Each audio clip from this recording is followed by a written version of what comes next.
Hi everyone! The Honor of Kings Flowborn Outfit Design Contest is officially underway.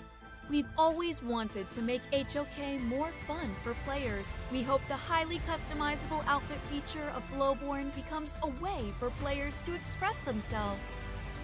In this contest, we welcome all players to submit their ideas through original outfit designs. Create your own exclusive hero. Outstanding entries will win cash prizes and may even be implemented in-game. The submission period is from July 4th to July 25th, so don't miss out. Before submitting, please make sure to download the official template to keep your submission format correct. After completing your design, follow the steps to submit your work.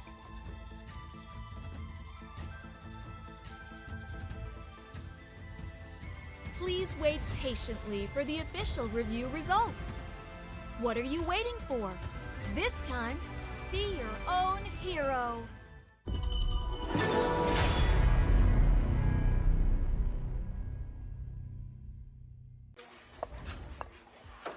Come on, let's go. Rush mid now. Come on. Jungle combat. Rotate butt to low HP. Victory!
EWC, we lost half them, but this time you won't win us. Crystal is a very strong team. They got good strategy. Yang pasti Blackshore Esports adalah salah satu tim yang aku nggak ngincer kayak hadiahnya atau slot ke EWC-nya sih. Aku lebih ngincer untuk pride-nya. I think they are so good because they drop to the loser bracket and then win against champion. Noi non abbiamo giocato mai contro di loro nel torneo, però noi abbiamo confidenza di vincere. 한 번쯤은 붙어보고 싶은 생각이 있었는데 이번에 긴장하면서 잘 상대해 보도록 하겠습니다. I think we can beat them 2-0. ก็รู้สึกตื่นเต้นครับเพราะเขาเป็นทีมที่แข็งแกร่งพอตัวเลยครับเราก็จะทำให้เต็มที่ที่จะช่วยที่จะชนะเขาครับ The arena is ours to dominate. No fear, only fight. This match will define our legacy. No retreat, no surrender. Day 2 is here and the energy in Riyadh is just getting started. The Esports World Cup continues and the pressure is building in the Honor of Kings Arena. I am Isaac Peña and welcome to the KWC 2025 Day 2. With me, Holler, Blam, bringing you the action for today. Holler, how are you feeling? I'm feeling great. I mean, especially after yesterday where we saw 3 out of the 4 series go the distance in terms of that game 3, proving that all the teams really want it. Exactly. We had so many good games yesterday. A lot of people thought that we were going to have a lot more of 2-0s, but it was always 2-1, 2-1, 2-1. Only 1-0 in the whole day. Blam, what are your thoughts on that? Like I said, I mean, this is a day that's going to be, well, a tournament that you cannot allow just a single best of 3 to drop within your grasp, right? Like, you have to fight tooth and nail to get that best result possible for your team. And that's for sure, man. Like, the teams already understood that they need to go all in. They have to try their very best if they want to actually move forward. Taking that game 1 is going to be crucial. And yesterday, we saw a lot of teams just taking that game 1, just going all the way until game 3. Yeah, I mean, that's the biggest thing. All of the teams need to win at least 2. That's the magical number. That's what gets them to the next phase. If they lose 2 games, unfortunately for them, they would go home. So again, it's a fight to the finish. You can see it, man. Like, yesterday was amazing. We had so much energy. Alpha 7 first taking a victory against Loops, and then we move forward through all the 4 games, isn't it? Exactly that. I mean, like, we saw great battles yesterday, like you were saying earlier, Isaac. I mean, it's just one of those days that was an amazing way to kick off KWC, and I don't think today is going to be anything less, right? Yeah, exactly, man. You can see it on your screens, right? Like the recap from yesterday. It was full of upsets. Pulse Gaming taking a 2-0 right over there against Blacklist. That was, what do you think? Was it on your cards? I mean, look, we knew Pulse Gaming was going to be very good. They really showed up. That was the most convincing win in terms of that series. I mean, that was an amazing game, and I mean, very quick games at that. Very quick. It was fast, right? On the other hand, like, we saw a lot of fighting. Yes. And I know that people at home, they love when they just started throwing punches, man. Like, it was just a lot of fun just seeing them, like, what strat, man? Like, just put your hands up and just throw some hits. Yeah, I mean, all of the teams are kind of throwing haymakers at one another. I mean, there was no holds bar yesterday. It almost seemed personal at times. I mean, especially when that first series, you had the Brazilians, and then the second one with the Indonesians, and you saw a bit of an upset as Dominated Esports losing to Team Vitality. That was a great series, though. Yeah, 3rd seed losing to 2nd seed. I mean, it was obviously the step up of John Q and San as well. Obviously, his Marco Polo in one of those matches was absolutely phenomenal. Like, it wasn't there to completely sort of run down the enemy team. It did enough to start the fight. It would, like, wipe down like their healths, and then the rest of the team could just collapse and just capitalize on that. Do you think that the teams for today, they have learned a lot from what they saw yesterday here in the performances? I think so. I think so. I mean, you're always going to see teams that are kind of, you know, doing a little scouting report, cheating a little bit on their homework, just trying to see what those other teams are there. But of course, we've kind of split things up where each of the groups will play in a single day. So if anything, they need to be watching today's matches and to see what those opponents will be bringing to them. Well, you can hear it, man. Like, it's everyone already, like, the energy is off the roof, man. Like, everyone is just getting ready. Right now, we have everyone just already warming up. But before we start with today's action, we've got prepared for you a VCR explaining everyone how everything is going to work out. So the tournament format right over here, we're going to have 4 groups. We already saw the action from Group A and Group B yesterday, and today we're going to be moving to C and D. Yeah, and I mean, Group D is probably where we're going to be starting off. It's going to be a ACT versus APG, and then OG going up against Nongshim RedForce to kind of just finish it out. Who's going to be in that upper bracket, which is going to be ever so key moving forward. Ever so key moving forward, right? I mean, we saw it yesterday that that's what all the teams were fighting for, was to get to that upper bracket, because then they don't have to do the last chance, which is obviously going to be taking place in a few days' time. That last chance seems like bad news, isn't it? Oh, yes. Oh, yes. I mean, that's going to be like, if you get to the lower part of that one, you are not advancing to the same pool as obviously the KPL teams. You could be the victim of the KPL teams. Yeah, it's actually kind of scary. I mean, just being able to, like, that elimination, backs on the wall, everything on the line, and having to go in, that is stress that I do not want. That is totally true, man. Like, we just saw how the format is going to be working out. But you know what? We try our very best to use our words to explain it to you. And if it is not clear enough, we've already put the video together for you to understand. Welcome to the Honor of Kings World Cup 2025. 18 of the best teams from around the world have gathered here to prove that they are the best. The tournament happens over 2 weeks and consists of 4 phases. In week 1, we have groups, group kings, and last chance. And in week 2 is where the playoffs begin.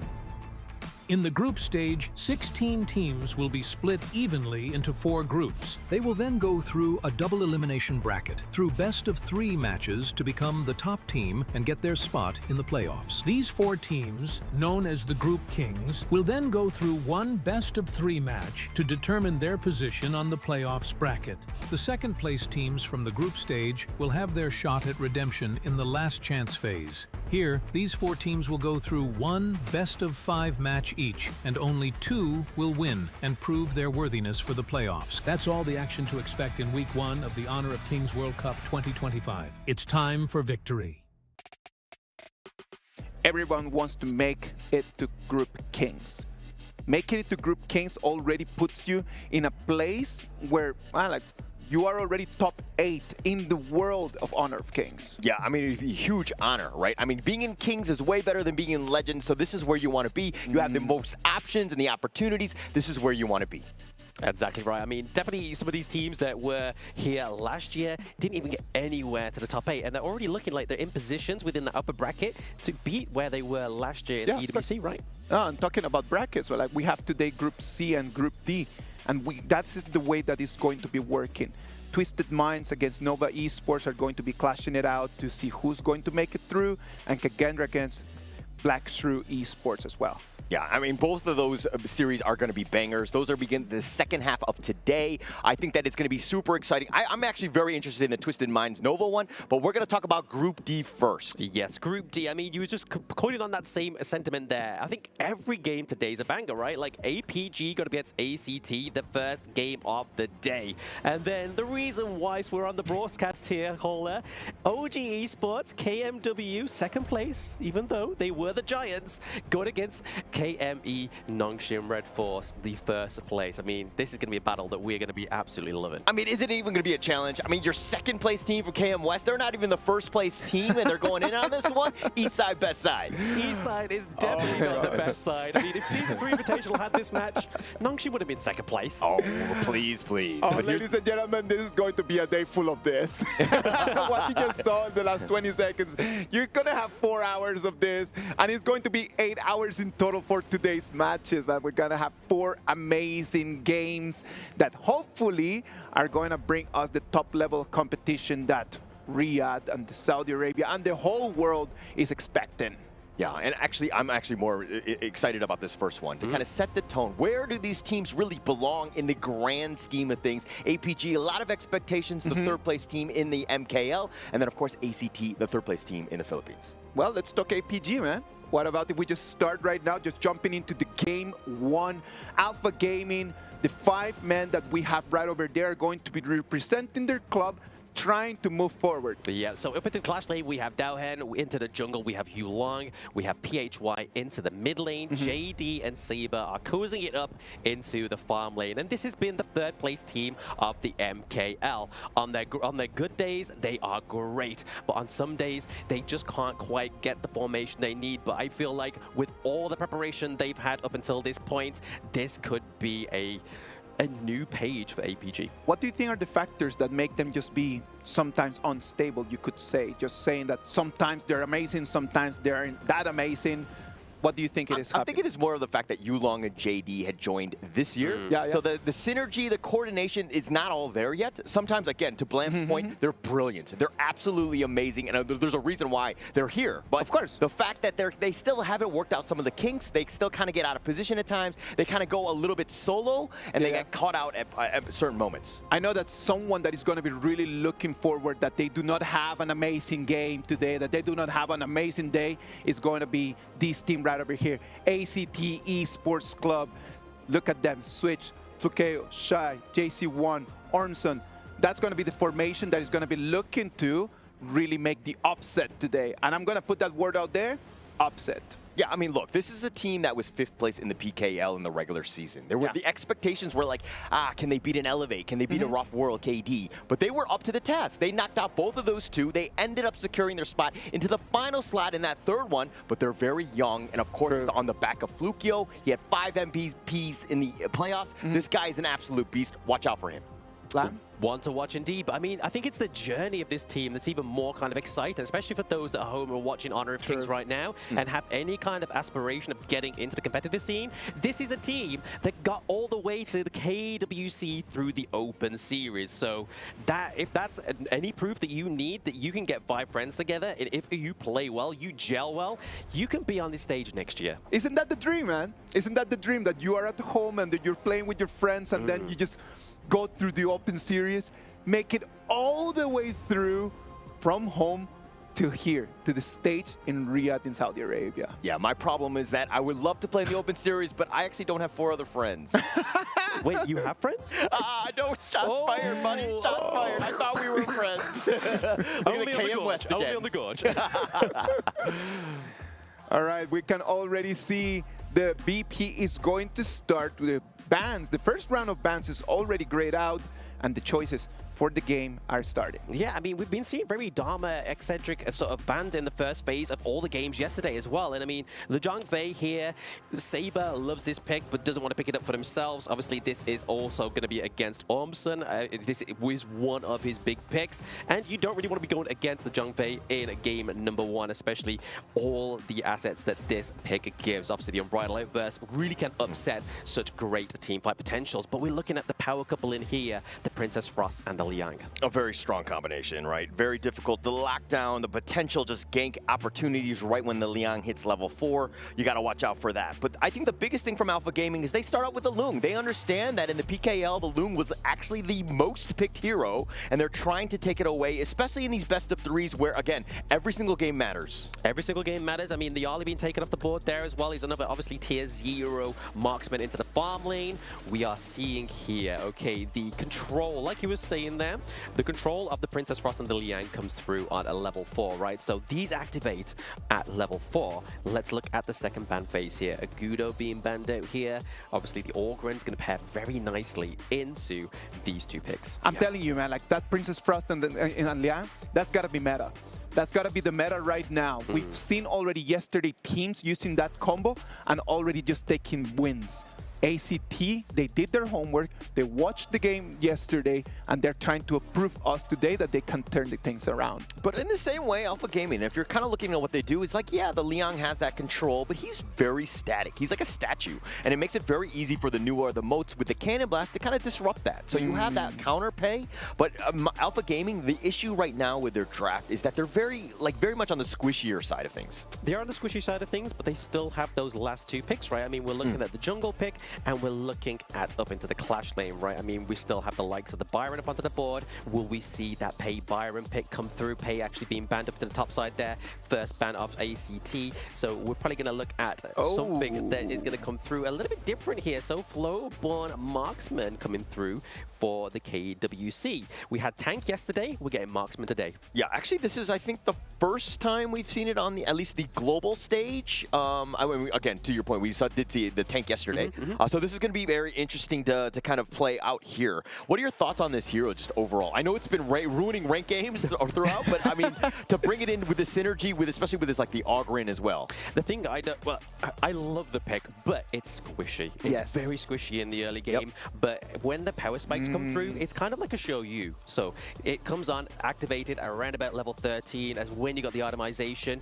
The amount of damage that Flowborn can do to your turrets is absolutely nuts.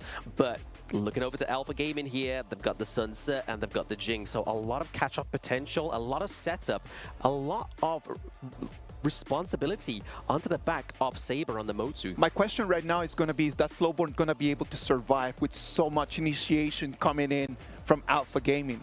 Like the positioning of that Flowborn during team fights is going to be critical to be able to see that. Oh, very critical. I mean, that's where a lot of the damage is going to come from. I mean, Orgren can do the damage. He has to get that point into the game first, but he also needs to build items like Eye of the Phoenix, the Burning Cape as well, to actually survive these fights also. But Byron being locked in here is going to be that kind of engage potential for the side of ACT. But like you were saying there, Isaac, is that I feel like they are going to go and pick off the Flowborn down to the bot side of the map, especially with picks like Sunset. Using that set sail ultimate can get from one side of the gorge to the other with like 0 to 90. What's going to be the critical moment of this fight, Holler? What do you think? Look, it's going to be about APG, Lung, and of course Yulong's Jing just being able to just pop off, has that mobility. If he gets locked down, then you have the counter initiation. That's where the rest of the Alpha Gaming lineup is going to be about.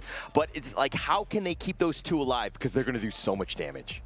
A lot of damage. A lot of damage is going to come through within these team fights. I feel like in terms of obviously control, they're really going to be heavily reliant on the Princess Frost and the Liang. Yes. We saw yesterday, obviously, Genji, the flash, the suppression combo that can come through for Liang as well. 1 second, you think you're clear of this guy.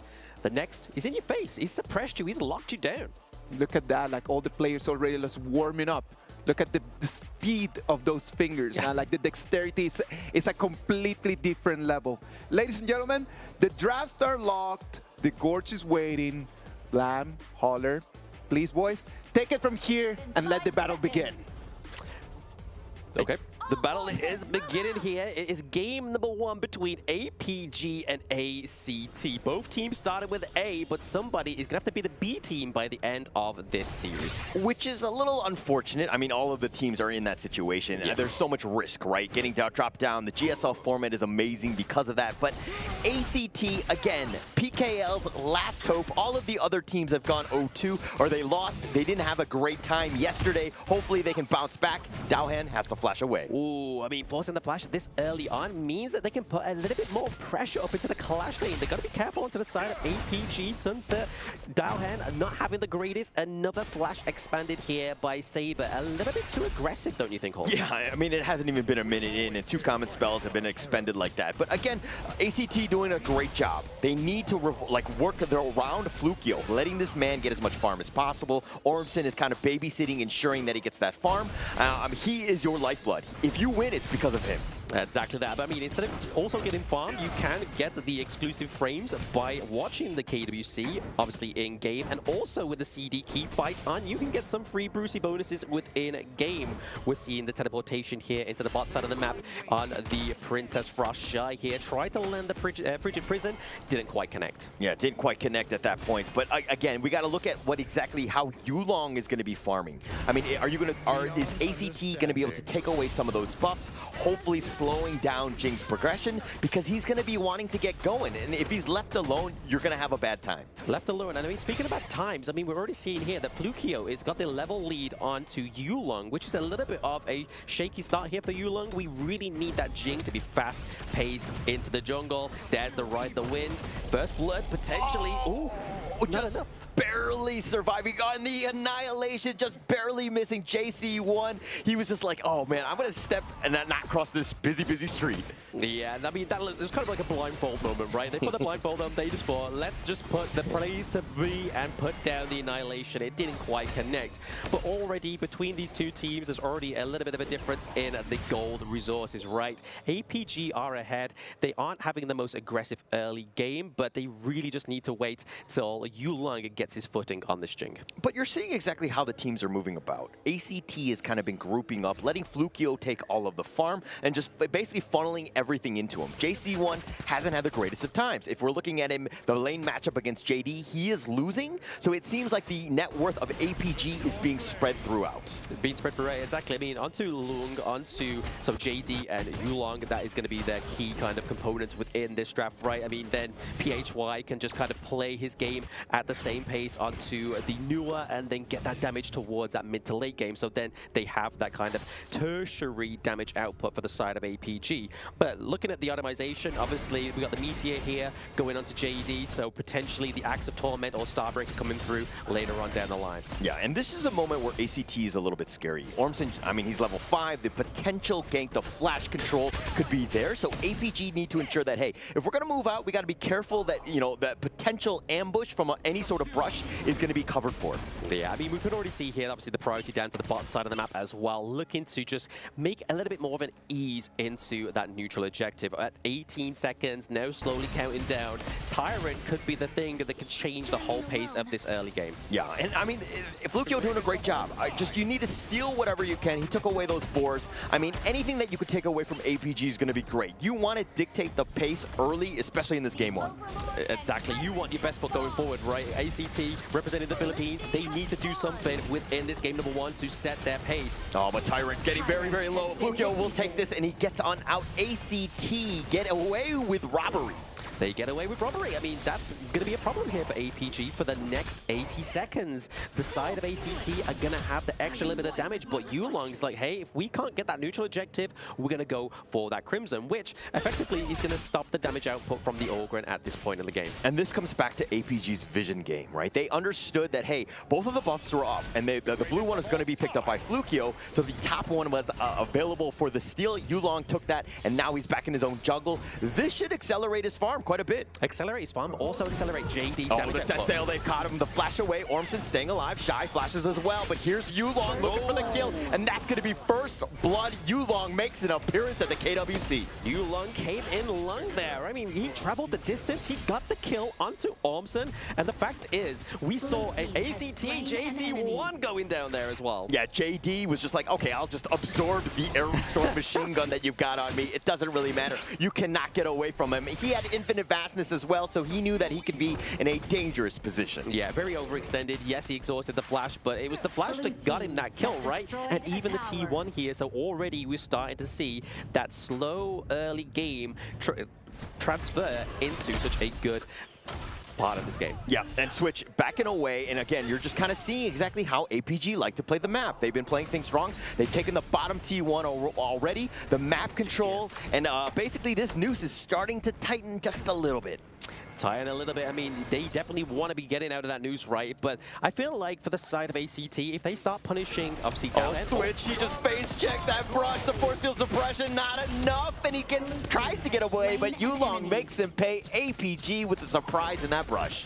Like I was saying there, like we was hoping that Dowhem was going to get punished up into the top side of the map, but it's they're not done. They actually find Shy as well. He's stuck around, and he found out, and the Crimson Golem looking to be stolen away as well. ACT on the defensive, not having a great early game. Not having the greatest of early games at this point, no. Shy going down, Switch down. I mean, that's kind of going to already put them at a little bit of a disadvantage. I mean, speaking of disadvantages, though, the gold lead is 3K ahead for the side of APG. That's a lot of gold funneled over to Yulong, funneled over to JD. Yeah, but not only have the map invasion really turned into, you know, like extra buffs and kills and things like that, but they've turned it and converted it into towers. That's less space. Of course, the mid T1 is still standing, so ACT still have that last beacon of hope. They do have a beacon of hope. They have a means to get in, which is obviously keeping that T1 alive into the mid lane. But obviously, we do see the Siege Breaker, that Master Sword being built there onto Yulong. That's going to be a lot of damage coming through at some points within these team fights. But just now, we was on about the XP level being ahead for Flukio in the early game. The gold is still near abouts for both of these. I mean, if you're looking at Flukio, he was kind of given that silver spoon. He was being fed all of that farm. The team was actually sacrificing for him. On the other end, Yulong was like, he will take that farm for himself. He's been greedy, and he's been that entrepreneur, so to speak. Entrepreneur onto the gorge. I mean, he is the gorge entrepreneur. I tried to do a little bit of a blur there, and it kind of went I see where you're going. I see where you're going. But yeah, somebody will appreciate that one. But still ahead by 3K gold is APG. But like you were saying, Yulong has definitely, now that he has that means of access into the enemy jungle, he's going ham. Yeah, it's going to be going ham. And of course, him and as well as JD. JD is starting to get going. He has a 1.6K net worth lead over JC1. I mean, yes, the Flowborn marksman has been new to the game, but it's been tough. Here's the emergence. They're going to go right to the backside. They find Ormson. They get that pick, and they want to go for more. The Annihilation is also going to connect, and that's a double kill going the way of Yulong. And my gosh, Yulong is on another level. Yeah, I mean, he was straight into the back line. Like, that was crazy. Double kill going up to Yulong. The aggression from JD was enough to put the pressure and take the high ground turret into the top side of the map, which is obviously going to be very punishing for the likes of ACT Switch on the Byron. He's going to be having to try and find those catch-ups by waiting in the brushes, right? Yeah, I mean, at this point, you win a team fight, you get 2 kills. That turns into a potential T3. JC1 sniped out Yulong, makes the kill and gets on out. It makes the kill? Makes the insta-kill. That was 91% damage within an instant. I blinked. JC1 was there. The next, he was gone. But you can already see the ACT, like you were saying earlier, Holer, are just holding onto that last bastion, which is obviously that T1 into the mid lane. That's really what's going to keep them sort of like having a fighting chance. But my problem is the split push potential that we could get in here. The backdoor potential, like we saw in day number 1, could happen in the clash lane. Yeah, and I mean, there's so much like space that's being taken away away right now. ACT on the defensive. Flukio just like finding whatever scraps he can, and he is at risk, and so the rest of ACT are protecting him, and they want to give him that buff as well. Yeah, I feel like they got to at this point in the game. They can't let any of their members go astray. I mean, especially JC1. I mean, you can already see here, Yulong's like, right, I've got the timer on the Crimson Golem. I could go and get this, get another easy kill, push the minion wave, but there seems to be a bit of a team fight here, a bit of a brawl into the mid lane, but nicely done by ACT. They are fade off the side of APG for now. Look at how far back JC1 is. He knows that he can get ambushed at a moment's notice by Yulong and insta-give him at any time. So he has to play it safe, and he's been playing so scared that he actually really can't even leave the base. This is in a very uncomfortable position for ACT. I feel like he's just heard you all, and he's like, no, I'm risking it. I'm risking it. He's very far away from any kind of help. Liang is down here into the Tyrant of the Overlord objective. But it's a game knowledge thing. They know that it's going to be 10 minutes. Yulong will be making an appearance to that Shadow Tyrant, so he's not going to be in that position. But here's the emergence. Daohan looking to go ham, goes for the attempt to play, and he finds Switch, and he doesn't care that it's not his base, as it looks like they're going to take the bottom T3 as well. Yeah, you got to see here that ACT was really hoping to get that Shadow Overlord and just to kind of wipe down that bot side of the map to stop these minions going through to the crystal as they have right now. But this really opens up the pressure for the side of ACT. APG now gets that free mid lane. Yeah, I mean, look at the top and the bottom T3 is completely empty at this point. This is like a Monty Python skit where it's like, it's just a flesh wound. It's like the middle part is the only thing standing. Put a bandage on it. Put a bandage on it. It'll be fine. Don't worry about it. All good. But no, they've literally got one turret last alive. ACT, yes, they're able to kind of keep themselves afloat into the early game, but now we're getting into that mid to late game, right? Like 11 minutes in, we see that APG went for the Tyrant. They're already ahead. They're not looking at that Shadow Overlord, right? They just want the extra damage. They want the extra movement speed so they can wrap up this game. Yeah, but look at how they're playing as well. They're so aggressive, and they're just like, again, ACT, they have to huddle around that mid T3, just whatever they can. Yes, the Vanguards will push, provide a little bit of space, but that's pretty much as far as they can go. They really can't get into the heart of the APG lineup. They really can't. I mean, definitely a solid lineup here. Like, PHY has been very proactive on the Nua, right? Using that emergence to put a lot of pressure onto the side of ACT. They've not been able to catch their breath and not even been able to catch kill just yet. Yeah, I mean, look, he's just having his way with things. PHY just really, the creation blocks, the annihilation has been really on point. The communication and the synergy of when those skills go off has been on point. Yeah, you can see here, obviously baiting them with a mirror image there from Yulong onto the Jing. It's like, hey guys, can you catch me?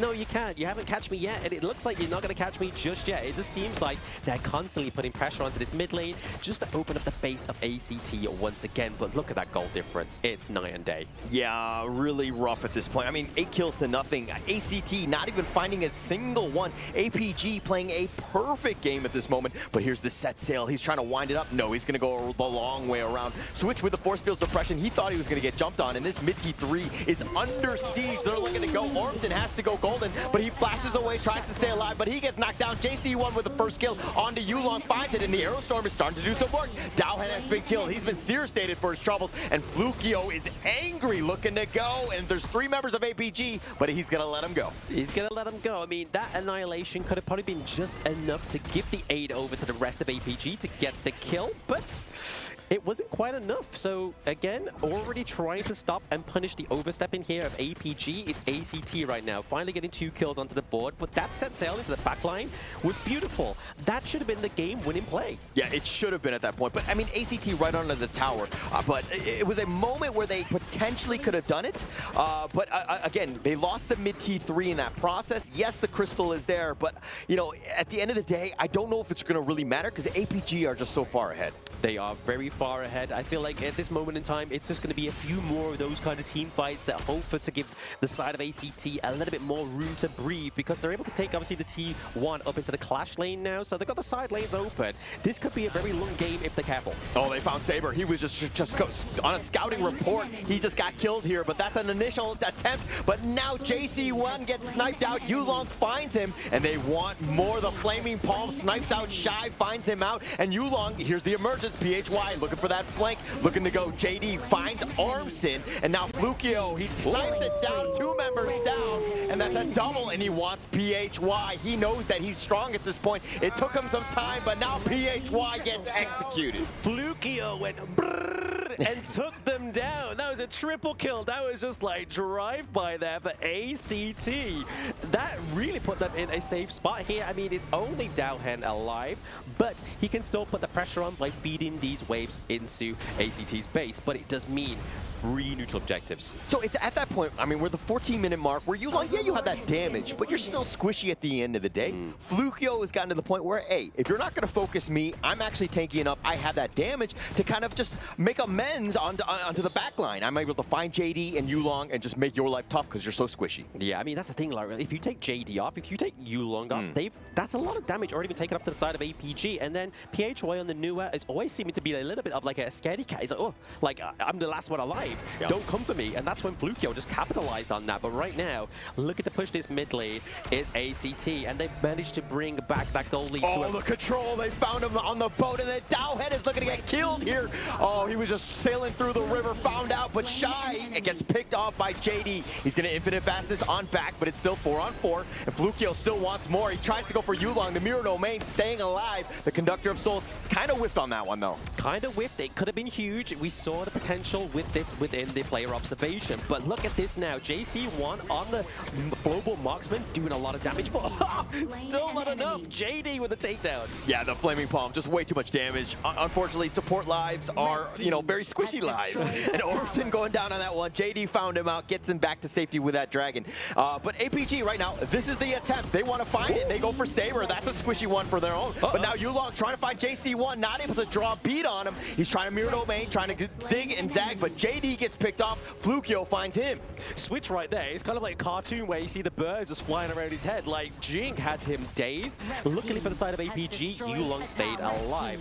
But right now, that gold lead is getting pretty much neck and neck. Could we be seeing a Tempest Dragon game, first game of the day? I mean, not only that, look, it could potentially be their ACT has clawed their way back. Things were looking very rough. Again, they don't have a single tower to their name other than the Crystal, right? So at the end of the day, they've somehow survived. They need to be careful about where the creeps are at a moment's notice, but they have a potential to come back. It's the PH team's fighting spirits, right? I mean, we saw this in Season 3. Elevate, not a single turret was standing, but they still came back and took the fight to Gen G. ACT still looking very strong. I think it's funny that you're like, hey, the fighting spirit of the Philippines from Season 3. We saw 2 Philippine teams play yesterday. There was a fighting spirit then. This is their last hope. They've got a lot of weight to bear on their shoulders, so yeah. I'm giving it to ACT right now, but 6-slotted is going to be Flukio on the Orgrun. He has the Ominous Premonition, which is going to make it very difficult for the likes of Yulong, the likes of JD, to get out of those team fights. I mean, look, he's 8-1-0, Flukio, right? Yeah. Just an absolute beast. He is that raid boss. How did they deal with him? APG lineups kind of on the squishier side. Yeah, they have a lot of high damage, but they don't really have the sustain to fight a long, drawn-out fight. Yeah, and I think this pressure of obviously the T3's been taken down is already showing onto the side of APG. They need somebody to go back to base and tend the farm, because that's exactly what's happening right now. Byron, we see Switch having to go there just to keep that crystal not taking any damage. Yeah, and I love the fact that Flukio is just like, hey, I got you, bros. Like, I don't care how many towers we have at the end of the day. I'm going to find ways to get back in this game and carry it. He has been so strong, and APG are scared because they don't have an answer to Flukio. Yeah, they've got to be careful of how they manage these team fights, right? I mean, we saw there the emergence being used to try and fluke out the Flukio, but it wasn't quite enough. He used the second skill of Orgrun there just to try and get him out.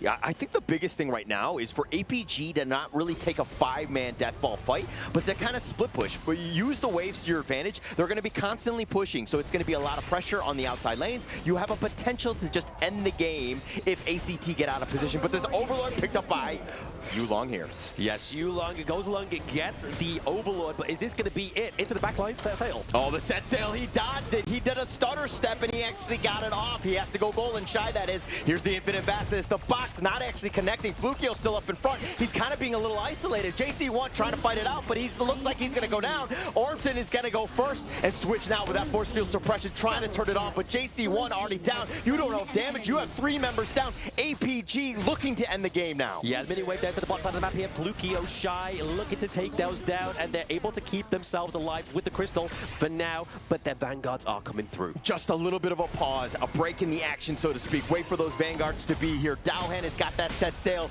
but Flukio is still alive. Do they avoid him? They're going to take Shy and they're going to take the Crystal, but they want to go for Flukio. They want to send a message more than anything else going into game 2 as they take this first one.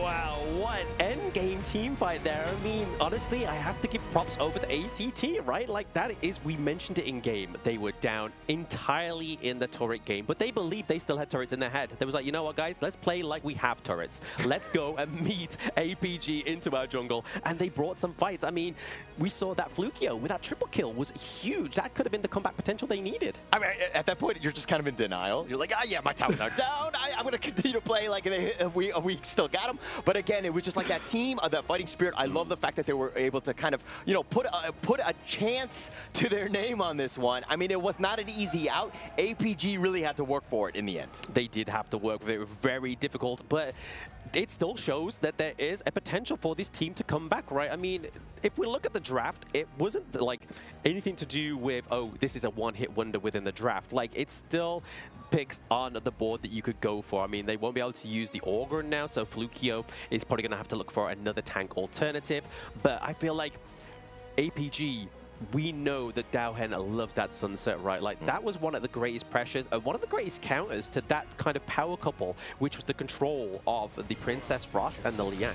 Yeah, I mean, let's check out this highlight here. I mean, JC1 just didn't have the greatest of games. He seemed to, I mean, it's a tough lane matchup anyways, especially against JD's Loom.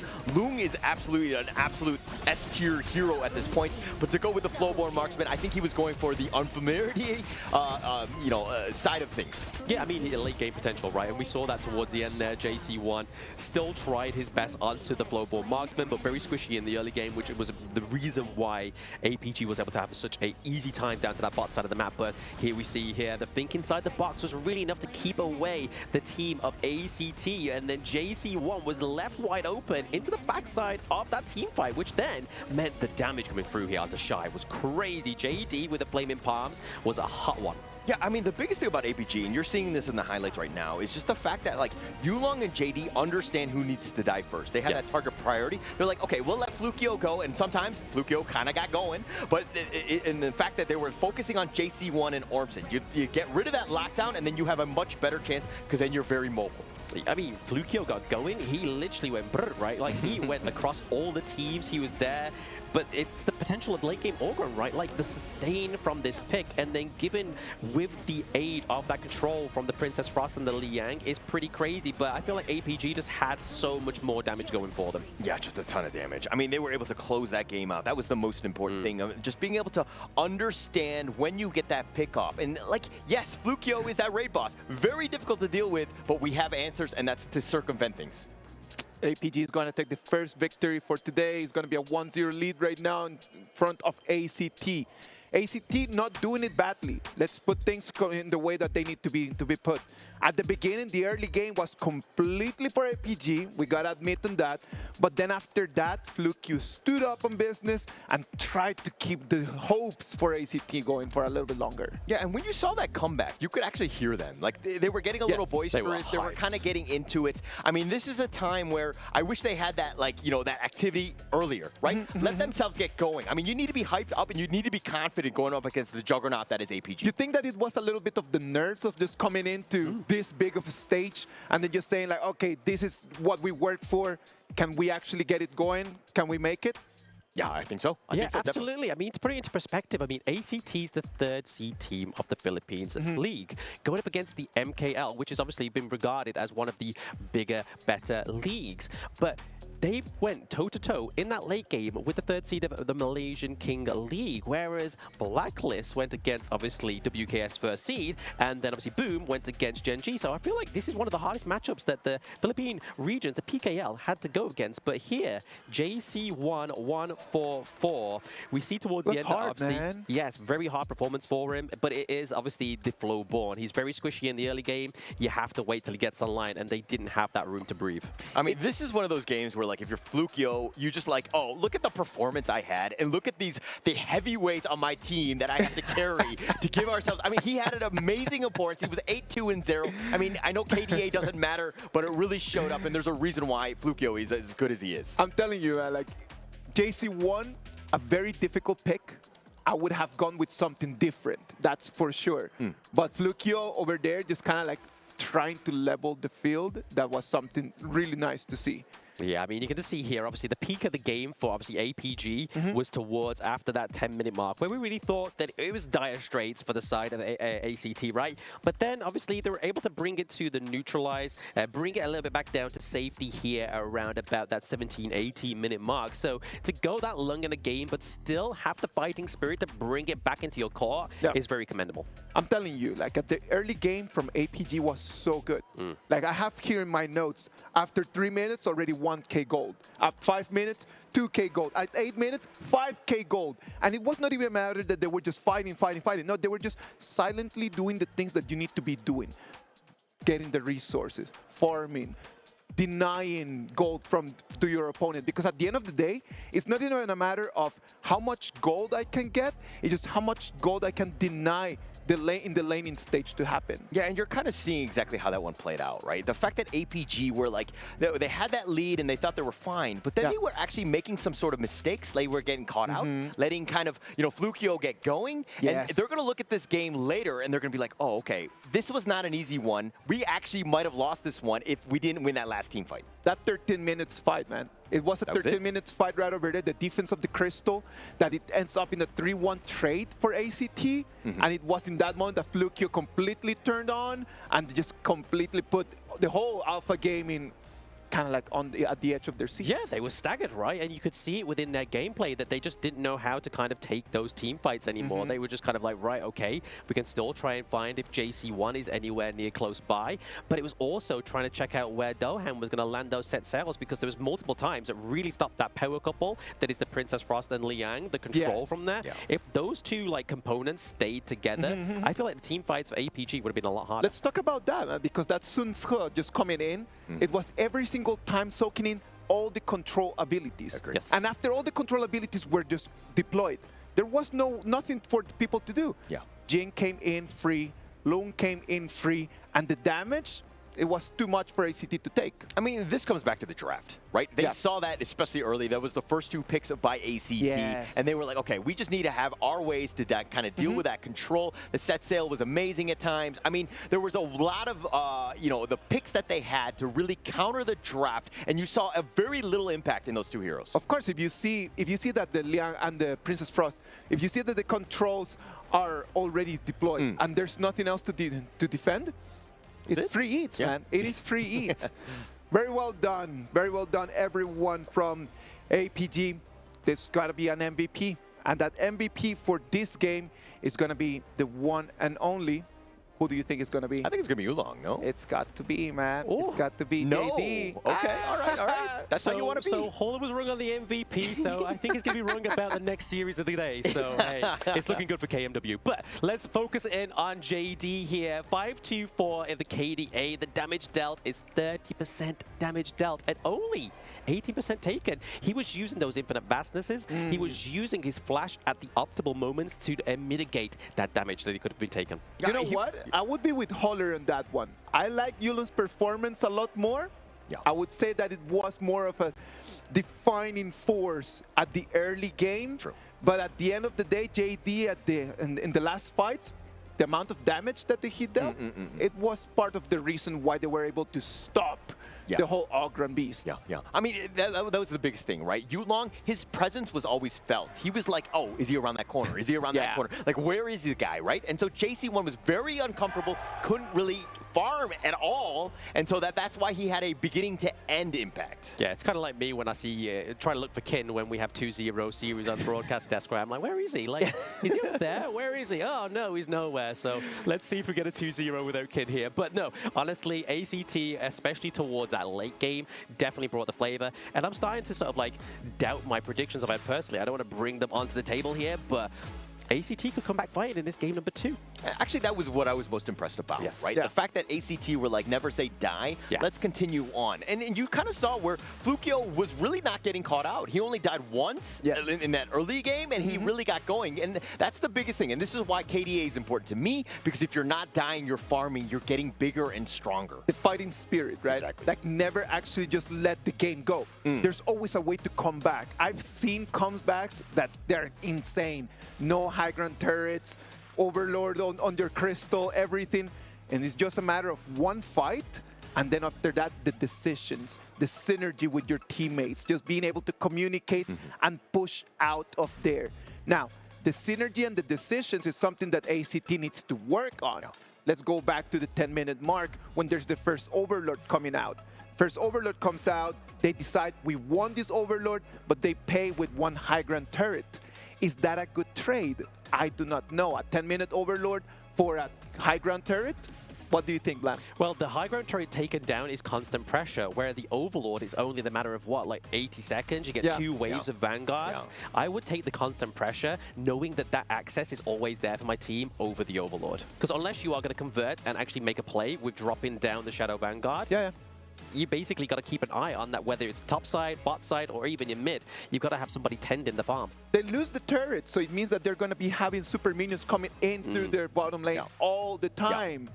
Is that a good trade? I don't know, man. Like, that's something that hopefully the coaches are going to go back and talk to the boys and be able to say, like, okay, the decision's got to be a little bit more pristine. Yeah, I mean, it's about the short-term gratification of just having a couple Vanguards pushing versus the long-term ramifications of having your base just literally being run through with those super minions. So I don't think it's a good deal. I think that you need to kind of, this is a strategy that they need to work out because they can't make these sorts of mistakes. I think they left a gaping hole in their base far too early. All right, so it's a best of 3. We need to move into game 2. What is going to be the strategy? ACT already saw that they can bring the fight. They know that they've got the players, they know they have the mechanics to actually be able to compete. In terms of strategy, knowing that it's a best of 3 and there's no tomorrow if they lose this game, what do they need to go for? Honestly, obviously, if they go for, say, they see APG within this draft game number 2, right? If they go for an aggressive farm jungle, then you need to match that tempo in the early game. You can't just kind of take a seat back and be like, we'll try and meet them at the late game again, because APG, I mean, it's a definition of insanity, right? Like, if you do the same thing twice over and expect different results, you're insane. I love when the coaches just trust on the flow and the feeling of a player in the day. And since right now we can see that Flukio is just having an amazing performance, do we need to build around him? Yeah, of course. We need to build around him, but they need to do a better job. I mean, they were trying to funnel that farm early, and they were kind of losing some of the other lanes and kind of getting out of the lanes to kind of, accelerate his farm as much as possible. But again, I think in terms of the future, they need to be careful of not losing that early game as like they did in the game 1. Losing the early game with a Luna. I mean, if you do lose the early game with a Luna, you got to be looking at your teammates and be like, bro, what happened here? What happened here? But the way that ACT can bring that is obviously contesting the Azure Golem of APG, because it becomes a lot harder for Luna's kit to work because she needs that low cooldown. All right, so let's talk Luna, because yesterday we did not see even one Luna, and today is the second game of the day, and we're already seeing Luna out there. Why yesterday was so much banned? Why? What's the reason behind that? She's just a very high-pressured hero into the jungle, right? Like, she is like Jing, but crazy. I mean, the refresh on, obviously, the marked heroes onto the Gorge, you can have so much damage, so much sustain within a team fight. She can really change the team fight that your team's having without her presence. With her presence, it can be turned into a stomp for your team, so they've got to be careful. Very mana-dependent. We know that Luna needs the blue. Yes. Without that blue, it's gone completely. Is Luna item dependent as well? Is it more of an early game, mid game, or a late game hero? Itemization and blue is obviously going to be the core things that she does need, because obviously blue does allow you to have that lower cooldown, and obviously having more itemization means you can do a lot more damage. Okay, gold. Gold. It all comes down to finance money. And then just being able just to invest on that Luna. Halfway through the BP already, we already see the first picks going there, and the second round of bans is coming as well. Yep, second round of bans here. Obviously, we do see the Loon getting banned out, the Agudo, as well as over to the side of ACT, a lot of control mages being banned out. You get the Shirt, you get the Yixing as well. So we've already seen that PHY has played the Nua, so they're kind of banking on him to play a bit more of a control mage. But I mean, we still have the likes of the Lady Chen as well, could potentially come here. Or if they're looking for a little bit more damage, we could look at locking in the Gan and Mo. Yeah, I mean, look, it looks like it's going to be a very flashy, aggressive game. I mean, you see the Luna and the Jing on one side and the other, right? But I like the fact that Alpha Gaming are like, hey, actually, the Liang was banned last time. You don't have that Princess Frost, that combination again because of the global ban pick. So the fact that this is a bit open, Yulong is a mass maestro on this Luna. He's going to have a field day, and they are not scared to pick it first, and I love the aggression by Alpha Gaming, even in the draft. Love the aggression. I do love the pickup here of the D-Ranger as well, because obviously thanks to his second ability, if he gets marked by the Luna, using that legal immunity gets the mark off him. So that can potentially disrupt the motion of the ocean for Yulong onto the Luna. So a great pick into the farm lane, a very good, stable marksman ACT picks up here. One of the good things about D&D, right? Like, it's just so mobile in terms of that. Like, you can just purify immediately, and then just all those abilities that need to mark completely nullified in the moment.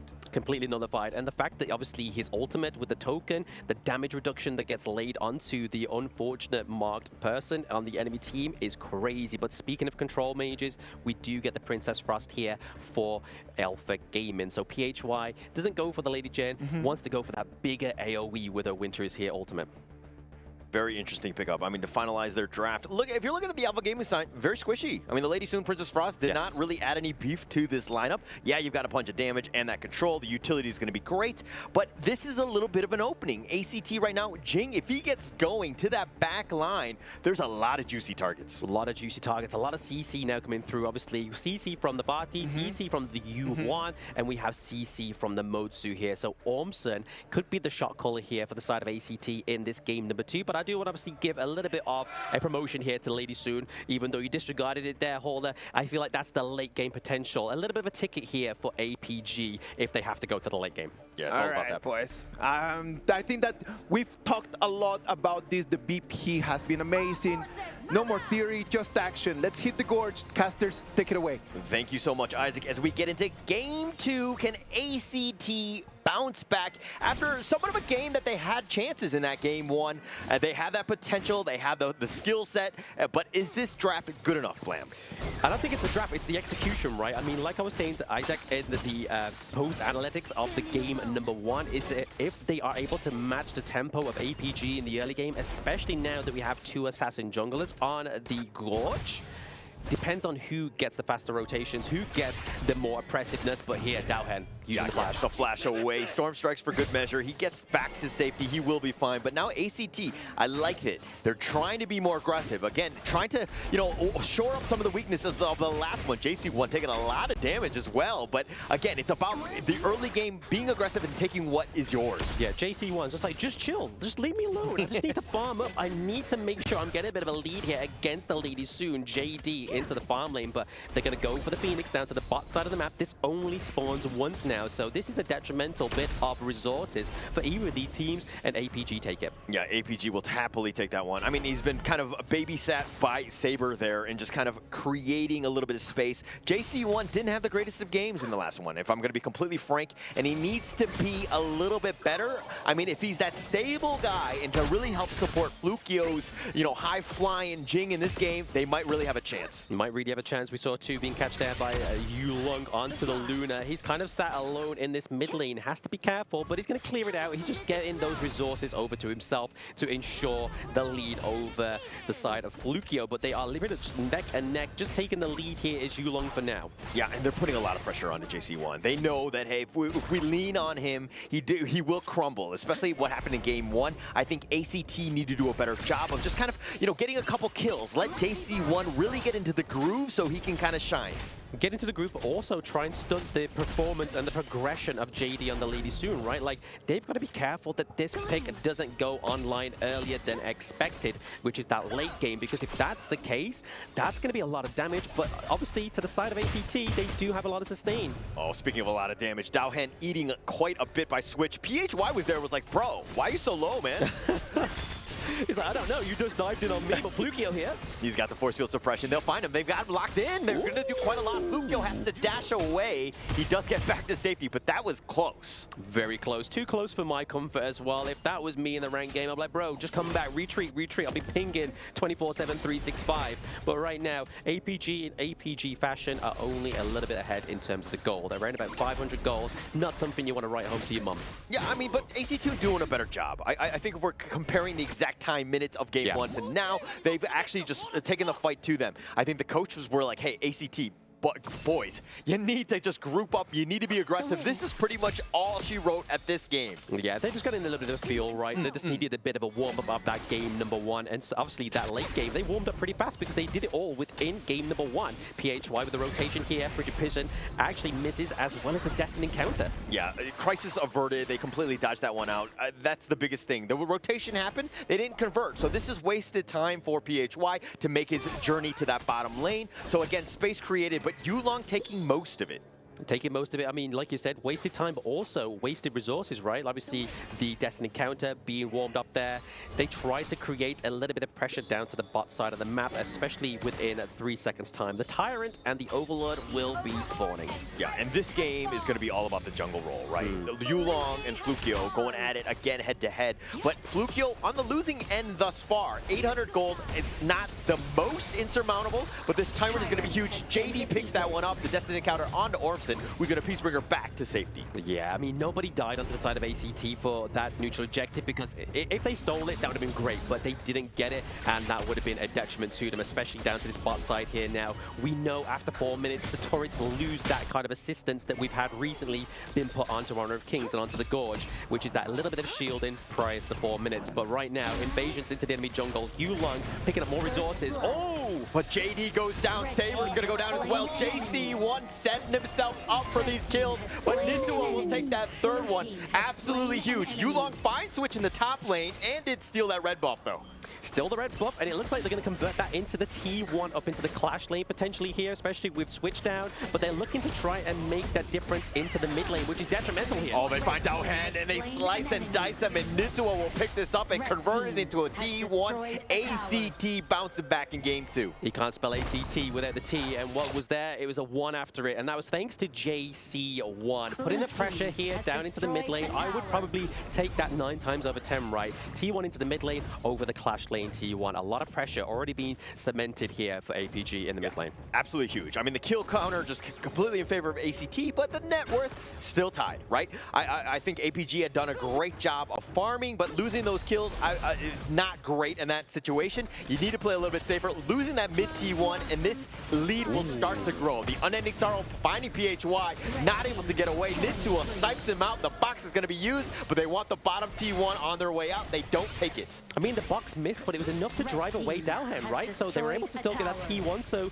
even though it looked like a little bit of a wasted resource, it was just enough to zone away and scare Dowhand there. Yeah, and so now the momentum, everything that you're seeing, ACT kind of have that. How are they going to use this and turn it into map control? Is it going to turn into more towers? ACT right now, let's check out this replay here. Yeah, replay over the top side of the map. Obviously, it was the trade for the top side here. ACT getting taken down, and obviously then the T1 converting. But honestly, the ACT getting the pickups down to the bot side, what was it, 3 kills to 1? I would take that any Sunday, and then converting that into a T1 into the mid lane. Right now, obviously, we do know that Yulong has the timer onto that red buff, so the side of ACT had to secure it, giving over 3 manpower. Yeah, both of these teams need to be prioritizing the buffs as much as possible, looking to invade or taking your own so that you secure that and it doesn't get away. Because again, both of these jungle heroes need that blue buff especially. Yeah, I feel like these T1s are just dropping like dominoes, right? Like somebody gets one, another one falls. And I mean, at this point in the game, and what we saw from ACT in game number 1 is exactly the performance and the play style we need to see from them if they want to stay in this game. But right now, it's looking very hopeful. Both of the jungles are trying to collapse into the mid lane here. We see Yulong going for the Azure Golem, keeping that safe, looking for a little bit of invade here, maybe trying to sort of like source out if the Crimson Golem is still available, but not quite. It's now just a general rotation down to the bot side of the map. We We do see the teleport coming through here from Daohan. They don't want to lose any T2s this early. Yeah, but ACT are going to retreat. They didn't get much out. Yes, you saw the timer and whatnot, but the top T2 is under siege. ACT had kind of committed. They sent all 5 of them trying to be, you know, stealing what they could in the bottom lane. Not able to take anything, and they took a little bit of pressure on that top lane. Took a little bit of pressure into the top lane, but I mean, overall, we're looking at that neck-and-neck Goldie between a lot of these lanes, but where the difference is sitting is between Nitsuya and PHY. I mean, there's a lot of gold going over to U1 here, and I mean, towards these team fights, that sustainability from this pick is going to be huge. Okay, it looks like Flukio is going to be found out here. He's going to try to steal this with that mirror domain. He does not get it. JC1, though, might have stolen that. He does survive, and now Flukio on the run. He's going to be chased in. Saber almost tries to go for the kill. Switch is getting a little bit low. He's going to get picked off, and that's going to be the only kill unless they get the series step onto Orbsit, which they do, but not enough damage. Not enough, but I mean, Switch getting taken down is definitely something for the side of APG. It's still a positive spin on that team fight. They get the payback into the mid lane. T1 getting taken down, so the lead that ACT had has now been neutralized. Speaking of neutral objective here, Tyrant is up. APG could go for another one. Yeah, and I think Yulong was a little upset that he didn't get MVP in game 1, because he's coming storming back. He's like, how dare you? I will carry this team. I will do all of the damage and even take this Tyrant as well.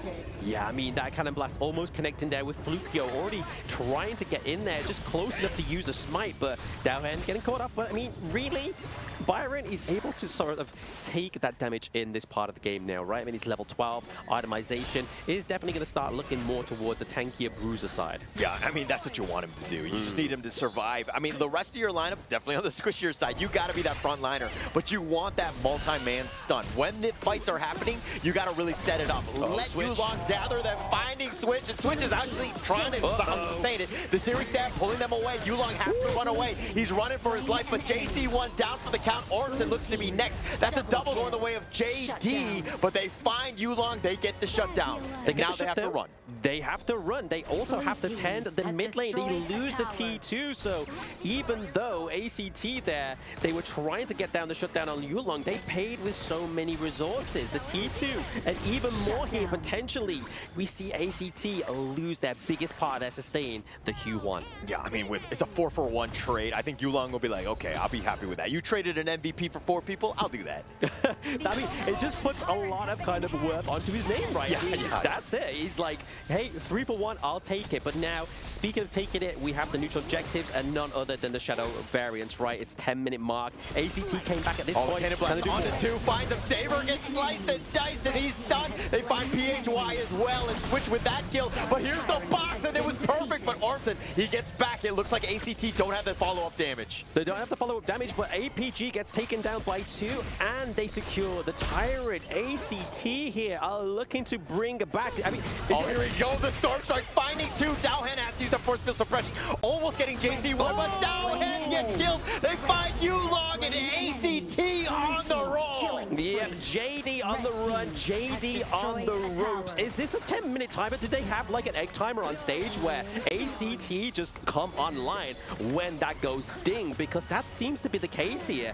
They had great movement, great momentum in that pit of the Tyrant, and now looking to take the second neutral objective, which is going to be that Shadow Overlord, because if it's there for the taking, why not at this point? Yeah, why not? I mean, yeah, you have that debuff, but it really doesn't matter. The rest of APG aren't even up. There's really no chance for a steal here. So a very smart play by ACT, putting even more pressure onto APG. So much pressure. I mean, that's going to like be a great pressure, or even a great opening here down to the bot side of the map, or even try and reflect the same thing into the clash lane, right? Taking down that T2 would mean that side lanes are definitely going to be a pain in the side for APG. But right now, if we look at obviously the goal difference in the jungle, it's still, even though Yulong has taken 2 lives recently, he's still ahead, even though with all that time down. Looking at the itemization, he looks like he is 5 stacked at the moment, looking to go for that last item there.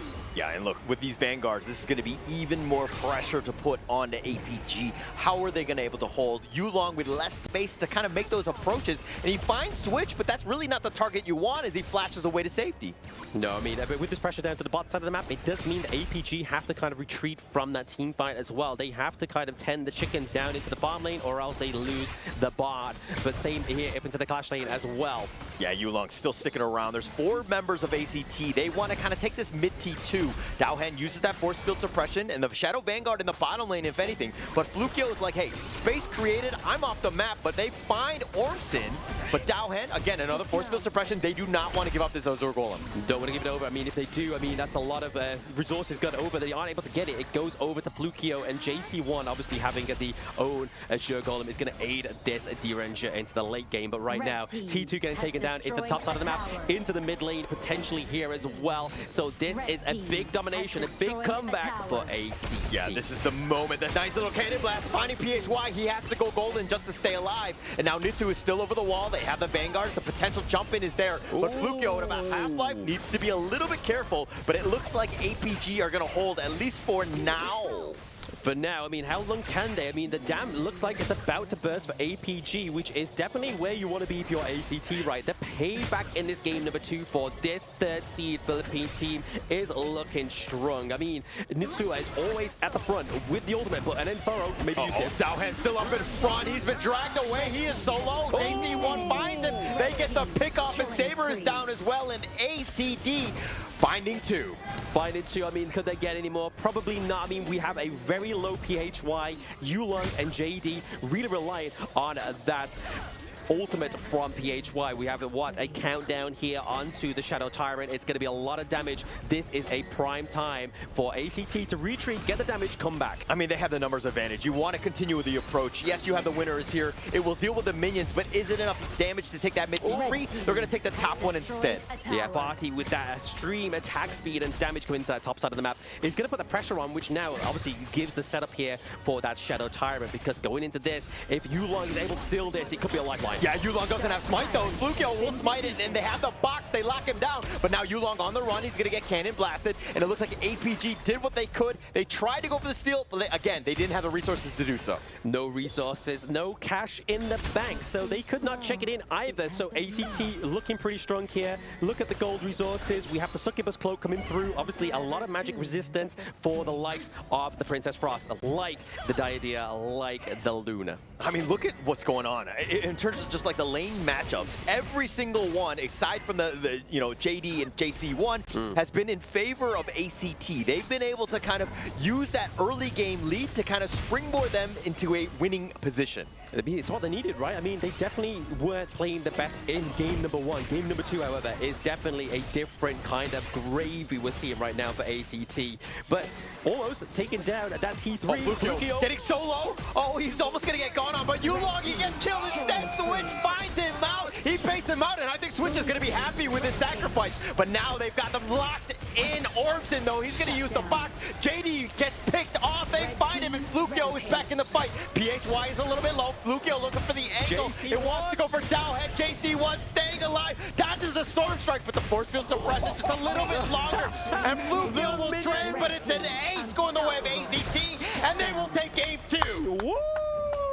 ACT with the comeback of game number 2. They are not wanting to be a 2-0 wonder in this group stage of the KWC. Like I said, they had a big weight to bear for the Philippine region, and they are bearing it like the cross they wear.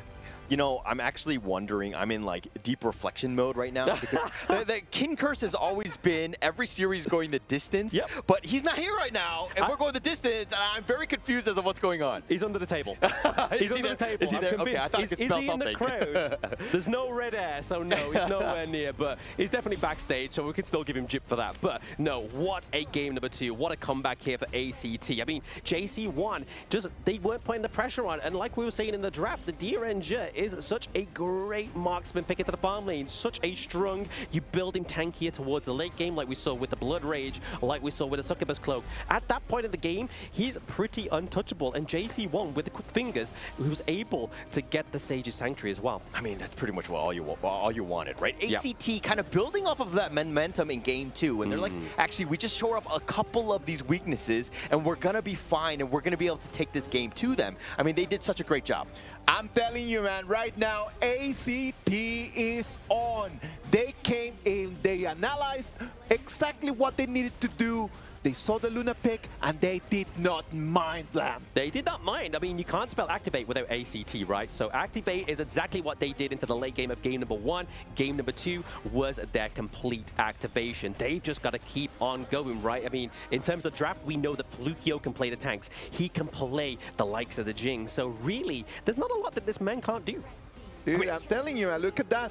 Fat T right over there in that last one, standing up on business, allowing Flukio to run away, and then just turning it up for JC1 to deal the cards and take the kills. Yeah, it looked like APG, though, were willing to go outside their base to take a lot of these fights, and they were trying to go for those pickoffs, and Yulong got greedy at times, but he got caught out by Switch in that last one, which was absolutely critical in that fight. Very critical in that last fight. I mean, if you're going to expand anybody, it's going to be the Switch on the party, right? Because, I mean, in terms of the damage, in terms of the pressure that you can build with the rest of that team, if you dropped any one of those single dominoes, it could have been a different story here for ACT. But no, like you were saying there, Hola, APG kind of got a little bit lost in the sauce. They kind of missed the direction. Satnav went... What's going on? Yeah, I think they were a little lost. Maybe the GPS, no reception in that area. They were kind of struggling. They kind of didn't know what they were doing at moments, which is, again, why we were talking about how APG, yes, they're amazing, but they're a little inconsistent at times. They are. I mean, that's what I'm saying, right? Like, on their good days, they're great, but then sometimes like this, they misjudge their opponent, and this is the direct consequence. I'm telling you, man, like, when you analyze the data and when you start seeing, like, the numbers, you start thinking, like, was it that APG didn't play well, or that ACT actually came up with a game plan that allowed them to put APG in a little bit of a corner? What do you think? Was it APG's mistake, or was it ACT's advantage? All right, first off, nobody puts baby in a corner, which is ACT. But this is the thing where Flukio has a never say die attitude. This team right now, they had very low expectations in PKL to make it here into KWC. They had upset after upset into the playoffs to secure them a spot here, and they're continuing to prove everyone wrong. Everyone wrong, and continuing to prove the point that we made before this series even started. This is an open series team, and they've got up against a 3rd seed team within the MKL. If that doesn't mean anything's possible, I don't know what is at this point. That's such a cool fact, man. Like, they are really from open series. Yo, look, if PKL win this one, is PKL better than MKL over? Where's Sagi? Sagi, where are you? We need you by us. I think his blood pressure is rising at this moment. He's like, how dare you insult the MKL? I'm loving it, man. I'm loving how right now we're just trying to start fights just out of nothing. Hey, why not? I mean, we can't have a fight on broadcast there, so we may as well try and create a brawl. But no, look at obviously the post-game analytics here. You can see that obviously red side is ACT. There was a bit of a struggle towards the first part of the game, but then coming to mid-game, that's where we start to see the flow. But then a little bit of a switch up there towards that 10-minute mark, but it was only that point where ACT was like, okay, we made a mistake, but we're going to fix it ASAP, and that's exactly what they did. May I just toss out there just a conversation topic? Absolutely. Blam during the cast just said the 10-minute timer is on for ACT. Is it that at 10 minutes, ACT just turns into a completely different team? I think it helps, of course. I mean, understanding just, like, even in game 1, right? From that mid-game to, like, late game, they were like, okay, actually, we turn this on. This is kind of our flow, you know? It takes a little bit to get there, and they shored up the weaknesses of the early game to have a better mid-game because it set themselves up for success, and that's kind of where ACT are kind of proving to be very strong. Exactly. Let's park that conversation there for a second, because I'm hearing that Flukio is going to take the MVP for this game. Flukio with a 5-1 and 6 KDA on that Jing.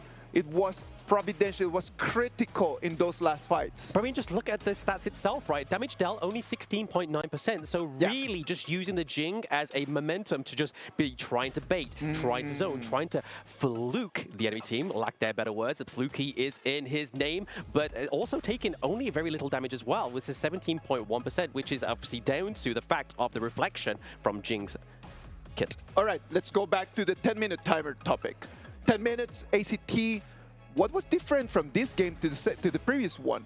Because I know that the same 10 minutes mark just happened in that first game. The same 10-minute timer goes on in the second one.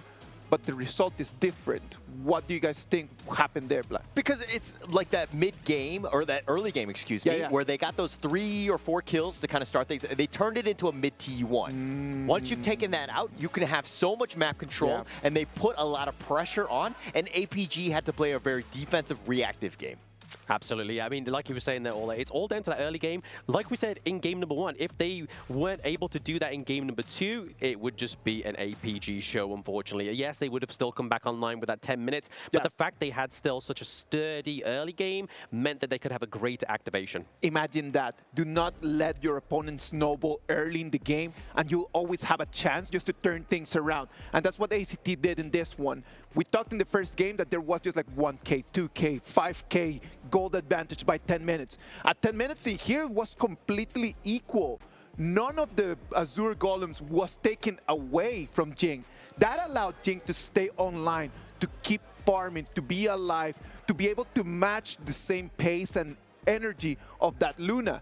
What happens after is that in the Tyrant battle, they win the battle, they take an advantage, and from there, it was all ACT. Yeah, all ACT at that point. I mean, they were able to just understand that even when things were close and you're kind of like, APG are coming back. But AC was like, oh, we're fine, we're fine. We're still okay. I mean, yes, the net worth lead might have shifted a little bit in favor of APG, but we still know that we have the momentum, we have that map control, we are fine in the late game. So do not just drop the bag at the beginning. Correct. Don't drop the bag, but I also want to put it there like shining onto the Motsu pick as well as the Hu1. I feel like that was the reason why it was like access denied for Yulong into the enemy jungle. Like if she went into the wrong brush, that's a CC hit. That's like an, hey guys, I've got some gold over here. Let's stop the Yulong and take them down. So that's why I don't think there's any contention for the Azure Golem for the side of APG. I think that the coach is really just putting all the hope on Flukio, just trying to build the whole system around Flukio, which is actually really nice. Now, talking on the other side, we talked a lot about the Luna. We talked a lot about like how it's being banned the whole day yesterday, is being allowed today. It does not give the result that we were expecting. Let's talk a little bit about that Luna in terms of like really fast. The problem for me was the Succubus Cloak comes in at 14 minutes. And after 14 minutes, that Luna is not dealing no more damage. And that was the issue, that Luna never had an advantage, and since that advantage never happened, when it comes to 14 minutes, there's no actual damage to be dealt. It comes back to the draft. They first picked that one, right? Yes. And they were like, okay, we're going to go very ballsy in that sense. We're going to be aggressive, and we're going to just like let's see how the other team is going to deal with it. And it looks like they had an answer. ACT were well prepared here. Very well prepared. But I mean, this is what happens. Like, yes, blue side does get the prio pick, but you get the reactive red side. So not only 2 counters, you also get just like, hey, right, okay, you're going to go for the Luna at this point of the game? Bet. Let's counter it. Yeah, and they had answers, right? ACT understanding the task at hand. And I mean, to Isaac's point, you were like, hey, what are the coaches saying and all that stuff? I think it was more of just like, Flukio, turn on this button, let's go. Green light. That's it. That was the only thing that needed to be said, because he is the lifeblood of your team. He's going to carry you, and there's a reason why he was MVP. Beast mode. I'm going to coin it egg timer mode, because I mean, that exactly is it. That 10-minute mark was definitely the beast mode that they needed onto the side of Alpha ACT. But Alpha Gaming, we saw Dharma being banned out for the past 2 previous games. Dowhan's like, I need my activation. So maybe the core of APG is going to be exactly what they need to get the victory in this game number 3. This is the last chance for both of these teams. Those tuning in at home, you can see the scoreboard on there. 1-1, only one team can go into the upper bracket. And so far, this is looking like the closest one of the PKL teams have got to get it into that upper bracket. ACT locking in the Dolia, locking in the Gudo, once again going for a lot of sustain. A lot of sustain, and that Dolia is going to really help. This opens things up. I mean, we saw the power of it even in day 1 yesterday. Just about like how many, heroes have amazing ults to just kind of help with that sustain, and you have a lot of choices. This could be a potential really good combination for ACT. I mean, we've been saying this again. I mean, Alpha Gaming, are they the alphas within the drafts? I mean, we were denied the Fade all yesterday. We were denied the Luna all yesterday. Now we're getting Fade on the board. Now Saber gets Zhongfei. He now gets the Beast mode. I know that we've been doing a lot of research on like what's the meta, what are the top heroes for this, and Fade has always been the conversation. Yes. Like when we sit down over there for breakfast or for dinner, we're always talking about this, and Fade has always been the conversation. Blam, do you want to explain to everyone one at home. Why?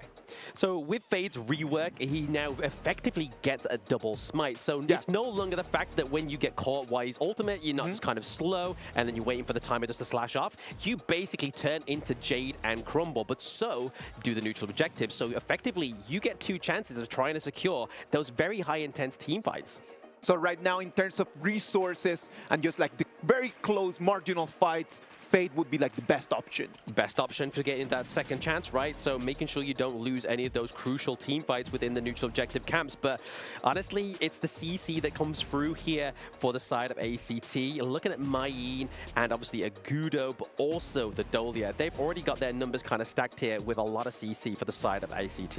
Yeah, I like what Alpha Gaming are doing, though, in terms of the response. Yes, they're solidifying and supporting this Fade as much as possible. He's going to get a ton of space, and you're going to see Yulong really shine on it. But they've picked up the Zhang Fei, #1 hero picked in MKL, has a lot of impact, plus top 5 pick here by Dharma. Again, just the counter initiation and that team fight when it happens is going to be very scary. ACT need to be careful with their positioning in every team fight. Need to be careful with their positioning, but also obviously they got the I Ching here. So if they really wanted to pair the Dolia up with the I Ching, they could, right? I mean, Double World is my board is going to be pretty control eccentric, but they're going to lock in the Dr. Bian here into the farm lane. I mean, this is something we've seen obviously from the KPL region. Again, just more sustain. Wow. Okay. All right. When in doubt, go with the Dr. Beyond to kind of help respond. I mean, look, it's going to be a lot of sustain. I mean, it's an absolute ton. But how they're going to go for this one is going to be interesting. But it looks like we've got the draft underway.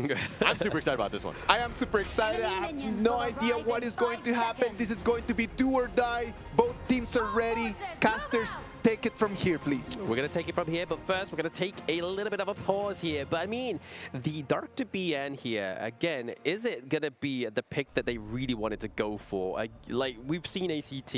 They like to survive in those team fights with a lot of sustain. And I mean, they already had the Dolia. They already had the Agudo. Now they have the Dr. BN, which means he doesn't have the greatest range. So you're already sacrificing that real crucial part, the crucial component of the farm lane. Yeah, but I'm wondering what they were like, hey, is the sustain from Dr. Beyond really enough to deal, like, come team fight, to deal with a Fade who's on that back line, like just slicing and dicing through everybody? I mean, only time would tell, right, if that is going to be the case. So it's going to be, like, again, his first skill, a lot of big wave, goes through, obviously starts to put that DOT onto the enemy teams, onto the minions. So wave clear is actually going to be pretty decent here for Dr. Bien. But I just want to go back to the point I was making is obviously we got the D-Ranger onto the enemy team, which that legal immunity doesn't really serve you much purpose against the Dr. BM, because if you use it, that damage already goes straight off you straight away. So you're already claiming a lot of that damage that's DOT is now damage now. Yeah, it's going to change things up quite a bit, right? I think that this is a nice little pocket pick, last pick surprise, getting them in. I mean, but is it like cheeky enough of a strat to pull out a Game 3 win against the #3 squad in MKL? I mean, they've got to try and pull something out the back, right? I mean, why not give it a go? They have the lower bracket if they really feeling like, hey, we've proven ourselves against ACT. I mean, the rest of the group is not looking as easy as APG, but they could potentially go head-to-head. Like we're saying, they've already activated in game #1. Game #2 was their key part of the moment. But honestly, I think if it gets to the point of team fights, the sustain itself could be a problem for the side of APG. All right, as a coach, I think you would be more forgiving than I, where you're like, yeah, if you lose, we have the lower bracket, we're fine. But for me, I'm like, hey, you go to the lower bracket, you're dead. You're done. We're done. We're not going to even play about this. This is all in on this Game 3. Ensure that we win. We put our best foot forward and try our best to just take it now. Yes, and speaking of taking it now, we are back onto the Gorge once again. APG, for the last time, going against ACT. Who is going to be the victor? 3rd seed MKL, 3rd seed PKL. Right now, Philippines have 2 teams in the lower brackets. They don't want a 3rd. Yo, if you're in the comment section, you're viewing this, you're watching this live or whatever it is, but you got to give the energy to ACT on this one. The fact that they were able to bounce back, plus the other 2 squads from the Philippines unfortunately dropped down to the lower bracket. So all of the energy, any sort of benefit they get would be great for ACT here. Very great for ACT here. I mean, already kind of like putting the pressure onto JC1 on the Dr. BN, taking a lot of damage. They also able to secure away the Spike Tail Beast, so they're already trying to get the extra bit of farm over to JD on the D-Ranger. Yeah, I think the biggest one for this game, ACT, Flukio, will be trying to siege as much as possible. Want to use that tempo, that wild growth to have that bit of a push to make things a little bit uncomfortable so that you control the map as much as possible. Yulong is going to want that space. Once he gets going, though, you got to be careful, especially if you're Nitsua or Ormson. Yeah, I mean, very squishy heroes onto the side of, obviously, ACT, especially the likes of, obviously, the Dr. Bien as well as Yixing. Yixing having that second wind, however. Yeah, it looks like this bottom lane. I mean, JC1 really bouncing back in that last one. Did Dr. Beyond, and not the most conventional of farm lane picks. I'm actually worried about my ranked games because are the farm laners going to start picking up Dr. Beyond more? No, I mean, I've seen it happen before. I mean, like I said, in the draft, it is a KPL strat that has happened before. The flash forward, taking liberties. They actually found Saber, who probably can Leaping Saber away if he wanted, but he's stuck in the board. Nothing of value was earned. This is what I mean. Like, this is so much damage and so much pressure already put on Saber because you see that little green bar on the health bar of your hero and you're like, if I stay in this team fight, that's going to get more increased. That's going to be a problem for me. Oh, the flash forward to try to go for the Silky overplay. Gets the pull, but the flash back from JC1. So a common skill was used at the end of the day. Common skill one used at the end of the day, but a lot of resources being given over to the side of ACT into the mid lane. They get priority right now. Obviously, Flukio on the Agudo, a very fast-paced jungle. I mean, the passive of Agudo as well is meaning that you can use his passive, he basically has no smite, right? Like he has that passive where he can take the blessing of one of these camps. Most times I like to go for the Azure Golem because you get that extra bit of magic damage, giving that hybrid damage like the D-Ranger. Yeah. And I mean, look, it looks like APG are going to be just focusing that and funneling the farm into Yulong as much as possible. I mean, I think that after that last game, you're kind of like, oh man, is he going to get outclassed by Flukio? And he did. I mean, to a lesser degree in game 1, but also definitely so in game 2.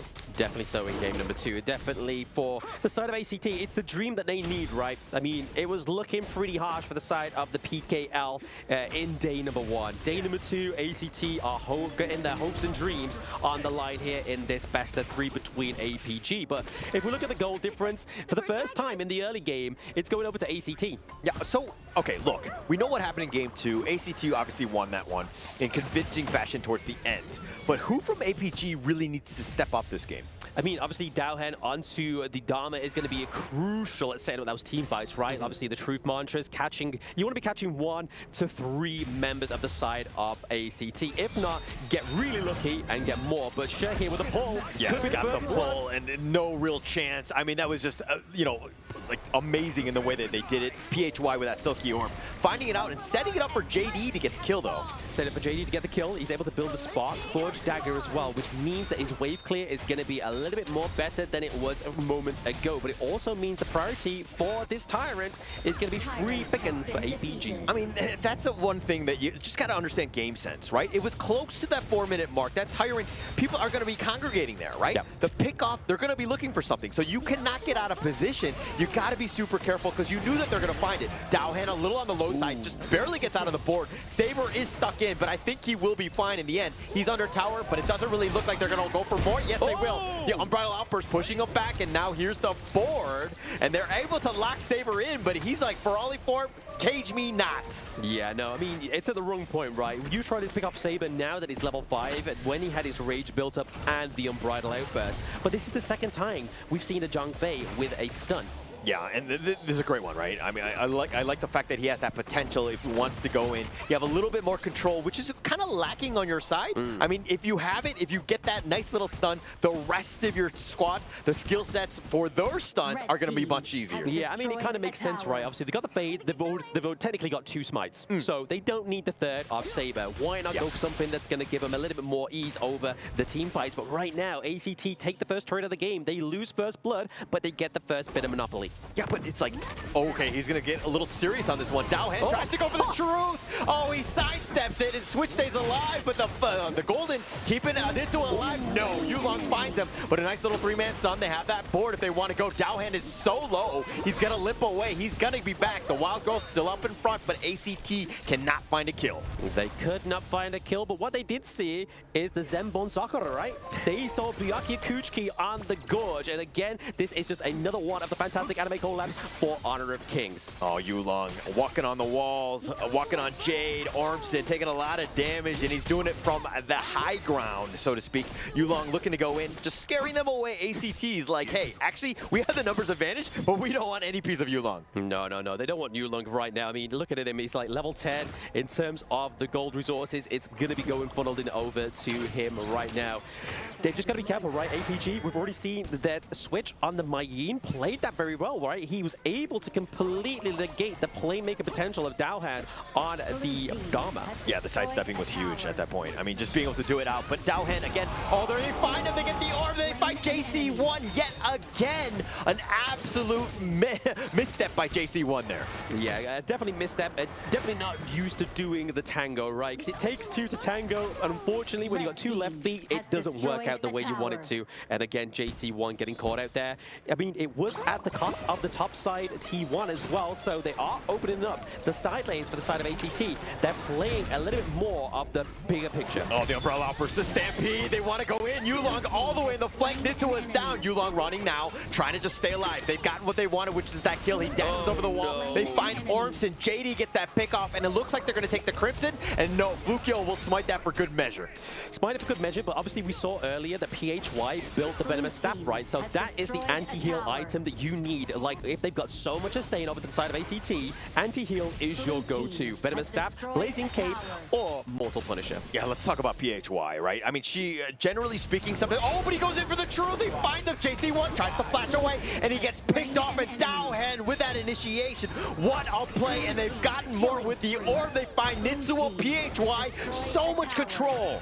So much control, but it's all thanks to Furball, the pseudo tank onto the side of ACT right now, just keeping them away from that T3 in the mid lane. I mean, right there. APG looked very strong. They've opened up the mid lane entirely. The last thing standing is that high ground turret, which after that point is going to be a lot of pressure over to the side of ACT. I mean, you still have the outer ones. That's a silver lining at the end of the day. So I mean, yes, the mid lane is the most important one, but you can kind of converge on it. The potential for flanking is there, but APG have been playing a flawless game. We saw this in game one, where again that early game very strong, taking things out, and but ACT were able to bounce back in this one, or that one. Are they able to do it in this one? I mean, it's on a 10-minute timer, right? Like you said, no 10 minutes has been on the board, but does APG know that? Have they got their own egg timer? When that goes ding, are they at the base? If not, let's go and run. But right now, it's looking very scary for the side of ACT, but they have been in this situation before. 0 kills, whilst the enemy team has got the amount. But if you look at this, Yulong and Flukio are definitely not neck and neck where they should be within the gold, right? Yulong is definitely taking the lead here, whereas JD is almost 2k ahead of a JC1. I've experienced a game like this at the 9-minute mark with 0 kills, but it looks like they're going to look to go. The board has been set. Ormson just rolling away. The Furball is a potential catch there. No, the Umbrella Offer's keeping him alive. Switch is looking to go for this, but he gets caught out. JD makes him pay for going aggressive, and they find him, and now Flukio. Yulong try to go in. Flukio gets picked off. He gets sniped down by Yulong.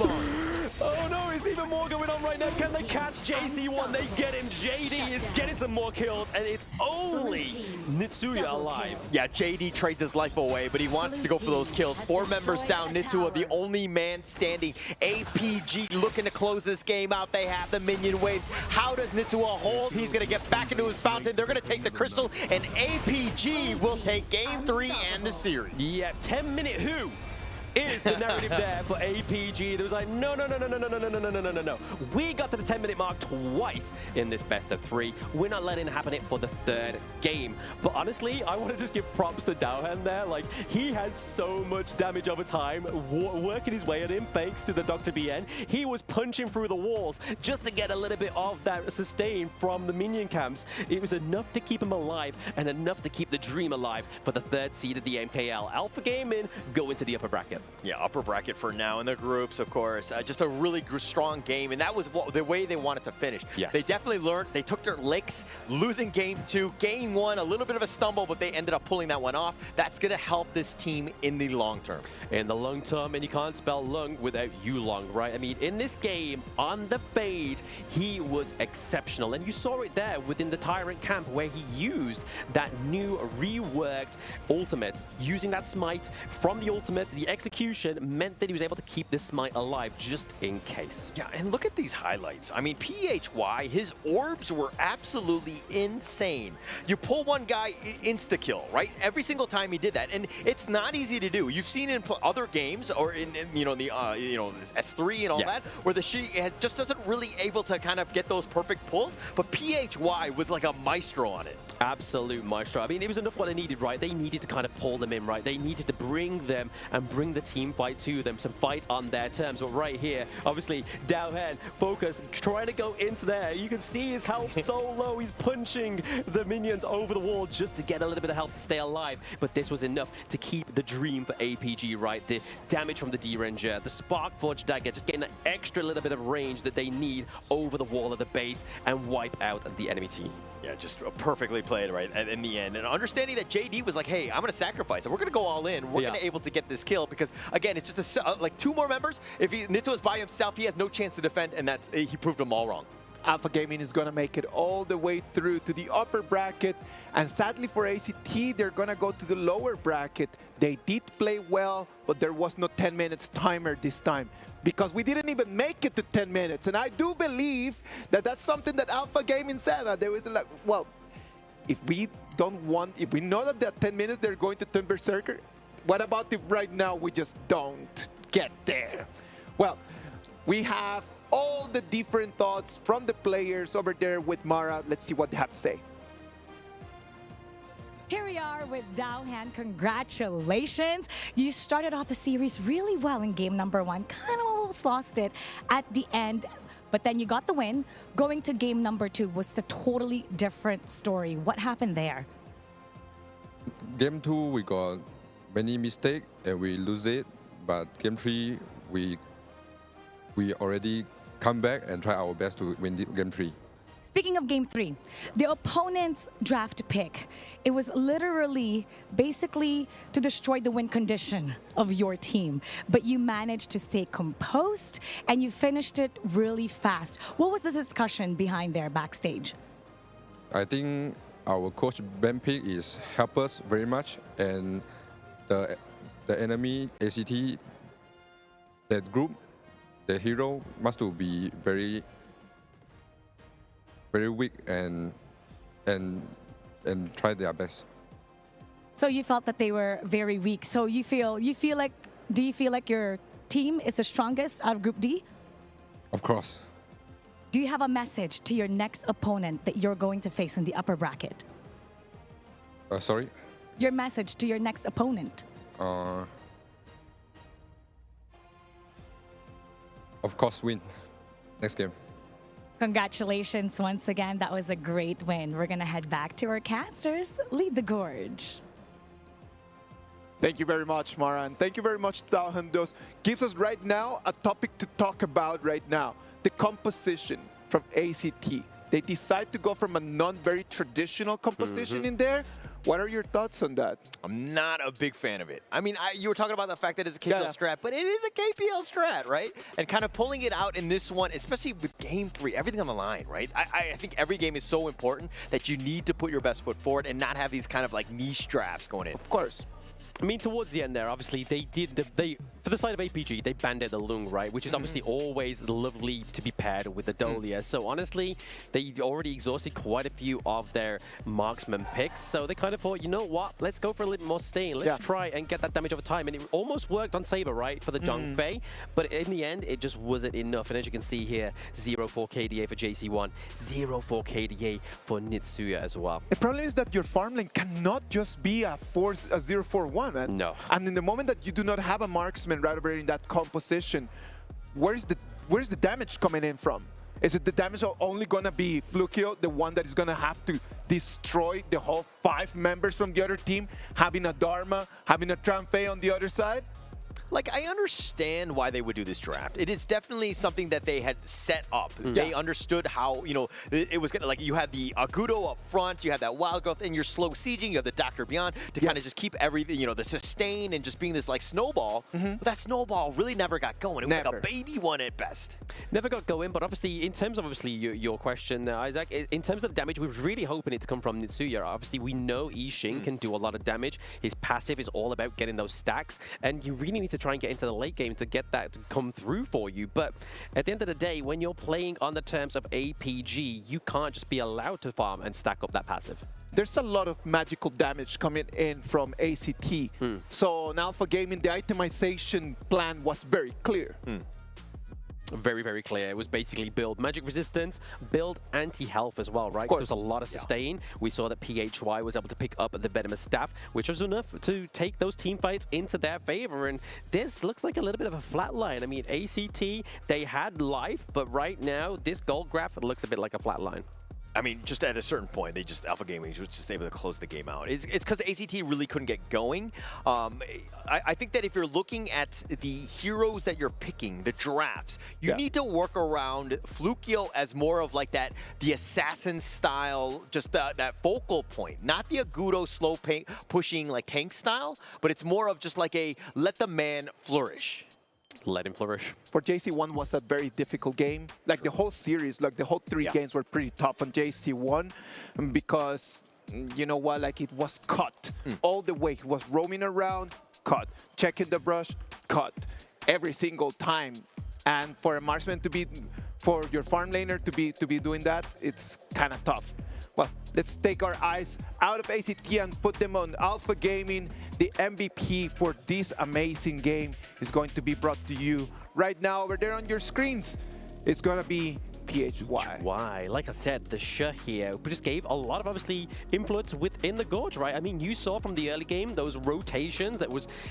They didn't need to put that pressure onto the farm lane, right? JC1 onto the Dr. BN didn't really need to be contested that much, but they're like, you know what? Hey, let's not let it get that moment to shine. Let's not give it its 8-mile moment, that one shot, one opportunity. He was just like, we need to rotate down. We need to put the pressure down. I mean, look, even though Control Mage, damage dealt, 25.7% of it dealt by Shrew. Yeah, actually a very interesting MVP because you're looking at KDA alone and like Yulong was like 5-0 and 5. And you're thinking that he's getting all the pickoffs, everything was going to happen, but it really got set up by Shi and PHY just on those orbs, right? So a well-deserved MVP by PHY here. The setting up is what gave him that MVP, isn't it? Just the initiation coming in from Shrew. It's not a difficult hero to learn. It's a very difficult hero to master. Yes. It is just a matter of the timing. How do you use your herbs to initiate, to pull someone in? Who are you pulling in, right? Like, it's all right when you're pulling in a farm laner. It's not all right when you're pulling in a support or you're pulling in a tank. Yeah.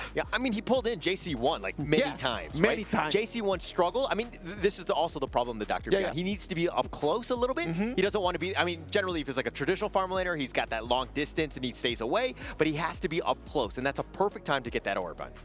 Very perfect time, but this is going to be the end for ACT for now, but next game soon. Come on, man. Like, ACT still has a chance to go and move forward. They're going to have the last chance as they're going to move to the lower bracket. We're going to have a chance to go and have a little bit of a break as we come back together for match number 2.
Come on, let's go.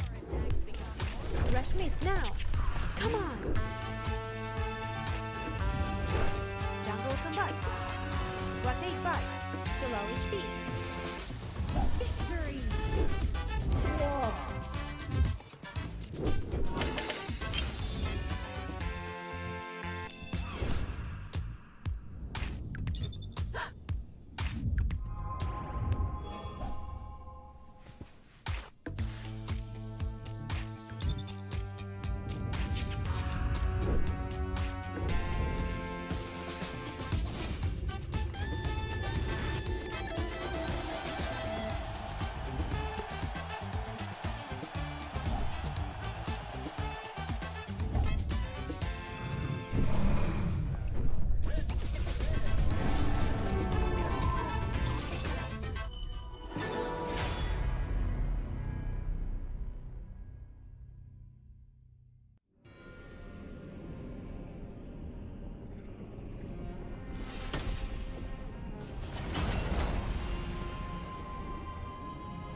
Welcome back. Game 1 is done. We're gonna move into Game 2.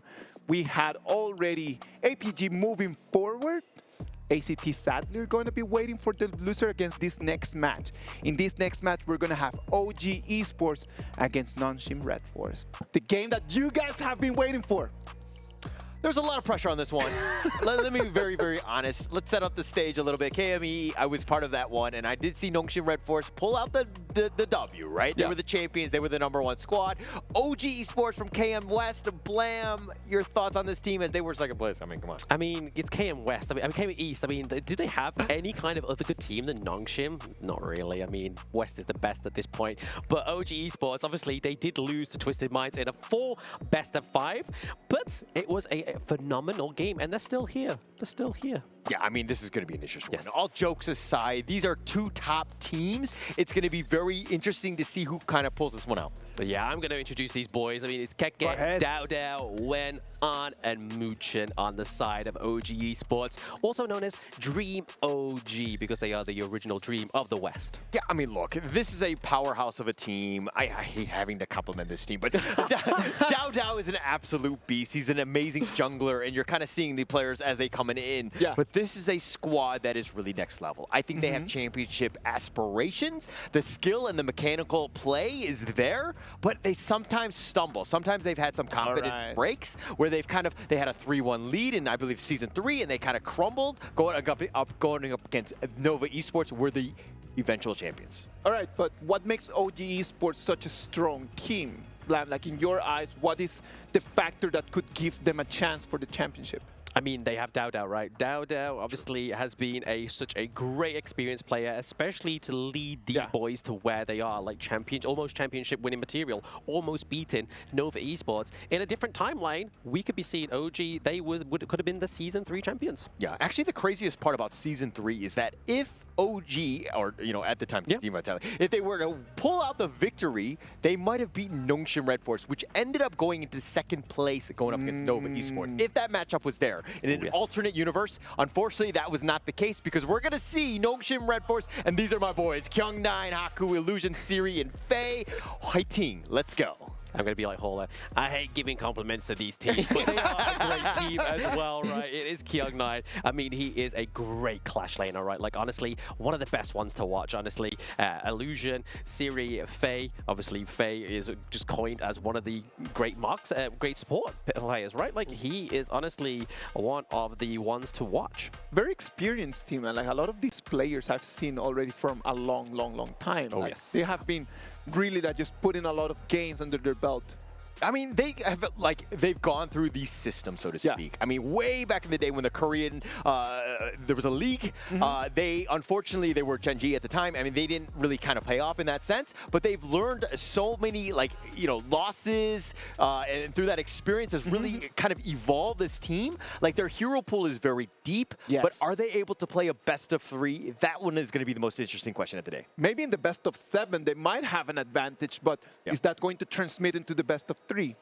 Like I always say, it's my coin tagline, best of 3s, anything can happen, right? And I mean, we always say that Nongshim, they need a few games to warm up. So can they have enough games? Is one game enough to warm up within this best of 3? I suppose we won't have much longer to wait, right? I mean, we are getting into it. You can see the players here. Currently on the screen is the boys, the Korean representatives, the JPKR region #1. It is Nongshim RedForce. Yeah, and this is a team that, why we were talking about the fact that, like, in best of 3s, they might not be as good because they learn on the fly, right? When they lose, and then they're like, okay, we know what we need to adjust, and they make those micro adjustments in games. So, like, longer series, Nongshim RedForce does really well, especially in Season 3, where every single best of 7 went to an ultimate battle. I mean, where's Nongshim's monkey mascot? I mean, that's already proven, like, a better advantage right now. We got a mascot. It's on the chest. It's on our hearts. KMW, baby. Are they allowed to have 2 coaches like that? Can we get some referee to look into this? This doesn't seem fair, no? Getting into the draft of game #1, Coach Andy there we saw on the screen. And obviously for Nongshim RedForce, coined as the greatest red, their coach is going to be YK. But we're looking at banning out the Liang, looking at banning out the Ali. So already trying to take that power coupling, that control mage coupling of the Princess Frost and Liang from the side of Nongshim RedForce. Sorry, you call them the greatest what? Red. Can you say it again? Greatest red. Okay, I just wanted to hear you say it again. Just many times. Just inserting your energy into the Nongshim RedForce team as they get ready for this draft 1. But OG Esports is Dream OG. They're the original Dream. Yeah, okay. I mean, yes, you have your dreams, but we've seen Inception. It doesn't always work the way you want. And I think that Nongshim RedForce, with the power of ramen, Shin Ramen, they're going to do awesome. I mean, we can dream. Dreamers. We're all dreamers at the end of the day, right? So OG Esports taking it there for me. But no, we're looking at the draft here for Nongshim RedForce. Already a lot of control. Already quite a bit of sustain here for the Hue1. And we always praise this one, right? Where it's second pick, flex pick Hue1. We don't know where it's going. Yes. But right now, with the Orgrim pick up here, it could only be the mid. It could only be... Actually, no. It's not. They've already thrown their cards off the table. It can only really be the roam now. Well, a little bit an unconventional pick right over there, but Ogre and Yuhuan Yixing, a really nice combo right over there. That's very nice 3. Nothing. There's a lot of other options that they could have to take for the second round of picks as well. Absolutely. I mean, a little bit of a strange ban here is going to be the whole Yi. Obviously, a great counter to the Lung, as we know. Can obviously sustain those flaming palms in the early game thanks to its tankiness. So obviously, banning out the whole Yi is going to be a good call for the side of OG Esports. Also, the D-Ranger we've seen shine in the previous series. I feel like it's gone like, what, 100% win rate today, D-Ranger? Yeah, it's a great hero. I mean, the potential for, you know, just a very solid farm laner. Very important as they go into the second phase. They need somebody, right? But I like the way Nongshim RedForce are drafting thus far. They're putting their best foot forward. Ogren Haku. They're synonymous with one another, right? He is one of the best Ogren players on the global platform. So this is a guy that, again, knows how to play it. Plus, they're going to set this up with Kyung9 getting his signature hero in Sunsu. Yeah, the Sunset here on Kyung9. He's going to put a lot of pressure. Obviously, he wasn't able to give it over his Dharma, which we know is obviously one of his other favorite picks. He loves this one. But another little bit of fun fact here. Kyung9, I believe in the KME ranking week, only really played like 4 heroes, whereas other teams were just going crazy with their hero pool. But speaking of crazy, we are going to get one of the power couple ins, but it is going to be the aggressive, the big engage, the Byron and the Pei being set up here with obviously Lady Chen. Great counter to the Orgren. Yeah, I want to talk about the fact that they were like, oh, Nongshim only plays 4 heroes. heroes or whatever, and they're not very good because they don't have that flexibility. It was more the fact that they were stomping teams with literally 2 drafts, and the enemy team did not have an option, and they just 2-0'd everybody, so you play the minimum number of games. Hey, that's a deflection, right? I said no context of that being negative. If anything, I was impressed. So I want to say that you are reflecting your negativity onto Nongshim RedForce here, but the Consort U, the great counter here for Lung. Look, anytime you talk about Nongshim U or Nongshim RedForce, I'm just like, no, you're insulting them. You're being overly aggressive, not giving them a chance. Not cool, bro. I'm gonna have to talk to your parents about that, please. Don't get my parents involved. Please, I want this to stop right now, and we need to stop it because you know what? Both teams are ready. The coaches are gonna go out and they're gonna shake hands because you know what? It's a matter of being nice to each other. Right, I think we should shake hands, Ryan Holler. Oh, we both knew what we was doing. We went with a switch up there, chat. We went with a switch up. Neither of us shook hands. Why would we? KMW, KME, going up against this one in this best of 3. Is it going to be Nongshim? Is it going to be Dream OG Esports? Getting onto the gorge almost for game number 1. Yeah, actually, I'm scared for you because if Nongshim RedForce 2-0s them, you will never hear the end of this. Never, ever. Reverse. Never, ever. If there was cake, I'm going to find some cake, and it's going to be in your face. You know what, boys? 2 teams and 1 plan each. It's time to see whose draft is going to come alive in the gorge. Lamb, Holler, be nice to each other, but take it from here. Let's go. Yes, exactly. We're going to get out to the gorge for this game number 1. I mean, we've already had bangers today, right? I mean, ACT, APG, they did deliver. Honestly, better than expectations of many people. But this one is going to be the start of something new, something that could be carried on for generations between the KME and KMW. But in terms of the draft, I mean, I know you're going to say Nongshim anyway, because I mean, there's no point asking you. But in terms of the draft, what are we thinking?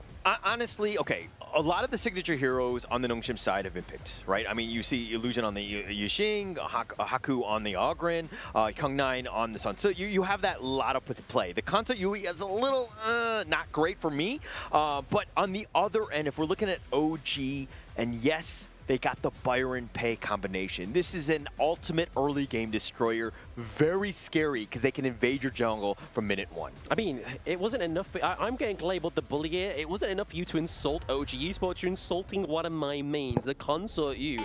I mean, the second skill, the protective winds, is going to be so nicely timed, hopefully for Nongshim RedForce, to detect and just detract from those flaming palms. And obviously, if you time it correctly, you can activate the Blessing of the Dyrad, right? So you can get away from that CC that other side of OG Esports could land onto you. I didn't know you main Consort Yui, and now I hate the hero more. Whoa! So, yeah, hello, is this Holler's parents? Yeah, he's being mean right now. Apparently our dad is right next to us, by the way. But okay, I mean, just starting off this game, I think it's going to be key, right? Nongshim do a great job of just like funneling that farm into Haku because they know that his Ogren is really next level. I mean, they have to. I mean, Ogren needs to get online a little bit earlier, right? He needs the itemization. He needs the Light of the Blazing Cape, the Eye of the Phoenix as well to really sustain into these team fights. But I mean, to the props of Nongshim RedForce, Hugh1 here is going to give over that sustain in the early game that he lacks so far. Yeah, and look, I mean, if we're looking at the top lane, Faye is already being super aggressive. Oh, super aggressive, but speaking of that, when has the flash out? Kyung9 gets first blood. That hurt for me to say, but another kill going over to Nongshim RedForce. My heart bleeds blue, but this is not coming through here. This is only early game. Not 1, but 2 kills to start off the game. That's a perfect start for Nongshim. It couldn't have been any better, and getting those 2 just to kind of set up the stage. Again, once they have a lead, Nongshim are very strong because they hoard wealth like no other team. They hoard wealth. I mean, it definitely paid off into the top side of the map, right? I mean, able to get out both Wen and Kage there is going to be very interesting for these 2 teams, but they're already looking very solid into the bot side of the map.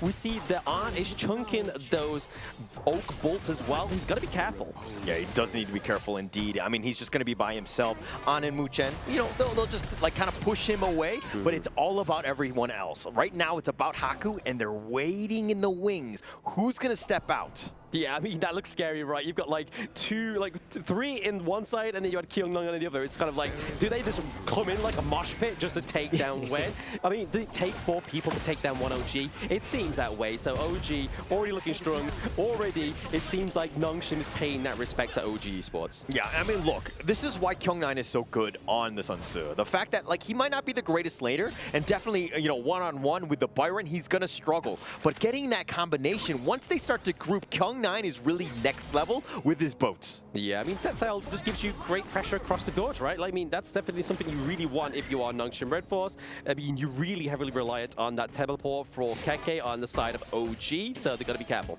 Yeah, definitely. So, I mean, look, Siri all by himself at this point. I mean, just kind of on, just he'll duel with this one. I think that he will struggle. Console Yui doesn't have the greatest time against Loong in that in the laning phase. Yeah, I mean, for now, she's definitely obviously putting the pressure onto into the bot side of the map, which is obviously 1v1 here. We might get a payback. Obviously, we do see the protective winds come through. Faye is here to bring some help, but it's not enough. We see On get the takedown onto Siri. Pow!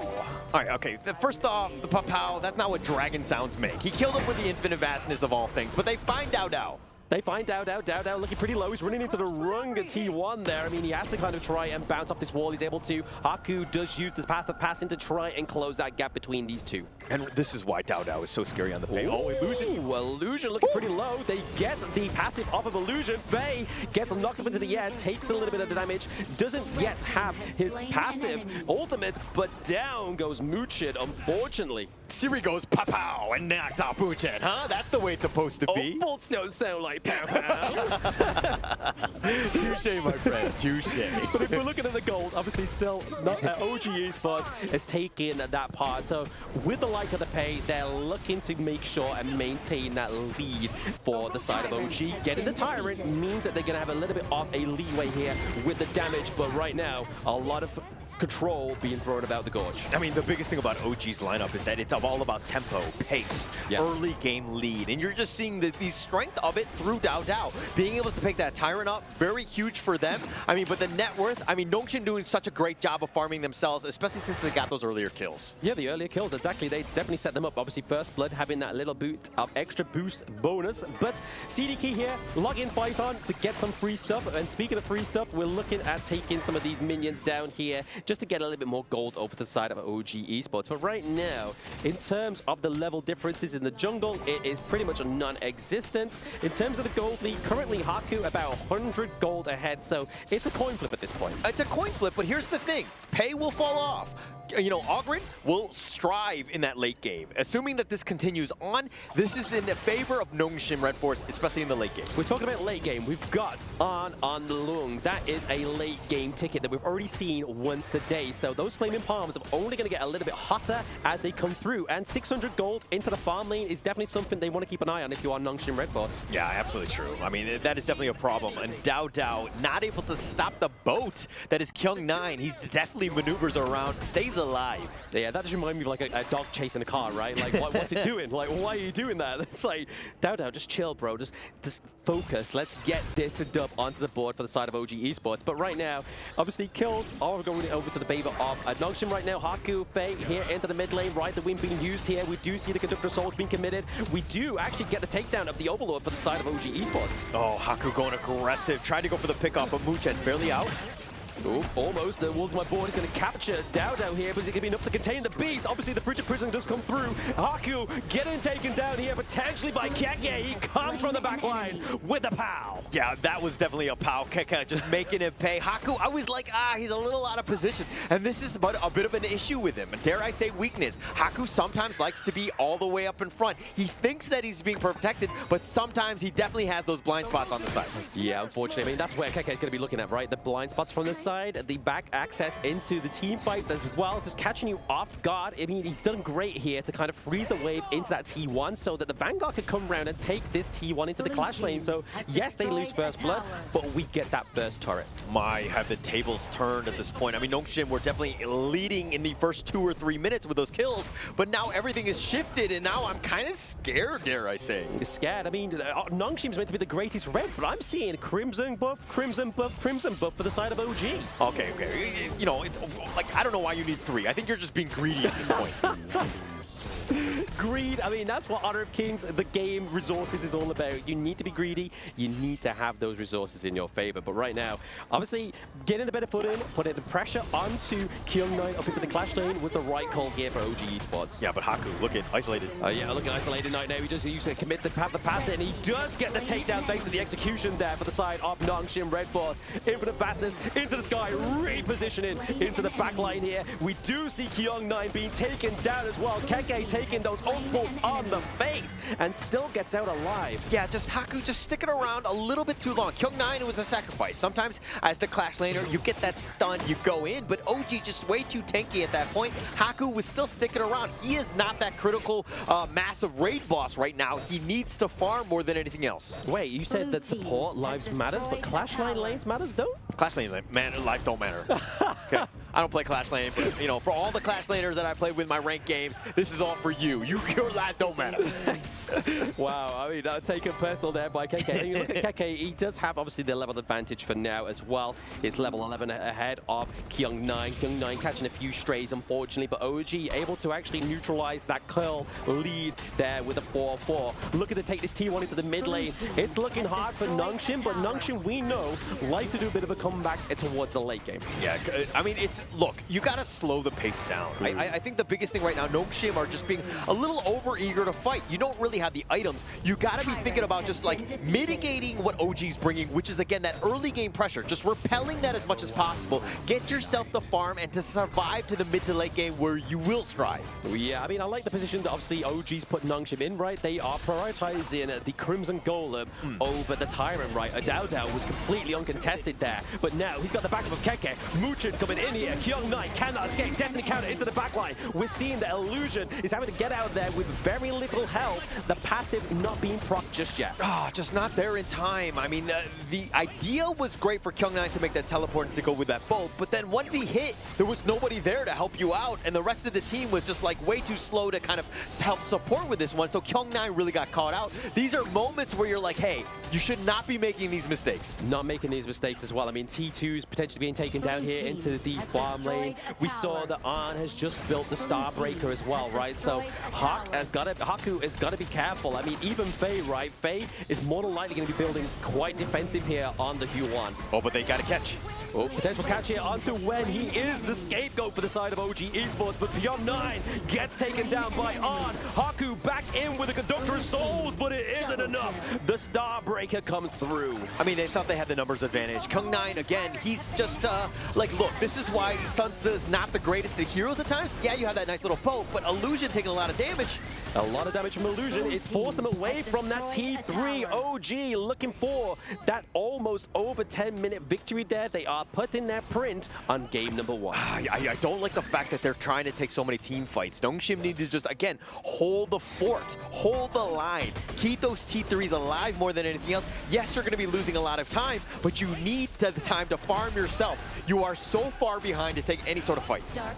Yeah, I mean, you're hearing them on stage shouting. It is creating such an atmosphere between these two teams. OG, I mean, the shouts to themselves gives dividends over the side of Nongshim, right? They are keeping very strong, very vocal between the teams because they know Nongshim is not somebody that you cannot take lightly. Yeah, for sure. I mean, look, OG are definitely passionate. They are ready to go and good, you know, they're looking to bear down onto Nongshim and shut them down. They have a huge lead in terms of net worth. Yes, the kills speak a different story, but Nongshim right now on the defensive, they need to hold on. They do need to hold on, definitely. I mean, this is where we've seen teams come back, right? I mean, even though the high ground turrets do get taken down, there is still a chance here for Nongshim RedForce, but coming in thick, coming in hot is OG for now. Flaming Palm onto the backline. Illusion almost losing his life, but the protected wins as well, keeping Siri alive, and enough to keep away those minions into that T3, but it's not going to stop them. Flaming Palms are connecting, a great asset when it comes to turret takedowns. Right on that one. Illusion was so low that that it's taken years off of my life, right? I was still like, oh my god, so close, but they're going so close again. Illusion playing the close, but it is going to be the little bit of damage from the Muchin on the Didia that gets the kill. Haku still into the thick of it. There is a team fight on two fronts. Kyong9 goes down. OG just need that minion to come through. The cannon minion with very low health. Faye, is he going to be enough to get that kill onto the minion? No! Game number 1 goes to OG, baby. Well played, OG. Good job. I mean, all right. I mean, well done. Yeah. I want to say that OG didn't really win, but it was more like Nongshim lost, right? Because the way that they were playing on that one, they were overly aggressive. They were kind of getting themselves out of position at times. And I want to say that this is uncharacteristic of it, but no. Watching Nongshim for as long as I have, this is something that they have. The tendency to do this has been on point. But again, this is why Nongshim need longer series, because they need to shore up these weaknesses. So you're taking away the win from OG and still trying to spin it into a positive that Nongshim just had a good loss. Yeah. Is that what you're trying to say? all right, whatever. Well played. You know, I mean, it's just one game. It's a best of 3 more than anything else. We have a long way to go. We do have a long way to go. I mean, this is only the start. It has been very fiery, and as you can see from these highlights, OG Nongshim going head to head is nothing but satisfaction for me. Yeah, well, okay, all right. I'm glad you're satisfied. It's just one game, but the marathon isn't over here, right? Nongshim will bounce back in game 2. That tends to be their MO. They tend to just draft really well and kind of play them in. I think that you need to rein in what Haku is trying to do. He's been overly aggressive. Even this set sail Kyong9, look at his positioning. He's so far out. He's like, oh, crap, now I'm screwed. No real chance. And now Haku's like, do we fight? What's going on? Tries to go for the Conductor Souls. Not enough sustain to deal with these things. Yeah, Siri, Faye, and Illusion just like, you know what, let's go to the back line, guys. Don't worry about it. Kyong9's just kind of whiffed that boat, unfortunately. Satnav played up. We've seen it already onto the Honor of King KWC this day already, but right now, OG looking pretty hot. I mean, early game got me worried. Those 2 kills for Nongshim RedForce, I was a bit scared. I almost went into the fetal position, but I didn't. I kept the dream alive, and Dream OG is the reason why. If they got 1 more kill, would you have gone in the fetal position then? Potentially. Is it just that was the tippy, that's the threshold? Yeah, got it. If we get some super chats in the YouTube, I'll go into the fetal position. All right, understood. At least we know what your limits are. I mean, going into this one, what are the limits of Nongshim of just like trying to bounce back? The limits of Nongshim trying to bounce back, I feel like it is obviously down to the draft rate ultimately. Okay. No, I do agree with that. I said your thoughts on this one. My thoughts is that I'm having the time of my life. I am enjoying it a lot, man. I was just checking on what the chat is talking about, and everyone is loving the banter. I was like, you know what? Let the boys fight. Yeah, why not? Everyone seems to be loving it at home, so yeah, let's go with that.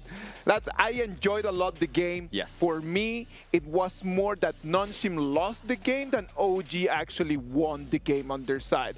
It's not saying that OG Esports did not play well. I'm just saying that Nongshim RedForce just played not to their standards. Preach, brother, preach. I mean, that's exactly what it is. I saw some money exchange hands under the desk here, so I'm in the I'm in the hot seat here, and I can see everything. But no, we can't deter that victory away from OG Esports, right? I mean, Keke, yes, he had a little bit of a struggle into the early game, but his position into these team fights is the reason why he got MVP. Yeah, okay. Look, Keke and Dao definitely made their impact. I mean, they did a really good job. But if we're looking at when he died 4 times, you call this guy a championship team and you died 4? Okay, definitely. Sacrificial. Definitely. Somebody has to take it on the chin, and unfortunately, it was when in this game number 1. It may not be him in game number 2. Lam, you mentioned something very interesting. Like, someone needs to just kind of like jump in first. Yes. I'm sorry. Like, we cannot just go into every single fight and make it a 5-0 trade. Yes. It's rarely that happens. So someone needs to be that first person. If when it's deciding that, well, my character can just die first, why not? Exactly. I mean, if you look at the damage dealt by Wen, and even though he died, sorry, but look, 68k, Siri 40k, 68k, Haku 52k, 68k, Illusion 37k. Oh, these numbers are making me sleepy. Where's King when you need him? I need to beat someone else on KME as well. Bring him on. I understand. Obviously, OG playing the late game and understanding how they need to do it. They play that one flawlessly. I think if we're going to look at this draft, it was more about the bans. Letting that pay go through, especially into Dao, that is a losing recipe right there. It's either that or they're just like, exhausting that kind of draft, right? Because we know that they love that draft. The Pei and the Byron, I mean, it's the Keke and Dao special. I mean, the guys are both so nice, they named them twice. No, I'm telling you, and Dao had an amazing performance. That's the reason why our MVP for this game is going to go right to him. MVP for this game is going to be OG Esports, Dao, 2-0-5 from a KDA. A performance that for me, in terms of what Pei can do, it's okay. He performed really well, but it was not the only reason why they won. Right? We got Wen just being there, dealing the damage, sadly not being able to survive until the end. So for me, it was in between Dao and Wen. Absolutely. I mean, what rhymes with Dao? Pow pow. Which, again, dragons do not make, okay? Going back to the game. But I think in this one, the most important thing is that, like, if you're going to allow, like, a Pei, which is a very tempo-based hero, right? And especially early game, for the Nongshim side, they need to react accordingly, either through draft and counter-picking it, breaking up definitely the Byron-Pei combination, or playing a little bit more aggressively, or trying to be, like, defensive and protecting your own jungle. I think that Pei kind of got going, and once Dao gets going with that mobility, he's almost nigh unstoppable. Pretty much, basically. He just dictated the pace of the game, right? Like, the fact that he dropped no lives was the reason why he was able to just kind of perform that well. Like, if they really tried to focus Dao, then I think we might be seeing a little bit of a different story. I hate to admit it. So from the BP, already the destiny was already set on what it's going to look like. The BP was not for Nongshim RedForce. So draft-wise, if you look at this in isolation, you just look at Nongshim's draft, you're like, this is a classic Nongshim lineup. Okay. Right? They brought everything, their signature heroes. This is what they're very comfortable with. But this is the perfect counter, which is, again, the Pei, which is like tempo. Like, you're taking away all of that, time and, the farm away from Haku, who really never got going because he was just like, oh, okay, we got to fight. Now we got to go. And he's just like, not really that critical mass yet of items. Exactly. So it's just a really uncomfortable situation for Nongshim. Very uncomfortable for everybody, I think, because, I mean, we saw the fights always happening on two fronts, especially towards the end there as well. Like, Haku, like you said, would always go in with the Path of Passing to try and sort of, like, get the Conductor Souls, get the knock-up to try and stop any kind of CC immunity, and then the boat came through, but it always didn't quite go the way they wanted to, and obviously always takes two to tango. We're always talking about, like, what does the other team that lost need to do in order to turn things around, but let's just change that conversation and say, like, what does OG Esports need to do in order to seal the deal and to just go home with a 2-0? Again, I feel like it's just rude to repeat the execution of whatever they did in game number 1. I mean, it's definitely clearly working. I'm pretty sure it doesn't really want to be a scapegoat in game number 2, but if it works for the side of OG, why not? So you believe that they just need to keep going with the same plan? You think that nothing needs to be changed? Everything needs to be just the same way as the game 1? Sure, yeah, I think so. I think if it ain't broke, why fix it, right? I think that they continue on, let Nongshim make the adjustments, right? Okay. I mean, look, there's not really too many heroes like Pei where you have that early game advantage. So it's going to be a little bit more balanced in that regard. So let's see what sort of bag of tricks Nongshim have, because again, they usually have a counter. Again, they usually will strike back in series, but in a best of 3, do they have enough time? They do have the hero pool to just kind of like come out with something nice, but they seem not to be able to be nailing the bans right now. Like the picks, they're nailing that part. The bans, this the one area that they do need to improve immediately. Yeah, definitely. It'll definitely help them out, especially going into game 2, which is going to be key for this one, right? Nongshim, if they go down 0-2, I will never hear the end of it from Blam. So Never, everything is at stake. Everything's at stake. Your pride, your boys, everything. But I'm here to take it all, baby. I'm like the Monopoly guy. But right now, we do see the idea being banned once Moochin gets that pick. We know he loves that pick so much, and they were able to give it over to him. So, like I was saying to Isaac in that game number 1 analyst there, is the fact that maybe Nongshim just kind of exhausted the best draft from OG Esports. We got the Pei off the board, we got the Byron, we got the Diadea as well. Yeah, so, I mean, dare I say it's called horse trading, where you kind of not put your best foot forward. But, I mean, looking at that draft, Nongshim's RedForce, that was their lineup, right? This is something that they win with. That is the exact lineup that they wanted. But going into this one, I mean, Nongshim RedForce, the Mai is open. Illusion plays an absolute beast of a Mai. So, but the early Not happy with it. I'm very happy with this with Ard. I mean, we saw it in the KMW. He was taking teams 3v1 in the early game. He knows how to perfect this Parasol so well into his advantage. He can get dived. He can come out without a scratch. So honestly, Nongshim, I'm not too sure what they're going to be doing here. Maybe they gave over the early so that they could get the Mai Shiranui here. Okay, all right. Everybody loves Mai, I mean, for two reasons, right? But if we're looking at Fatih here, I mean, the amount of sustain, this is definitely a new one into the Kyung9 lineup. We haven't seen him play it. Obviously, it wasn't available then. Yes. But look at how OG have responded. Yeah, a lot of control. They've gone for Dao Dao onto the Orgrin. He's kind of like, hey, Haku, I'm going to show you how to play this boy. But we know that Orgrin is one of Dao Dao's big picks. If he can't get the pay, he likes to go for this pick because once again, yes, he's a tank. Yes, you're kind of making that the enemy team have to try and pounce on you, try and run you down in the other game so you aren't able to kind of build those defensive items that the Orgrin needs. But to counter, obviously, in terms of fast-pacedness and in terms of farming, in terms of turret takedowns, we're getting the Yagudo here as well. Yeah, this is the Haku special for him. I mean, they've been looking at this as a Orgrin counter pick. Yes. This is their go-to. Whenever they see an Orgrin. Haku, again, plays it very well. But, you know, I think OG Esports, picking the Orgrin themselves, they're like, hey, actually, we're going to show you how this hero works. Yeah, the Orgrin coming through here. Again, banning out the whole Yi. They don't want the whole Yi come through for the side of Nongshim RedForce. I mean, there's no Dolia in sight, which is normally the pairing we see with those two heroes. You get double of his arrow. His ultimate is able to create some crucial, like, play potential, kind of like a very long range cannon blast from the Motsu, but it's just across the gorge. Like, you can get locked down for a very long time, but to the side of Nongshim RedForce, banning out the Princess Frost, calling out that Liang Princess Frost combo, and as well as banning out the Ganon Mo. We know Wen loves the Ganon Mo. Yeah, it definitely loves the Ganon Mo right here. But, I mean, if we're looking at the rest of lineup from Nongshim RedForce, you have the Agudo and you have the Fatih. A lot of heals, right? So a lot of heals. They're trying to be like, hey, OG, if you want to sustain fights, cool. We've got the counter or our own healing, our own sustain to kind of deal with this. Obviously, the Mai is kind of like definitely not a really good sustaining hero, but if he's able to survive, kind of make his rounds and repeat and rinse and repeat with some of the skills, I think that he's going to have a good time, but he needs to stay alive. Ooh, the Suya here coming for the first time within the Honor of Kings World Championship.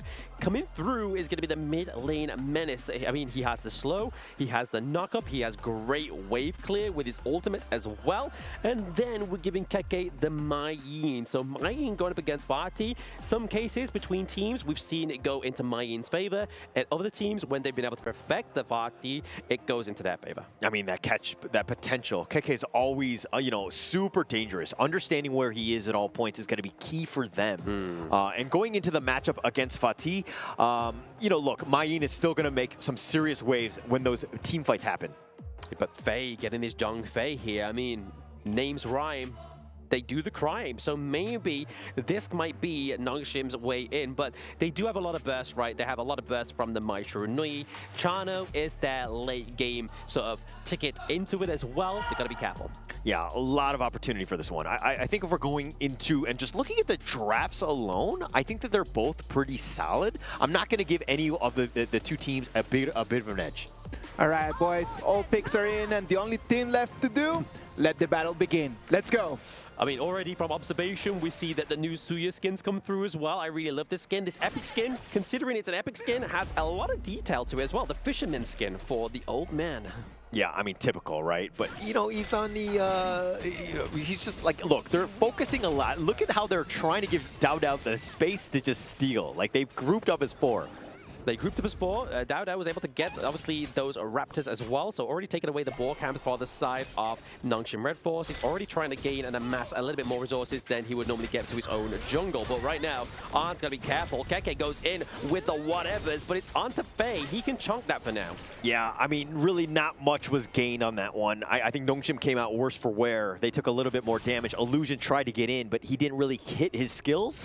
But they're going to stick around. And I mean, they're trying to be aggressive and take the fight to OG. OG. Oh yes, again, there it is. The one of the knockup. The first blood going over to Keke here. So getting the kill onto Faye is going to be a little bit of a different story here for OG Esports. I hope it's the same script as game one, because like, oh, God, we'll give you the first blood, but then we turn it around and like OG did. I think Nongshim are going to use that one, no? Yeah, I missed the perfect time to go to Pow Pow, because I mean, yes, fists don't go Pow Pow, but in comic books, okay, they do go Pow Pow. Wait, what level are we at, right? But when limping away, staying alive, again, I think the biggest thing is they got to get Siri going. I don't think he had the greatest game one.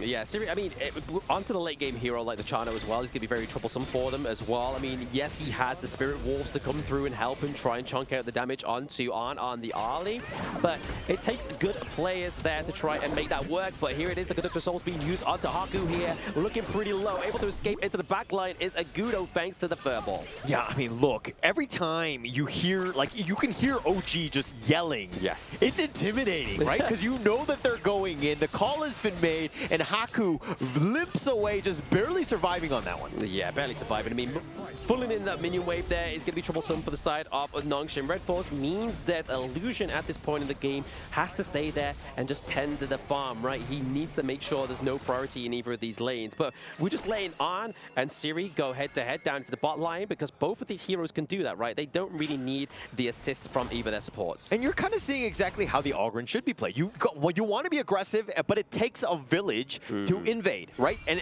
they're committing so many of the resources and people to ensure that Dao is able to get those steals, which has been great because he's taken away those buffs. He's taken away the buffs. I mean, that's what we need, right? Ogren needs to make sure he's gathering the resources. Already at around about a 600 gold lead as well.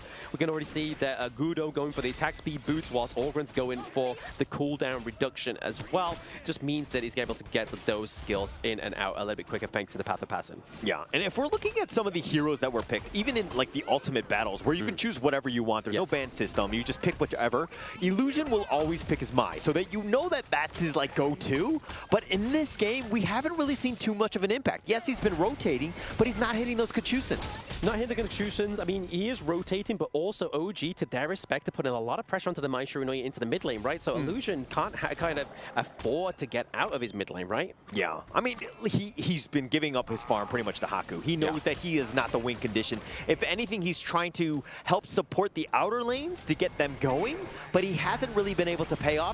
I mean, look, they don't have a single kill to their name at this point, but I mean, most of this should be revolving around Illusion's play. Yeah, Illusion definitely needs to kind of be one of the carries within this one, because Siri right now is not going to be able to do that damage, as well as obviously Young Knight on the party just yet. But now we're getting into that 4-minute mark. We're looking to contest the Crimson. It goes over to the side of OG Esports. They are down a smite just at that vital time, though. Are they going to wait and try and go for it when that smite comes back up rather than straight away? Okay, suppression does come through onto Illusion. That's not where you want to be going, but Kyung9 here with a lot of damage into the back line and able to survive as well. Not a single trade, because Keke on the Mayin is a master at the escape. I mean, absolute master. He's like a Houdini, just being able to cartwheel to safety.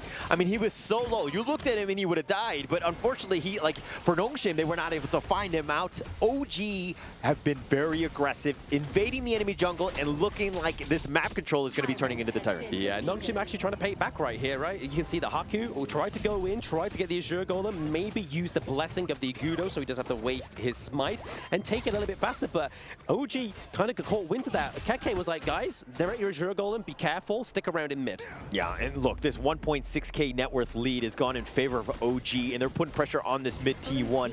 Nobody there to defend, right? So this has come in, and now they're looking to rotate in the top part, and this is looking rough for Nongshim. Yeah, I mean, at the moment, it's again just that effect of dominoes. The turrets are just falling, like one gets taken down, another one gets taken down. So they're just paying back the dividends here. But right now, obviously, OG are ahead for around about 2k gold at around about the 5-minute mark. So already cementing a lead here with the Tyrant buff as well for another 30 seconds. Nongshim RedForce got to be careful.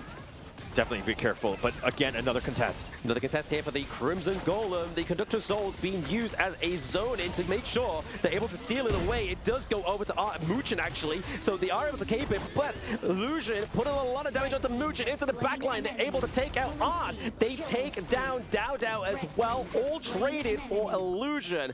Is this trade good enough? Yeah, definitely good enough, right? I mean, Dao and On for Illusion, I will take that trade any day of the week. I think Nongshim have to be very happy with that. Plus, you've kind of shifted some of the buffs away. This is a great opportunity, but they did lose the mid T1, so now how do they bounce back? They're still down 2K. I mean, Nongshim definitely have an avenue of like a way to get back in, but it's still an uphill battle. It's still an uphill battle, and I still don't think that Dao is at the pinnacle of Orgren's itemization, right? Like, he has the energy core, but he doesn't have the burning cape, the blazing cape just yet for the anti-heal from the Agudo. So they kind of need to get that going, right, to even put a stump into Kyung9 within these team fights, but waiting in this bush is Faye. Yeah, just sticking around and potentially putting in. But like Muchen, this is the problem, right? I mean, yes, he's like this super squishy guys, but once he locks you down, like Illusion or Siri, you're going to have a tough time. A very tough time. And right now, they're trying to just focus on Wen here, trying to get him to be that scapegoat, but not quite coming to that conclusion. But we did see, however, Keke is able to feed into those minions into the top side of the map. I don't think the T1's going to be taken down just yet, but it's basically hanging on with little life. Yeah, and they're going to be zoned away. I mean, a lot was committed on that one. Alts galore, and they didn't get any sort of catch. And this is an opportunity for OG to strike back. Dao just denying access into that T1, so they're able to get the T1 up into the flash lane. Wen, however, is going to be the scapegoat once more. Suppression coming through onto Faye. That is a big front line gun down here for Nongshim RedForce. Illusion, Siri going down. Triple kill for Dao with the pow. Looking for some more. Haku and Kyung9 are just trying to make sure that T2 is not going to be contested here. But still, Keke is still into this team fight, looking to push them away, but it is going to be thanks to the furball. Can they get the shutdown here? Yeah, they can, and they make him pay. I mean, he was being very cheeky. I mean, Keke, again, just likes to be aggressive. He likes to force them back a bit, but the rest of OG were not really there to support. If they had one other member, he probably survives, maybe and gets the pick off, but they do make him pay. That was a huge turn of events, especially since, they traded earlier 3-for-1 in favor of OG, and losing out Keke kind of mitigates that. I mean, we're looking retrospect as well, right? So I don't really want to glaze OG, but it was a good play. Keke was obviously denying the access into the mid lane, which allowed that T2 to fall as well. True. So he did his job. He took the L, but it's the first shutdown for the side of Nongshim RedForce. Yeah, I mean, space created, but it's not something that you want to be doing all the time. No. You're giving opportunities. Oh, the suppression. I mean, what are you going to do when you're party, right? Like, you cannot get out of the suppression, just like most heroes in this game. And this is why you need to stick together, right? Yes. You need the buddy system. I understand that Kyung9 is going to be solo and he's going to be, trying to push the outer lanes and just split push as much as possible. But better him than almost anyone else. I think that at the end of the day, as long as Siri's alive, you still got yourself a chance. Haku needs, again, he's getting a little outclassed by Dao as he's 2 levels behind too. Yeah, I mean, top 3 spots in the gold chart is going over to the side of OG Esports. Nongshim have to be careful. They're behind by around about 6k gold at this point. Losing another T2 is not the position they want to be in. OG looking very dominant on building the Eternity Blade. A little bit more crit coming through here. We are seeing the Gudo fireball being committed here. Dao does go for the critical souls to try and go into the backline, but because they get taken down, this is Nongshim coming back with the double kill. Make that a triple. 3 members down, absolutely huge for Nongshim. This is an opportunity. They were down by about 5k. It's still about 5, but this is going to open up the map, potentially taking out some towers. We'll chip into this lead. Illusion looks pretty low and does get the takedown, so Keke is able to get a trade here, and I mean, that's a lot of damage already been taken there from Nongshim, so when they thought they were going to surmise a lead, yes, they do have 3 in the mid lane, it's looking scary for them. I mean, Keke making plays, even down heroes, and he's still willing to go in, finding Illusion. I mean, yes, he's very squishy so that you have that burst, but man, what a play there by Keke. Great play, but I mean, is this going to be the comeback here for Nongshim RedForce as they're taking the Shadow Tyrant? We're at that 10-minute mark right now and already looking a little bit healthier here thanks to that neutral objective. Team fights, Siri can have the extra bit of damage. Illusion now back onto the Gorge. We have Faye here. He does have the Unbridled Outburst. They've got to be careful that they don't tape the beast. Yeah, that was actually very close. I mean, like getting on the control on the Kyung9, probably the tankier of the group. Yeah. I mean, it definitely not, as long as Illusion and Siri are not locked down, I think you're going to be happy with that. And plus he survived, which was enough. And now again, look at this net worth lead. A little bit of a shift in favor of Nongshim. I mean, obviously they're still down 3K, but they're chipping away. They're chipping away. They're trying to bring it back, the ball into their court for now. But I mean, the thing is that Siri is going to be the one that you're really looking out for. The late game potential of the Chano is pretty scary. And right now, we're going to see come into play. We see that Wen gets wiped down by 4 of Nongshim RedForce at this point in the game. Coming into the 11-minute mark, can Nongshim get this T1 into the mid lane? It looks like they're going to try to assert dominance. KK's pressure is not going to be enough into the back line. We do see that An is trying to thread the needle and get that T2 into the clash. Yeah, but kind of on the backside, he's going for the flank.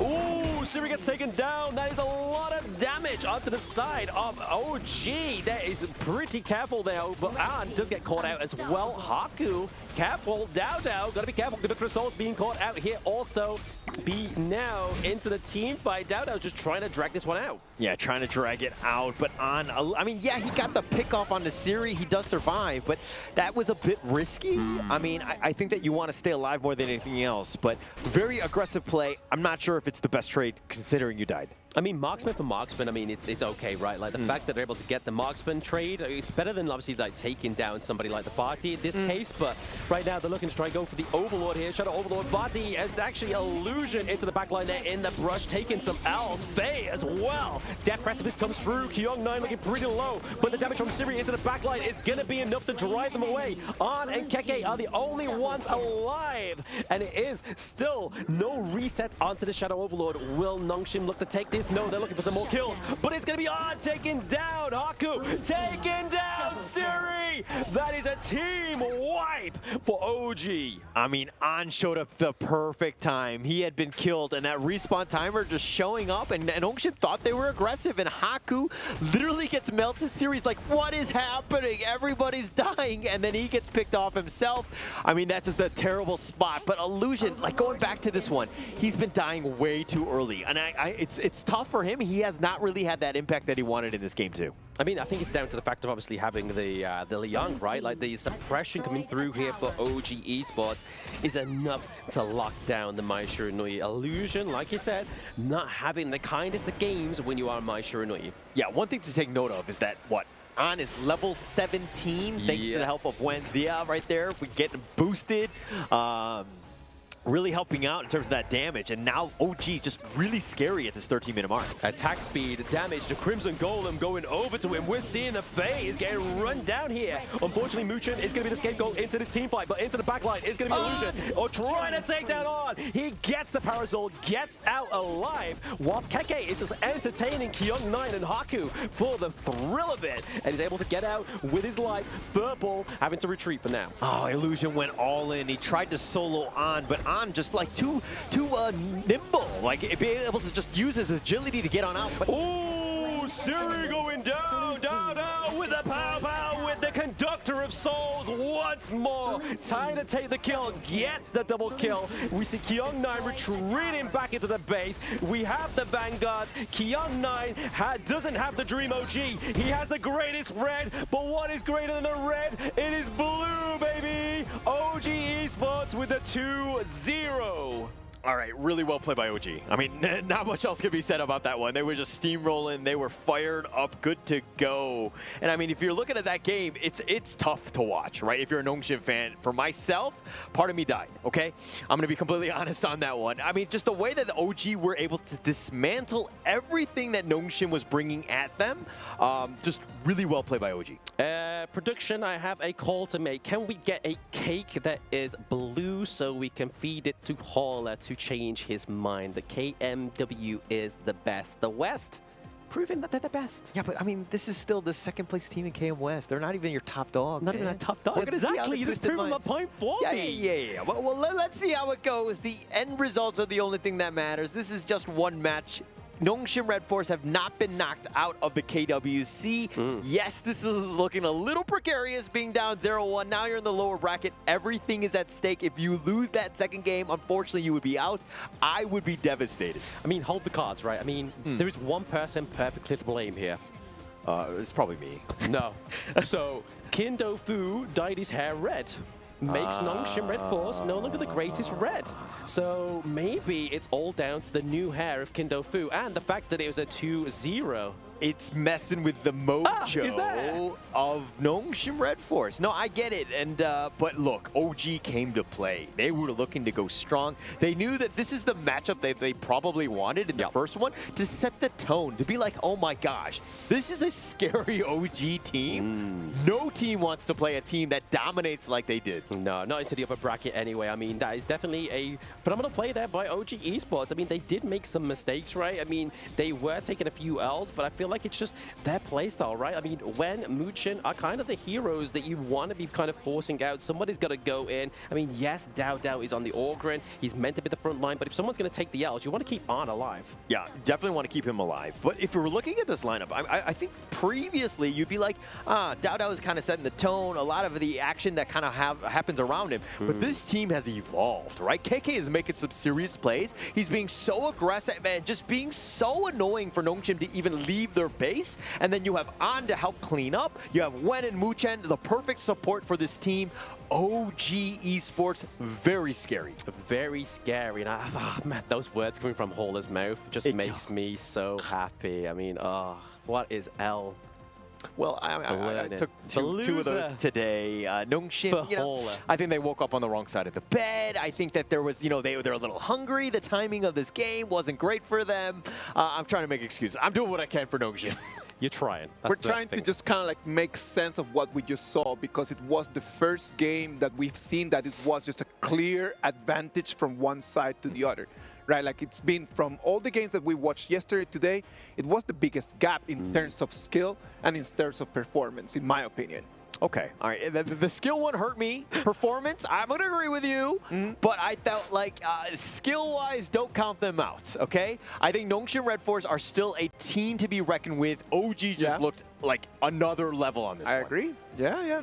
And again, like, there's a lot of people from Nongshim RedForce that they've been playing this game for such a long time that you have very high expectations on that. Sure. You would be expecting from Illusion on that Mai Shiranui to be able just to turn the game around. But it would come in, get one kill, and then just die, and then immediately the whole team just falls apart.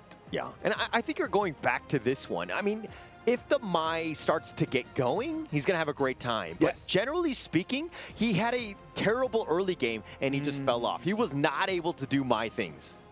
Yeah, exactly. I mean, the 2-6-4 is going to be Illusion's obviously final KDA within that one.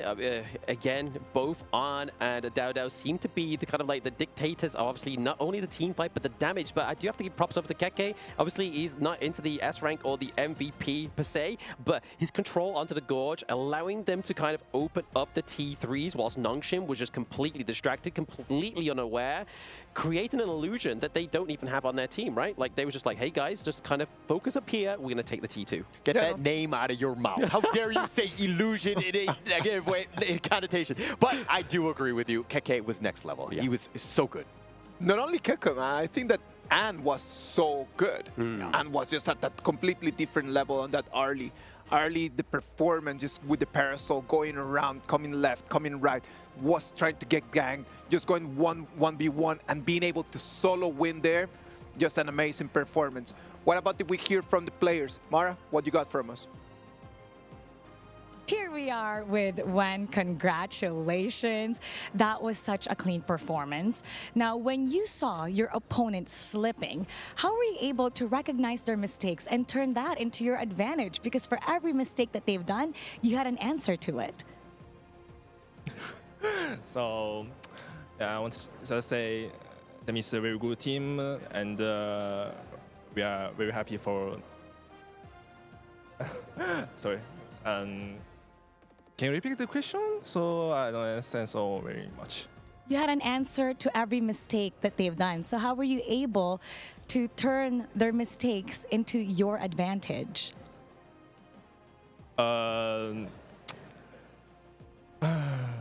communication with the team. Was there anybody in the team that was doing all the shot calls, pointing things out? Yeah, I think. Yeah, I think. You know what? Everybody was great there. Let's talk about the draft instead, the heroes. When we took a look at game 2, both were monster of a draft. When you saw all the heroes, did you think at one point, oh, this is going to be tricky? Or were you actually happy because they let you guys have Arlie, which is normally banned, one of the first heroes that's banned? Yeah, because don't think we have Ari, but them give us in Ari, so we just chosen the Ari or Shrew, so we decided it's Ari. So in normal we hero is Lian and Prince. So last we are decided so take first Ari and so them give Lian, so we just chosen. This 2-0 is definitely going to boost your confidence. Congratulations. We're looking forward to your next match. And now we're going to break things down for you, so we're going to head back to our casters. Lead the gorge. Any of the two of you is an Arlie fan? I'm partial, but I mean, if OG play it, I play it. And you can't spell when without a W. Right, okay, we're gonna let that one go. I mean, at the end of the day, get that away from me! No, I love the hero Arlie. I'm very disappointed. I'm very sad. I don't think I can cast anymore after today. After that. It's totally fine. You know who could cast right now? Because after that performance, I am more than happy just to invite him and come over here. And with that performance, it's going to be the MVP for this game. And hopefully one day we can have him right over here to help us teach everyone at home how to play that Arlie. Yeah, actually, it would be amazing, right? I mean, I need all the lessons I can get, especially on a mechanically difficult hero like Arlie. Yes. I feel like I need to be between you guys, because I mean, he has just defeated your greatest team within KMG, so I feel like I would have to be between you two. But I'm okay to be the middleman, but this is the man at the moment is the MVP of On. I mean, it's the greatest red. I have other colors. Greatest, greatest blue, greatest yellow. I have plenty of them. Boys, what about we just take this to the next level of this fight, but let's take that off cameras. Ladies and gentlemen, we're gonna go for a little bit of a break, and then after we come back, we're gonna bring them Sagi, Kintofu, and Game 3. See you in a minute.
Level up your gaming experience with over 8 billion playlists, only on Spotify, the official audio streaming partner for the 2025 Esports World Cup.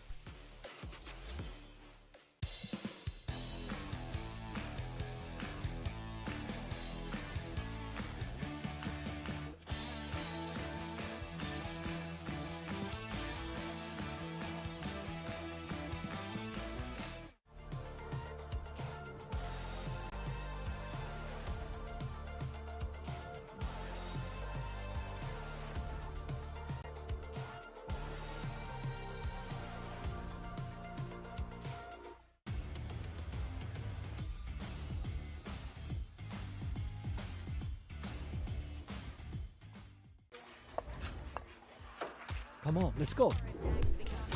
Rush mid now. Come on. Jungle combat. Rotate back to low HP. Victory!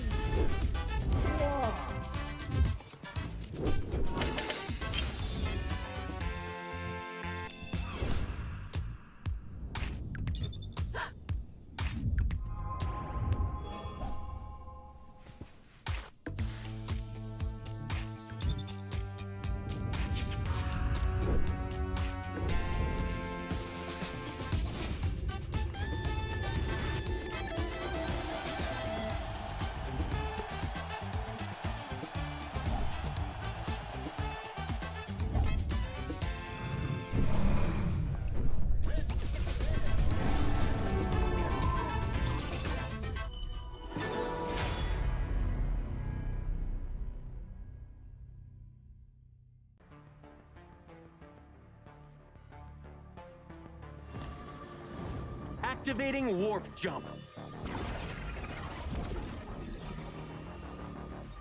Destination? The brightest star.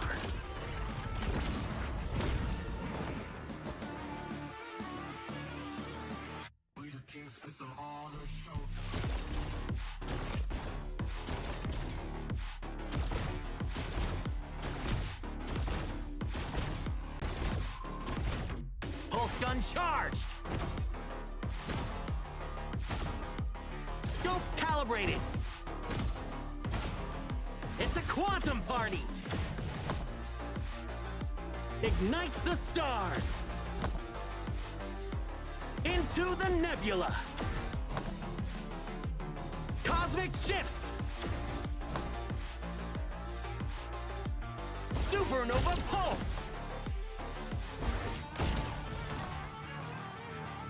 Woo! Right in the core.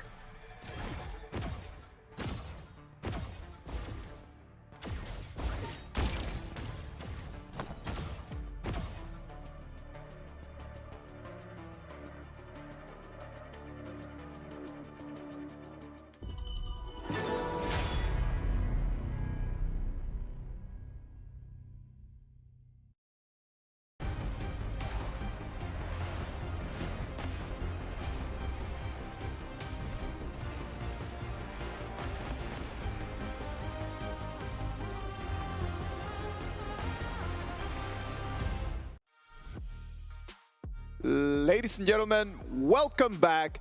This is day 2 of the KWC 2025. The best of Honor of Kings right over here. Game 1, Game 2 are already done. And right now we're moving into KAGENDRA against Black Shrew Esports. I'm your host, Sagi, Kintofu.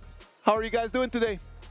I'm of course doing exceptionally fine, and I'm always excited for these games, especially MKLC2, Black Shrew Esports is from my homeland, so I'm definitely rooting for them, but of course, we keep it neutral on the casting desk. Of course, and of course, I will be helping you guys understand KAGENDRA a little bit more. There is quite a bit of story for these two teams over the past few seasons, and of course, once again, back at KWC 2025, there's a lot of action waiting to happen for now.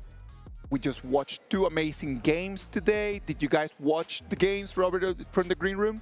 Yes, we did. Of course we did. Those games, whew, I gotta say, OG, really the OG coming out on top in those games. Securing that 2-0 against Nongshim RedForce was not an easy feat, but they actually made it happen, Kin. Yeah, they look so strong. So OG fans, you can rejoice. This is going to be a good time for you at KWC for the time being. But we'll see. There's other games on hand at this point, and KAGENDRA against BSC, this one actually might have a surprise for you in the near future. What about if we start from KAGENDRA? Let's talk a little bit about the KAGENDRA team. They are champions. They come to us as the first seed of their league. Okay, so let me talk about KAGENDRA here. We have Ihan, Weero, Senko, Lanfeng, as well as Lu. These 5 members. Look, I have placed a lot of faith into KAGENDRA over the past few months. In the 1 whole year I've been with Honor of Kings, KAGENDRA has always been on my list. Yes. Have they performed the best? Not really. But this year, I feel something very different about them. For me, I do agree as well with Yukin. about KAGENDRA, when you always count them out in the local scene, they always make a miracle run and they came back, just like we've seen. They lost in the upper bracket in the IKL Grand Finals. They went down to the lower bracket, immediately stormed everyone, including the Dominator. Dominator who? They dominated the entire regular season with a clean record. That is KAGENDRA's magic here. Okay, so that magic, is it strong enough to go up against, of course, the powerhouses, still current powerhouse from your region, MKL, BSE, Black Shrew Esports? I mean, there's too many things we can talk about them. For me, definitely, Black Shrew Esports with their roster, they are so solid. And introducing 556, which is Dian, coming to this roster, they have improved as well. Just look at their lineup. Xiang in the Clash lane, Musang King in the jungle, Ziho in the mid lane, JR as their farm lane, and Dian as their new introduced roamer here. This team, although yes, they did lose to Nova Esports in a 4-3 fashion in the Grand Finals of MKL, but still, you cannot count them out. They were the champions of HOKS2. They were the champions of the KC 2024. So this team, they are solid when it comes to global scale tournaments. Black Shrew Esports is a team that has players that we've been hearing a lot about in the years, right? Can you introduce some of them? My favorite would be, I think, Musang King. Everyone's favorite is Musang King, right? That's the name that rings across any region. You ask who's the player you want to talk about in BSE, it has to be Musang King. Well, Musang King, definitely the star boy, the FMVP player for their team. And also, I want to give some highlight as well towards JR. This man is so consistent in the farming as the marksman of BSE. On times where you need JR to carry, he always shows up, and he is a masterclass when we talk about Arlie. Okay, Isaac, I want to bring one role we talked about yesterday, which is the role, right? Dian coming in for Zhe. This is a new roamer on the side of BSE, and I have to say he has impressed us throughout the entire Pro League, and hopefully for KWC 2025, he's going to show up even more. What makes Dian such a good roamer? Because as I said, like, we love roamers in this game. We love that role when people are at home and they're kind of like understanding how to play the game first. They love playing to that. What makes Dian such a good roamer just for us to watch for today? I think Dian gives this steady, calm composure to JR, right? And I think that is what kind of helps JR perform even better. And JR is already a very good player. So what happens when you give him a very steady foundational support? Exactly. When you give someone a steady foundation support, they tend to lose out on the stress. And that without that stress, they tend to perform even better. Maybe he can get locked in and he can get into the zone and he can perform even better like the picks on the Arlie, which requires so much mechanic and there is zero room for error. And especially with such an experienced player like Dian coming into the BSE roster that's already championship material, you gotta wonder, does this elevate them into a different level or different dimension that we have never seen before? That's true. I think for both of these teams, they will be very hungry. BSE, of course, if you have known their history, they did not make it for Season 3, to the surprise of many people, ourselves included. But now, having tasted the flavors of being a one-time champion, winner of everything, and with KAGENDRA now tasting #1 from IKL, don't you feel like these boys are super hungry this time? Well, man, I am feeling like everything is on the table for someone to take. King Tofu mentioned that KAGENDRA is giving him a different feeling this year. What is that different feeling? Where is that coming from?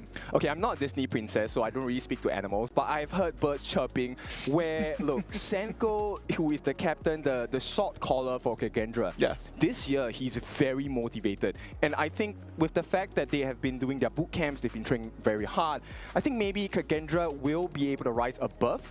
But of course, that is just the theory of it. Theory, practical, two very different things. I want to see them perform today. And they are facing BSE. Yes. They couldn't have had a worse pick in this whole day. But BSE is a specialist at just facing teams that are very motivated. For me, what can they do? Black Shrew Esports, definitely, you come in as the higher end, right? You are definitely looking at the stronger team, but that is also a mentality that you cannot really look to have. Yes, you can be proud, but if you underestimate your opponent, that's when KAGENDRA bites. So definitely, there's two storylines. KAGENDRA looking to prove themselves against the MKL top 2, against the multiple champion winners at BSE. BSE, they look to cement themselves to give a very good showing in the first set that they're playing in KWC 2025. Yes, okay, to all our Indonesian friends, I know what you guys have been telling us in the chats. It looks like they are matched up with BSE every single tournament, every single bracket they will meet. So today, maybe KAGENDRA can change that history in the past performances. It is always the two of them, right? It's always the same faces, the same names. That familiarity gotta play to the favor of someone. Do you guys think that it's going to be playing to the favor of KAGENDRA or to the players of BSE? What do you think, Sagi? For me, if we look at history, of course it goes towards the BSE, but I am someone who believes in growth. If you fail many times, it doesn't mean you will keep failing. Maybe that will bring success to KAGENDRA's roster this time. Maybe this fateful time where they have the addition of Lu and Lang Feng in the farm and roam, that will actually bring them success this time. But of course, we gotta see that happen in the Gorge. Also, something we talked about yesterday is like communication for the teams, right? I think both teams have already grown so much in the comms department, right? Everyone is aligned, we are going for the same objective. And if there is a shift in mindset, shift in the calls, everyone aligns, everyone goes for the same exact thing this time. Synergy. That's gonna be the key to success in a game like Honor of Kings. This is a 5-players game. It needs to be everyone communicating with each other, going for the same objectives. And right now, what a better way to communicate than through the BP? Through the BP, being led on the side of KAGENDRA will be Coach Reflect, and for the side of Black Shrew Esports, it will be Nancy as their coach. Starting off the bank, KAGENDRA puts heavy focus onto BSE star player Musang King's hero pool. Luna and Jing being locked off. As a counter, Black Shrew Esports bans out whatever combo that they want with the Dolia and the Liang in the roamer pool. Okay, so we talked about Senko being this core of the side of KAGENDRA, and right now, KAGENDRA, they're going to be placing a lot of hope. This Mai Shiranui, this is a Senko special, but is it good enough to put up a performance against BSE? We already saw Mai Shiranui just come in the previous game and not being able up to act at the same level that we want to see. Is this going to be a different Mai Shiranui? What does this Mai Shiranui need to do to actually take control of the tempo of the game? For this Mai Shiranui to retake tempo, you gotta first figure out to tackle on the backline of Black Shrew Esports. But hey, Black Shrew Esports, they have locked in the Ali and Diadia. This combo is extremely hard to catch if you're a Mai Shiranui. So this really important responsibility falls onto Senko, the shot caller, the star player of KAGENDRA, to really capitalize on Black Shrew Esports backline. And also, KAGENDRA, they're also banking their imports, Lan Feng and Lu, on Lady Sun and Ming. They want to dominate this lane against the Ali and Diadia from Black Shrew Esports. It's a big burst composition coming in from KAGENDRA. Like we mentioned yesterday, look, these are big moves that are available for the side of KAGENDRA. But BSE, they have their own strengths as well. The Dharma makes it through into the picks here. And with the combination available by Diadia and Arlie, Diadia's second skill, the catch, right? The one that you love to have but hate to be taken. Second skill, bitter farewell. Once you're locked down, you are a goner against BSE. Exactly, you're a goner against BSE and it stops your mobility spell. So it's definitely something that Senko on this Mai Shiranui has to look out for. It depends on whether KAGENDRA Senko pulls the trigger first or Black Shrew Esports, Dian and Xiang on these engaged picks look for the backline on the side of Lan Feng and Lu. So it really depends on whether these two teams, who gets the engaged first, Kin. So if you take a look at the composition for both teams, these are hunting strategies. They're looking for the backlines, right? The Dharma is meant to go and look for that flank, find out those unsuspecting members on the side of KAGENDRA, slam them against the wall, you get the kill, you set up that stun for the rest of the members to benefit off of. Similar role for the side of KAGENDRA, which is going to be coming from the Mai. But on their clash lane, I'm hoping we get to see a Charlotte that will perform the same function as the Dharma. Well, we gotta see what they have in store. Like you mentioned, it can be the Charlotte, it can be all these different clash lane picks like the Mayin. Looking at the bans, Lady Zhen, Gan, and more focus is put onto BSE's Zihong in the mid lane on the side of Black Shrew Esports. Like you say, the clash laners, right? They have banned out the best pick for the Protector President. Team composition, Liu Bang has been removed. Battlefield Command, you know it. It gives the shield, it gives the protection that this Lady Zhen desperately needs against this heavy Dharma engage. Yes, and you have like a super global presence because you can TP from anywhere on the map to land with your Battlefield Command. But this Agudo, I'm very worried for KAGENDRA here. Is there any answer? Because Agudo, if he goes for the tank build, it's really hard to catch him because he's so slippery, but at the same time, he's able to deal so much damage. Oh, so much damage, but just looking at the match that we mentioned, right? Engage coming in from KAGENDRA. What else do they need? More engaged. Sun Ce being locked in for the side of Hans and Lu. Also locking in that monkey for reroute in the jungle here. That's so much engaged coming in from KAGENDRA. Right now, if you're Black Shrew Esports, you gotta wonder, am I just going to drop one carry onto Arlie, which is piloted by JR, or I'm going to look at Zihong right here and give him another hero that he can carry like the Nua? I think it comes to the cost of it, the hero, right? They actually go for the Kongming. Kongming is a very expensive pick. He needs items to come online. He needs to have the damage with this. So I'm just curious how they're going to share the farm and resources across the gorge to make sure that BSC is in a prime position to win team fights, take the objectives, and of course, take that crystal. Looking at this right now, both teams have locked in their roster, have locked in their heroes that they desperately need to get this game won. As we mentioned, ladies and gentlemen, this is a best of 3. Loser goes directly towards the loser bracket. Winner advances towards the shot, towards the playoff. So the stakes are high in this situation, Ken. Yes, and KAGENDRA, BSC, they have the same idea. They want to sweep their opponents off their feet, put them on the floor, and take one step forward. The coaches are ready. They're gonna go back. The players are setting it up. Right now, the picks are done. We need to start thinking about how they can take advantage in the first minutes of the game. Those first minutes of the game are always precious, man. Like, they need to really stabilize their ways to be able to not stumble in the first 1 minute. Just like Isaac mentioned, right, the first minute is the crucial minute because why? There is the River Sprite at the Dimensional Portal in the Clash lane. There is the Fire Beat that only spawns once in the game. So whether how you want to plan your resources, your numbers around which objective you want to play, that is why it's so important to set this tempo, this amount of men towards which objective you want to really play. You have to protect your camps because we know BSE is a very invasive team, but of course this is just thoughts. It's time to test those drafts under pressure, boys. Casters, take us in. All right, Black Shrew Esports versus KAGENDRA in Game 1 of this best of 3 kin. What are you thinking? I'm thinking they need to make sure they get the resources. Every last hit in this game matters even more now because both mid laners are costly mid laners. They need a lot of gold, a lot of EXP and items to be online. For me, I do agree so as well. Eyes definitely has to be on Senko from KAGENDRA on this My Shonui, and for Black Shrew Esports, you definitely have to look at Xiang on this Dharma. These two players will be the crucial engagers for their team to look for these backline accesses. And it looks like the focus on both teams, so once again, it's going to be quite different, right? So there is a lot of focus on making sure that Lanfeng has a good start to the game, but straight away, BSC says, no, Clash lane, we want to make your life difficult. Ihan's going to have a little bit of trouble as Musang King takes one camp away.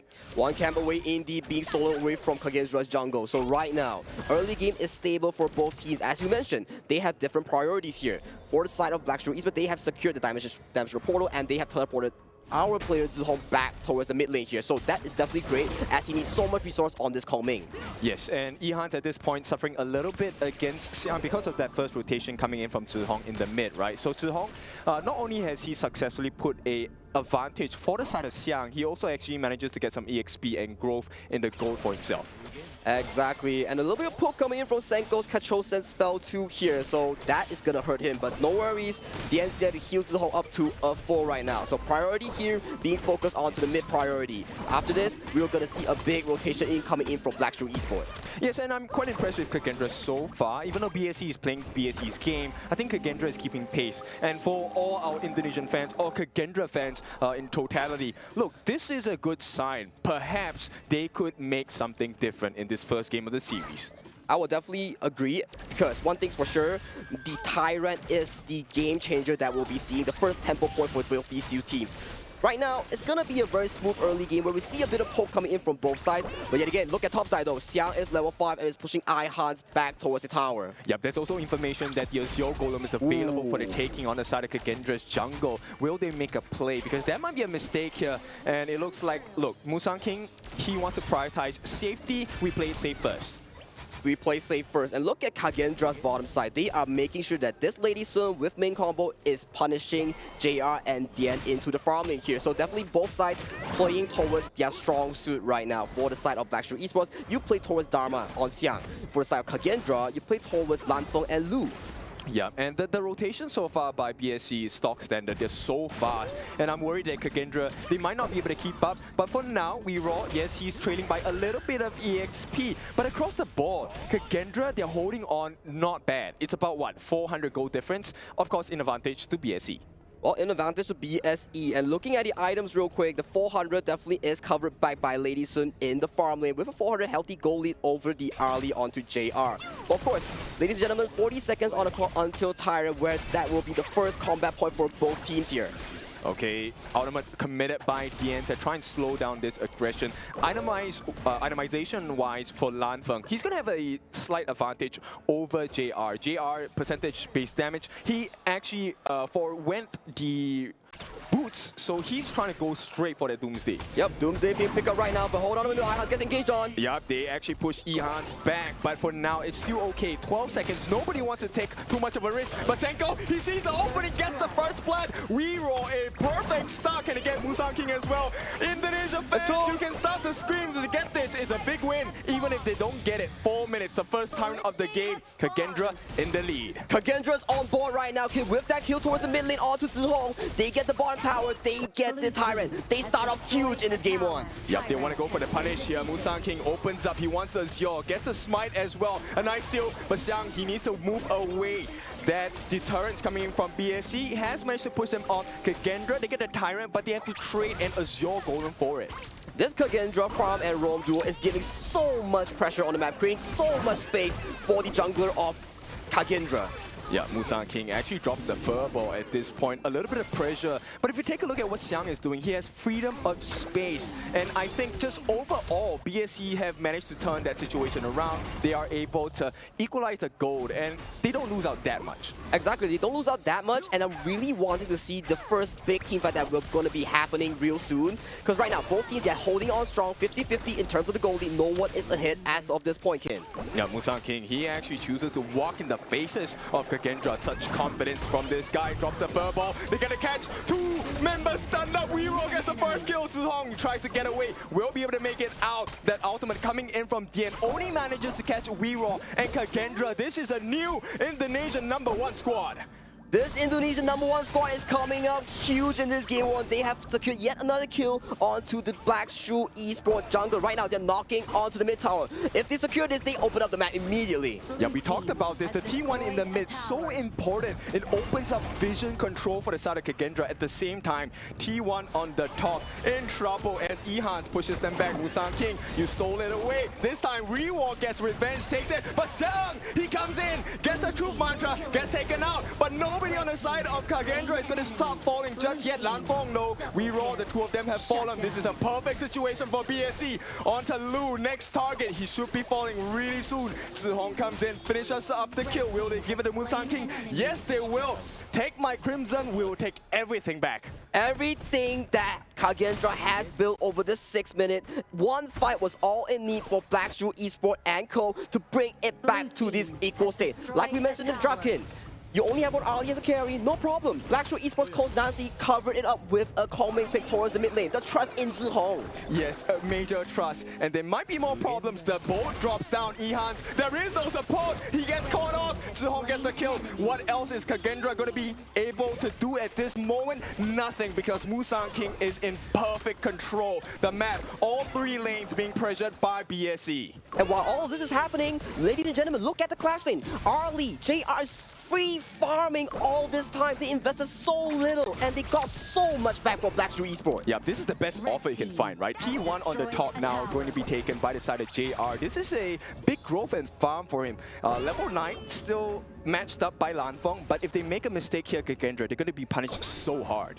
Ooh, I'm still looking right. Senko has to be the man to find these key engages on the backline, just like how he did just now. For the side of Black Shrew Esports, it's the same. Xiang got that two-man truth mantra just now on the red buff. He was the one who got it back from Black Shrew Esports, and right now, it's banking on Senko, on the Maestro or Xiang on the Dharma. Okay, so let's help out the newer audiences. What is KAGENDRA supposed to do at this point? How do they fight? How do they fight? Simple. We first identify Black Shrew Esports, Zihong and JR as the carry. So, on the side of KAGENDRA, you need the two core engages. Senko on the Maestro, Ihans on the Sun, so to find these key engages for them to get back the game.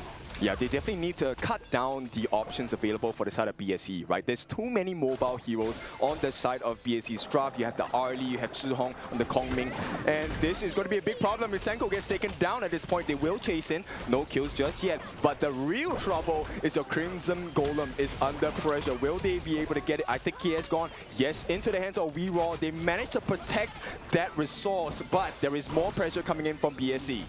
More pressure coming in, and right now Tyrant has spawned once again onto Hero's Gorge at 8-minute mark.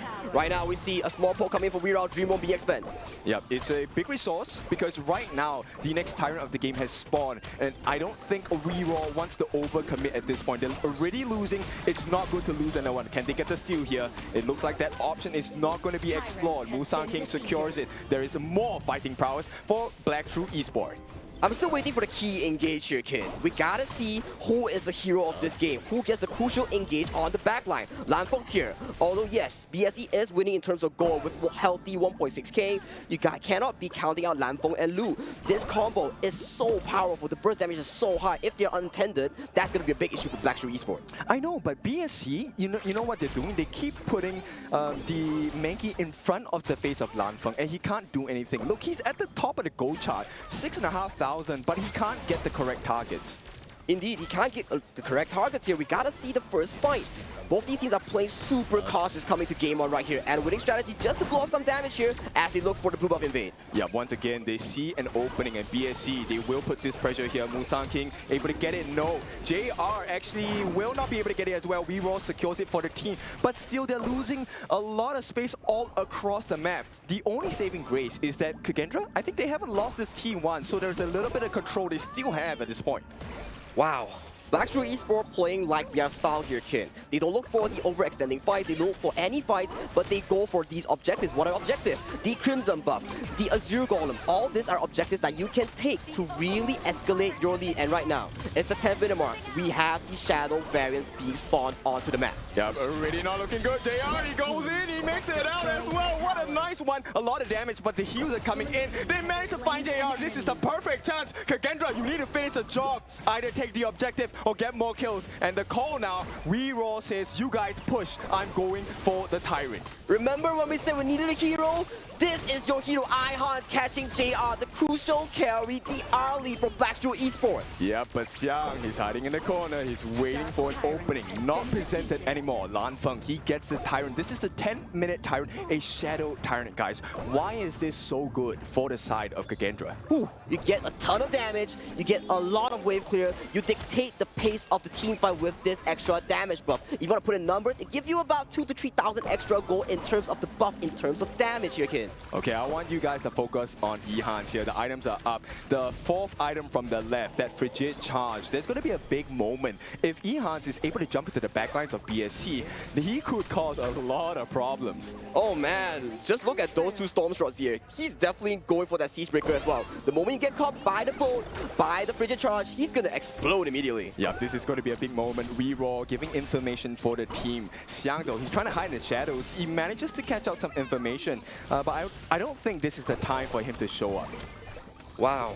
Both teams, as you mentioned here, Bob Wave is still under pressure coming from the side of KAGENDRA here. Wave stays not looking good as BSE holds off this Tyrant push with a masterclass defense. Yeah, WeRaw gonna just eat that furball for now, but they take the T2 overall. So KAGENDRA, I can't believe this. WeRaw is playing so well. KAGENDRA is like a brand new team. Brand new team, but 10 seconds onto the Tyrant here. Both teams will be putting focus on the Shadow Vanguard that is available for grabs. Yeah, KAGENDRA now looking for an opening. They don't have to overcommit, right? A lot of teams make the mistake of, you know what, let's pressure, make a mistake, overcommit, get punished for it. And KAGENDRA, I like this restraint. It is not power that you want, it's the power of restraint. Knowing when to go in, important decisions to be made. Wow, that was 2 back-to-back as well, Kin. As you mentioned, important decisions, and that was an insanely important decision coming from KAGENDRA to really grasp the second objective of the Shadow variant here. Right now, they are in control of the game despite being the ones down in gold. Yep, this truly is a spectacle, right? How many times do you see Musang King actually getting pressured by another team? Not a lot. In MKL, not a lot of teams can be above BSE, aside from Nova Esports, but definitely KAGENDRA definitely showing us a new and improved KAGENDRA, the champions of IKL, showing up in their first game of KWC 2025. Yes, and what a performance to start with. They're calling out this T2 is under pressure on the bottom side. It looks like they might want to take the fight. We raw, he spins it out, takes the dream roll, gets the safety at this point. Now, KAGENDRA, it is an important decision because they still have the Overlord flying on the top. Oh, hang on, they get the catch as well. Senko, he is going to be taken down. A big win, but hang on, nice stuns, not enough damage coming in. Raw could not make the difference, and it's 2 down. Ehans and Senko, the big players on the side of KAGENDRA, down for the count. But BSE, they have more problems to deal with. Can they deal with the Overlord? Overlord, yep, it's being spawned right on the top side, and BSE, like you mentioned, has to attend to it, but thankfully, to Xiang on this Dharma, looking for these crucial engages onto the backline of Senko here. We talked about if Senko doesn't get going, KAGENDRA does not have a game, and Xiang looks at the fact, he shuts it down. Yeah, raw, he's going to try and escape the end, falling low. What a nice burst coming in. Can he get more? But Xiang, he's coming in from the back. Does he have his ultimate? He does have it. Will not overcommit at this point. They got raw down. The tank is gone. All they need to do now is play safe. BSE, they run off with a bunch of scratches, and the chase is on. KAGENDRA, can they find it? Lanfeng and Lu, the boat is committed as well, but they miss out, and BSE, they make it out safe. They make it out safe, but one thing's for sure, their health bars are not looking healthy to contest for this Shadow Tyrant here. Another Shadow variant going to the hands of KAGENDRA here. How many do you need to close out this game? Yeah, exactly, right? And I'm really surprised because BSE, we know them as a team that really likes to take control of the map, and this is the first time they're kind of losing control, even though they have the goal lead. Well, I kind of have to argue here, right? You have the goal lead, you are playing the fundamentals better, but you're dropping yourself, you're dropping devs here left and right during these objectives here. This is not the BSE that we are familiar with here, Kin. Yeah, totally unfamiliar, right? But there is one familiarity that I like, which is Zihong. He's at the top of the damage charts, right? This Kongming, his main role is to be able to melt down the members on the side of KAGENDRA, and which is why I think, look, the draft makes sense for the side of BSE, but for now, the pressure is coming in from KAGENDRA once again. Exactly, and if you look at Zihong's item build, he's almost closing out on his final item, be it the Splendor, be it the Tome of Wisdom. He is an artillery mage, and he's going to be banking on so much damage onto the backline of KAGENDRA. Yeah, the lifesteal is going to be quite insane, right? He's going to be able to sustain, just getting the extra damage, and every extra bit counts. As KAGENDRA, like I said, every bit counts. They take another T2. It is a barren map here in the jungle side of the BSE. And that is the final tier 2 as you mentioned here. And right now, utilizing Lanfeng's spell, they are slowly but surely pushing down another tier 3 off the side of Black Shrew Esports. It's just about a ticking clock. Yeah, I'm so curious about JR's heartbeat at this point. He got bursted down pretty much in the first, 3 seconds of that skirmish itself. And it feels like KAGENDRA, they're just waiting for that perfect opportunity. Well, we gotta see here, King. We gotta see. Will it be Senko? Will it be Ihans? Will it be Xiang to look for these crucial engages here? Look at Xiang right now. He's finding an angle onto the backline of KAGENDRA. Yeah, I'm not a fan of this. Xiang has a perfect opportunity. They're all very close to the wall. Musang King jumps in. Xiang waiting for that moment. Gets a slam onto the wall. Ehans makes it out. Raw covers him as well. The boat, they can re-engage if they want. He will throw it down, but it's just a defensive measure. BSE, they have to back off. But at this point, what's at risk? KAGENDRA, they have an opening across the map. Maybe consider that Shadow Overlord. And once again, Kid, once again, BSE hold off another objective tape coming in from KAGENDRA, and right now they're knocking onto the Shadow Vanguard. Is this the best decision though? Right now, there is a chance. Raw, he does have smite. He can come in for the steal as well. Zihong waiting on the backlines. Xiang as well. They try to lock him down. Musang King gets it on the backlines. Ehans gets caught as well. Here comes Senko. He's trying to make a difference, but it's not enough. Xiang with the damage, and there is too much damage on the side of BSE. It's an ace on the side of KAGENDRA and BSE. This is the #1 team we've been waiting for. The #1 team comes up huge with Xiang on this Dharma. That beautiful 3-man truth mantra onto the backline seals the deal for this Game 1, Kin. Yeah, BSE, all they need is one golden chance and they will take it. So BSE, past champions, champions to be as they take game #1. Wow, what a masterclass of a Dharma here. We were mentioning, Kin. Who will be the hero of this game? Who will find the crucial engage here? It was not Ihans, it was not Senko, it was none other than BSE Xiang on this signature Dharma pick. Yeah, I mean, this is a hero that I would never ever allow into the hands of Xiang. But once again, Honor of Kings, there's so many heroes to choose from, and you can't block off everything. You can't ban everything. But that's the beauty of global ban pick here a bit, Kin. Even though you pick this Dharma, yes, it's so deadly, so strong, but that's global ban pick here. He can never pick this again for the second game. Okay, so let's take a look at this history itself. This time, I think KAGENDRA have definitely upgraded themselves. They have improved so much, but not yet enough to take BSE to the limit point yet. I do agree. That's the thing about Black Shrew Esports. They are never the ones to really fall behind even though they were behind. Even though multiple Shadow Tyrant, Shadow Overlord takes coming in from KAGENDRA, they were always finding ways. They were always finding these crucial team fights to really come back as a team. Yep, I like the confidence from both teams here, right? Zhihong on this Kongming, Senko on this Mai. These are very expensive mid laners. They all need gold, which means you have to share it with your team as well. And the fact that both teams show the confidence to be able to pull off such, I wouldn't say, I think greedy is an overkill, but a greedy draft from both sides. And BSE shows that, hey, we are winners for a reason. They are winners for a reason. And just check out this highlight real quick. All these fights, Xiang was always looking to pressure Lanfeng and Lu. Yes, look at this last fight here. Xiang on the sideline here looks for the 3-man engage onto the back line. It was so beautiful. Yep, he was so patient, right, with his ultimate, and that's what you want. So what if you have the power? It's knowing when to use it that is so critical in the team fights. And Xiang, he's showing you this guy is on board to be a champion. That's champion mentality right here, right, Isaac? It was an amazing game. BSE comes in. They never looked like they were in control of the game, but they never looked like they were losing. It's just very important to make that very big distinction. They had always a gold advantage, even when KAGENDRA looked very strong. But BSE never looked like, okay, they're losing this match. Even when KAGENDRA was pushing on the high ground, it never looked like BSE was not under control. Yes. For me, definitely, if you look at all these top-tier teams, it was never really a one-sided game. It was always Black Shrew Esports playing the perfect defense against KAGENDRA's push, be it the Shadow Tyrant, be it the Shadow Overlord. They make it so perfect that they do not lose a single member and they manage to push back whatever KAGENDRA has to offer. So what do you think? I think I want to talk about JR a little bit as the stats will be showing up later. JR made one mistake in this game. He got caught out by Ihans on the Sun Tzu, and he never died once again, right? He didn't die. Okay, he died another time, but that's fine. 4, 2, and 4, JR did a perfect positioning throughout the game. But Musang King, which is the name that everyone has been chanting since the very start of HOK, BSE, Musang King has been the cornerstone, the rocked per se on the side of BSE. I really, as you mentioned, I love BSE's dynamic here. Yes, Musang King, as you mentioned, the star boy, the FMVP of Black Shrew Esports here.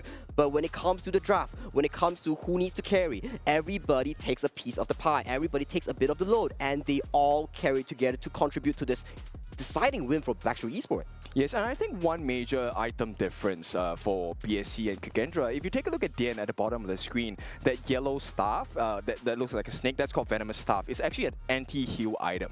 Now, KAGENDRA did not build too much anti-heal. We do have one, that orange-looking cape on the side of WeRaw, second on the top.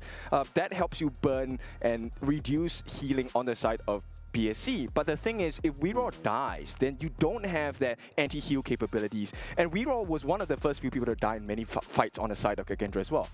Exactly, because he is the frontman. He has to soak damage for the side of Kage Lu and Lanfeng because they desperately need a frontline. But we gotta give props here. Look at Zhihong here, 35% damage when we talk about the draft. Who is going to be the secondary carry? We're thinking, oh, it might be Nuwa or might be some utility mage, but no.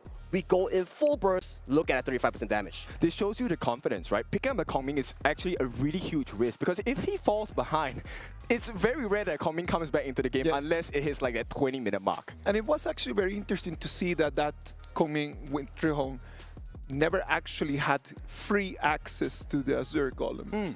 It was always just kind of like fighting to try to get the Azure Golem because KAGENDRA did have control of the map.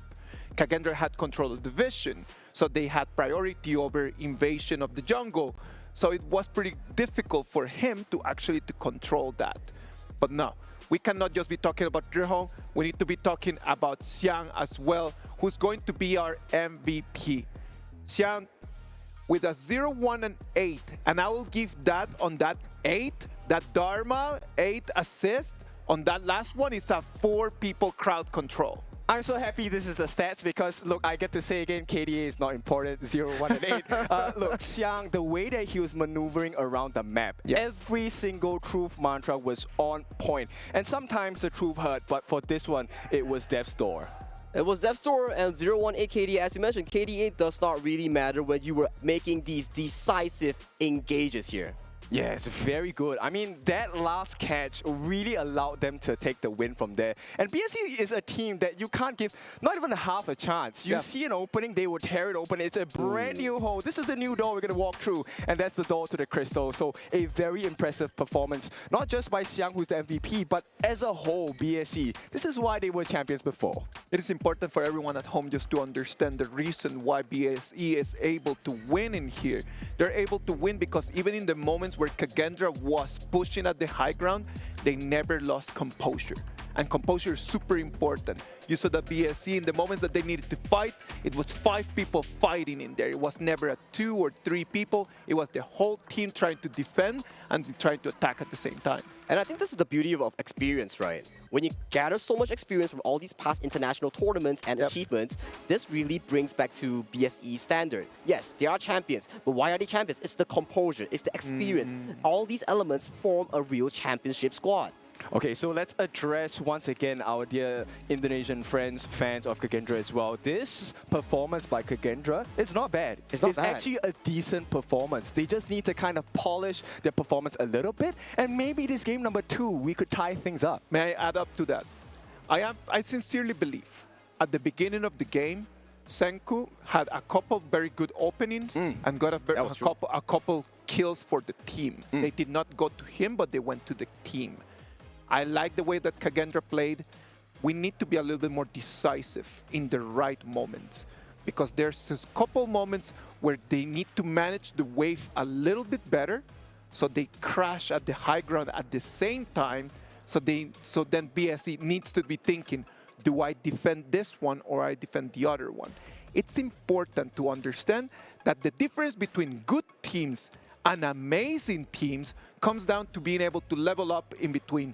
How do I manage the waves in order to jump into high ground and ask the super minions to get in the game? Timing is of the essence, right? This is why we take fights at certain moments in the game. We don't need a fight all the time. You need to fix your waves first. And if you manage your waves properly, even if you lose a fight, the opponent team can't really do much because they have to try and clear all 3 lanes of minions. And that's it. All 3 lanes of minions, all it burns down to fundamentals here. And talking about fundamentals, we gotta check out the draft once again. As expected, burning the early in game 1. Black Shrew Esports has to take that ban after looking how Lanfeng was so dominant in lane just now. Yes, and BSE, they're gonna continue that train wreck here. They ban out the Dharma, one of the big win conditions available. But this opens up the doors to Fatih, maybe. Bati, Pei, all these key picks here are still up for grabs for the side of BSE and KAGENDRA here. Clock's ticking. We gotta see what's the decision here coming in from Coach Reflect on this second ban. I want to see WeRaw pick up a tank jungle. I think WeRaw has shown us consistency in playing, especially heroes like the Ogren, right? So right now, KAGENDRA, they ban out the Jing. Let's see what they want to start off with. BSE, take one of the most damaging burst heroes. This is the Lung, the Dragon of Pain right now. Dragon of Pain, flaming palm towards your face, instantly deleting you off the map here. So Long here being prioritized for BSE JR, who had a fantastic game 1. On the side of KAGENDRA here, there's still the Pei here, there is still the Zhangfei here, or Byron that we've seen frequently. So definitely, we have to see what is up for grabs. It will be the Dolia and Dune combo. Oh, I love this. Okay, KAGENDRA with the Dune and Dolia combination. Once again, to our new friends, let me explain to you what Dolia does. Dolia is able to give you short amounts of heals as well as refresh skills that are on cooldown when necessary. And this opens up a couple more doors. You could pick the lane for KAGENDRA. There are so many ultimates you can refresh, and hopefully that will be one big marker of success for the side of KAGENDRA. Exactly, and looking at the following draft here, Pei, Byron being locked in for the side of Black Shrew Esports. Against the Dune, that's just spelling one thing. Whoever gets the early game will dictate the pace of the game. Okay, so another combination here shown to you by BSE. This is a team you definitely want to learn from, right? Pei and Byron, this is a stock standard combination.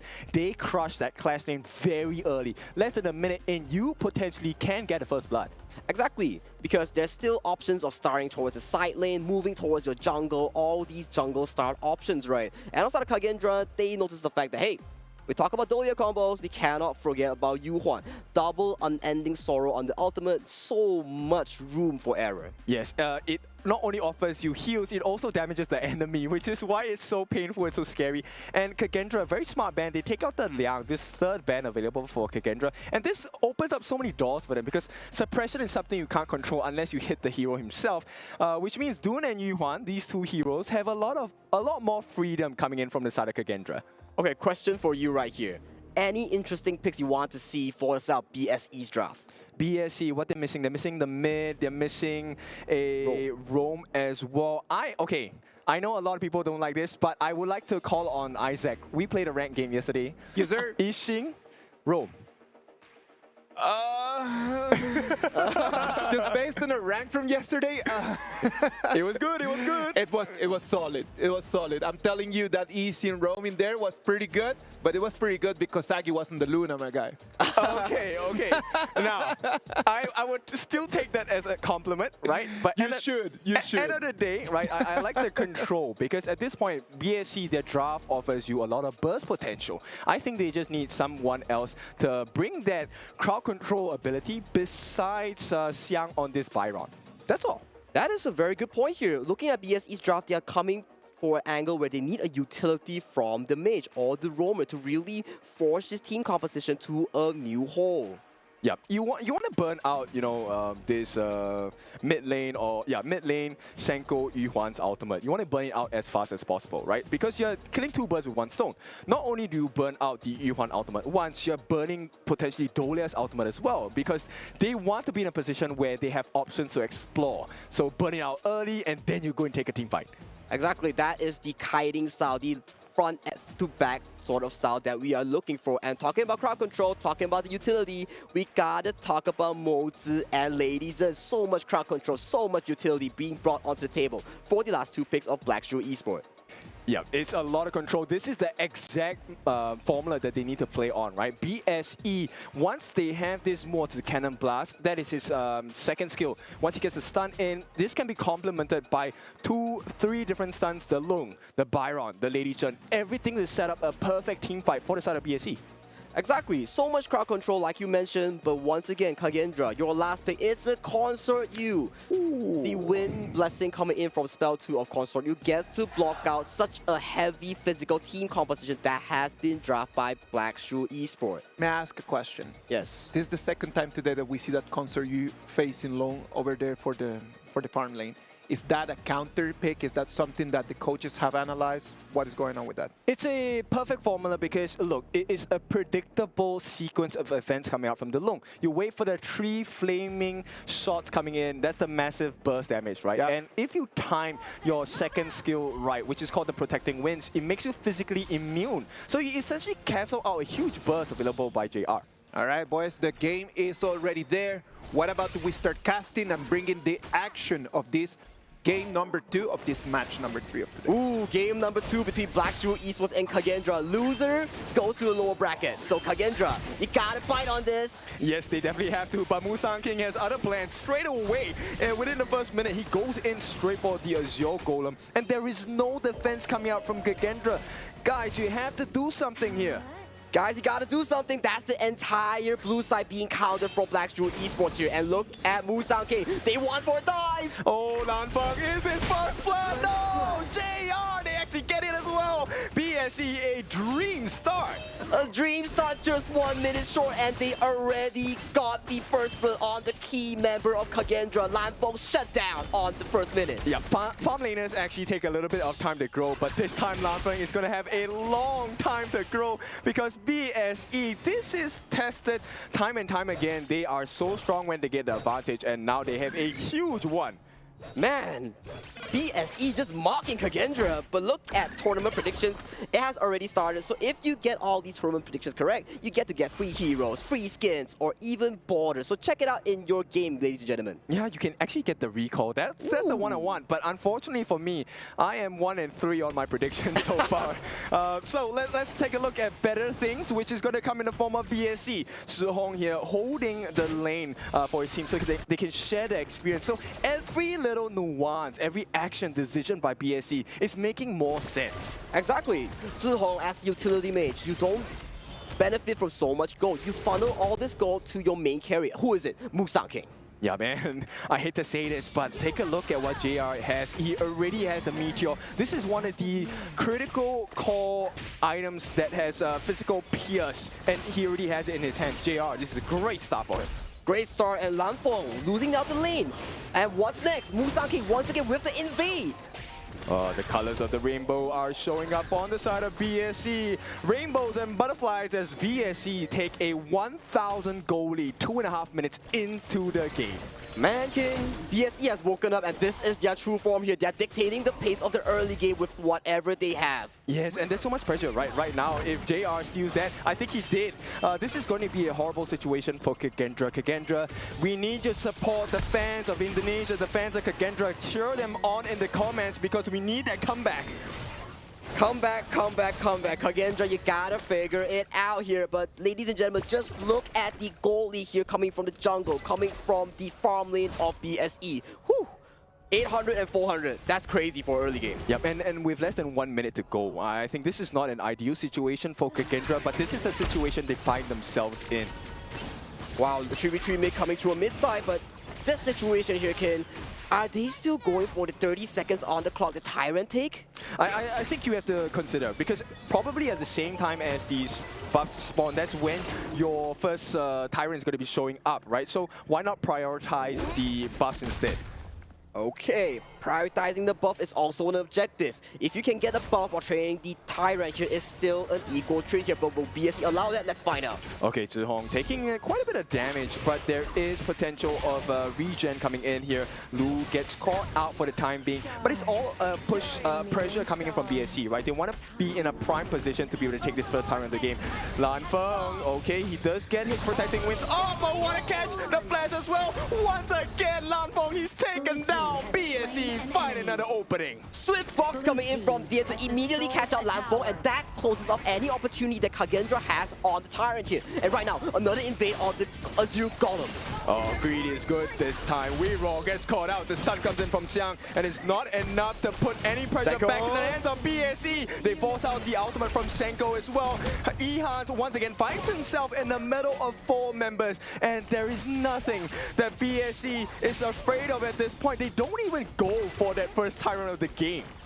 They are just setting out tempo so well. 4 minutes in, 3,000 goal lead already here. BSE coming up with a statement match showing that KAGENDRA, if you want to go to the Giants, if you want to go to the playoffs, you got to go through us first. Look, they took less than 15 seconds to take that first Tyrant of the game. This is a strong showing of how far ahead BSE are at. Look at the goal chart here, Ken. Musang King rocking the 4.4k goal against the jungle. Only 2.8k coming from KAGENDRA here. Yeah, Musang King is the tech selector at this point, right? Pay me my money because he is way ahead.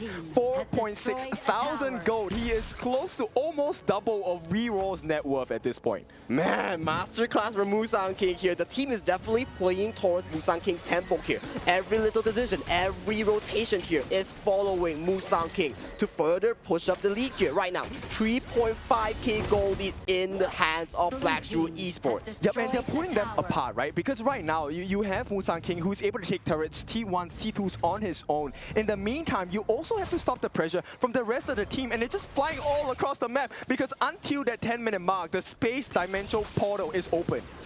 And it provides so much mobility here. Talking about mobility, they're once again coming for this Azure Golem. Oh, this pressure is immense. BSE, this is the team that we know about. It goes into the hands of Musang King. They committed. The physically immune Lanfeng is available for the taking. But hey, we don't need to fight. We take the T3. And Musang King, the true king, has shown himself. Oh, this is not a good situation for KAGENDRA at all. 6 minutes in, we have a T3 potentially being taken down. This is BSE style. They don't need kills. They play the map to a perfection here.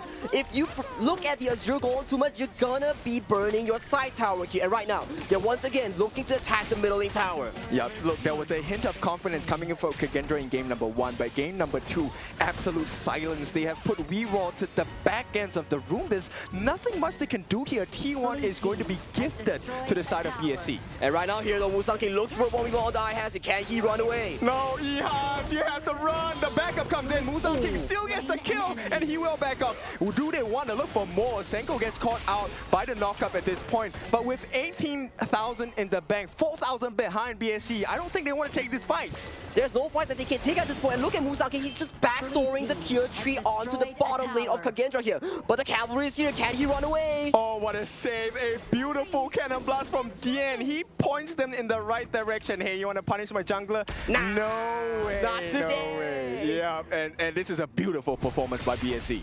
And talking about Honor of Kings, this is the beauty of it. You don't need kills. You just play the map to a perfection, and this is what it rewards you with. 3 kills on the board, no problem. But you have 5 towers amounting to a 5,000 gold lead for the side of Shrew Esports. And if you take a look at Xiang, he was taking quite a bit of damage, but it doesn't really matter to him at this point. He does have access to his ultimate soon, and there we go. Force field suppression available. He pushes reroll away. They don't even have to fight. They're just pushing them back off from the T2. And once again, T2 secured by the side of BSC. The map gets even smaller for KAGENDRA. Man, the room is smaller and smaller. There's lesser farming space. Another tower goes down toward the mid lane. Right now, they're rotating towards the top side. What do? You get the Crimson Golem. You get the tower here. Right now, BSE is looking to formulate this until the end of the game. Okay, so do you see what I see? I see something purple, and that's open for the side of BSC to take soon. Well, that's definitely their formation here right now. Get the top tower, get the Crimson Golem. We did back, get the Vanguard as well. Yeah, the Overlord is going to be pretty important at this point, but we haven't hit that 10-minute mark yet, so it might not be of maximum priority for the side of BSC. Right now, the top prio is one of these remaining T3s. They get the stun onto Lanfeng at this point. They have managed to stifle a little bit of that pressure, alleviate it for now, but it's kind of like a bad headache, right? You want to relieve that pressure, but it's so hard to do so. If you're KAGENDRA, the headache is definitely on you because BSE just biting on you, making sure that if you don't react, you're gonna suffer more and more and more. Yup, they try for the last one. Reroll, overcommits. There is too much damage. Can he get the save at this point? Will manage to get out, but his stun stops him for now. A little bit of pressure. Nobody dies just yet. But I think KAGENDRA, they're shaking at their boots because they can't find an opening. Even though they laid down so much damage, Xiang and JR are the only ones taking damage, and they're not even dead. And that's the beauty of it. Damage, just look at the damage though. Zihong on this control mage, 51,000 damage on the Lady Zhen. Yep. You know what? Revenge is a dish best of cold, and unfortunately, revenge is not on the menu for the side of KAGENDRA. BSC, they're here for the revenge. They want to get into the playoffs of KWC 2025. And it's definitely looking like the case, right? Because just look at the pay here. 9 minutes, 40 seconds. 9.3k gold on this carry jungle here. Guys, that means GPM gold per minute, he's at 1,000. That's a lot. He's a rich guy. He's rich, he's bathing in money right now, and Xiang goes in for the engage. He gets a stun onto Senko. Senko forced to use his ultimate. The refresh comes in. Not enough time. They wasted the ultimate from Lu as well. And this is an opening that BSC will definitely appreciate. T3 under pressure on the top, looking for that big opening. Musang King finishes the job. Do they want to go for more? They want it. Ehans, you are gone, and it's going to be BSC. Once again, a double kill for JR. But hey, once again, restraint is the call of the order. We don't need to overcommit. The win should be ours. We just need to play steady. Steady is the game. They go towards the bottom wave right now. The super minions are slowly marching towards the crystal. Here can KAGENDRA defend. They are going to give it a try, but it's not going to be enough. Hang on, there could be a chance here. Senko tries to win it for the team, but it's not enough. BSC, they take it clean, 2-0. This is the BSE we're talking about. This is the MKL second seed team. The champions of KC 2024 coming back once again with such an important win to bring them to a further step towards the playoff. They are hungry this time. The 5 boys, along with the coach, the manager, Joker, I'm pretty sure they were ready for a win today. And BSC, what a performance as they take that very short walk down to, give their thanks for this amazing series between the two giants of their own respective regions. But gotta give props to KAGENDRA as well, kid. that game one was immaculate coming from them. It may be due to experience, it may be due to their stage frights, but in that again, they played so well until the end of the game. I think you can't really blame them for this because the draft on the side of BSC is one that is very fast-paced, it's very early game, and the fact that it got Lanfen down right within the first few minutes of the game, that was actually quite a big death blow. Well, I gotta say, like you mentioned, shutting down Lanfeng, that was BSE's game plan. Maybe they went behind the stage. They were like, hey, Lanfeng was an issue back in game one. We gotta shut him down. They was like, copy. Immediately invade into a dive with Musang King. That was just pre-planned all along. Which is why we were talking about Dian earlier today, right? Dian as a new addition into BSC as a support. Look, he's so steady. He gives so much space for JR. And every time he lands that cannon blast, that second skill, it's so detrimental to the side of KAGENDRA. They can't do anything. Exactly, and we talk about this all the time. If you want to dive the enemy, you got to win through laning prowess. And JR showing us why he is noted as one of the best farm lanes from the MKL. He won the lane against Lanfeng, resulting in Lanfeng being dove by the roam by the jungle of Black Shrew Esports. It is difficult to see just how KAGENDRA so early in the game just let Pei had so much farm. It was just so much gold going in for the jungler from the other side that it was inevitable that the game was going to end up in 10 minutes. There was no way that they could have turned things around. We talked about just even when you are being pushed on your high ground, you need to stay there, you need to believe, to stay composed. But was there any composure left in there just to be able to turn things around? It was too big an advantage, wasn't it? Yes, I mean, you can have all the composure in the world, but with that goalie that they had, dude, this guy, Musang King, he was farming 1,000 gold a minute. How do you compare that? He was 9,000 gold at, what, 9 minutes? And he has essentially his pseudo 6 slaughter. You can't fight him. This is the beauty of Pei, right? Why do we keep saying Pei is such a good pick? It's because high mobility, high damage, and his clear speed is immaculate. Going from side lane to side lane, going from side lane to mid lane, using the teleport shrine. Everything was pre-planned by BSE. Every wave that was contributed by Zihong on this Lady Zhen was providing so much gold to Musang King. That's why he was so high in the gold. Okay, so talking about Musang King, let us pay our respects here, and we'll throw it over to Mara. Please let us know who we are interviewing today. Right now, we're with Zhihong. Congratulations. You've secured the upper bracket. Now, what kind of confidence do you think this will give your team? And what kind of statement are you sending to the rest of the teams with that Game 2 performance?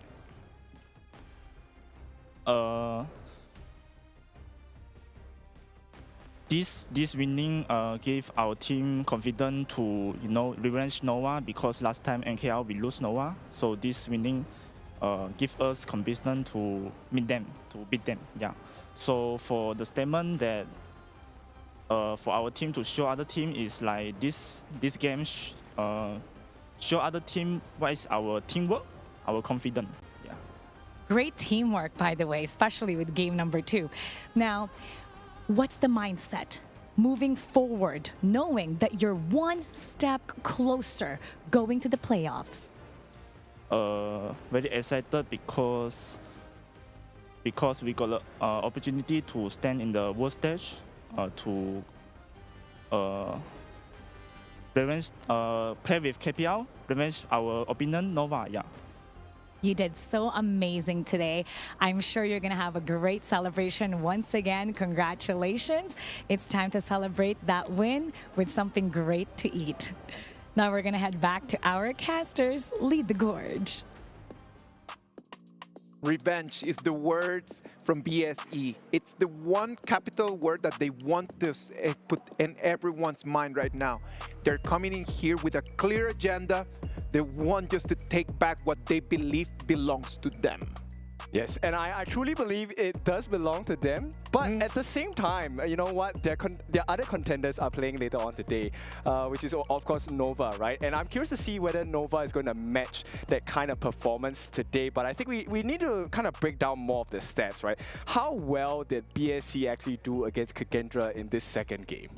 When we talk about that, we definitely gotta look at the stats here. We have to dissect based on the stats on how well BSE actually did. For me, BSE's game 1, yes, it was a bit shaky, but you cannot be comparing that because even though it was shaky, they were playing the defense so well. It means that they are not just a team that excels when they're winning. When in times are tough, when they are losing all these objectives, they recuperate, they protect themselves, they play as 5 to really defend the tough times. And when they are winning, they win hard. Yes, and this is one point that Mara was saying, like she really liked the teamwork. And I think BSC so far in the 2 days of competition that we had, I think BSC has really shown like they are one of the most synchronized teams so far. Synchronization is one of the characteristics from BSE, right? I mean, that's not something new to us. It's always been like that every single time that we've had a chance to see them perform. They're always acting as one.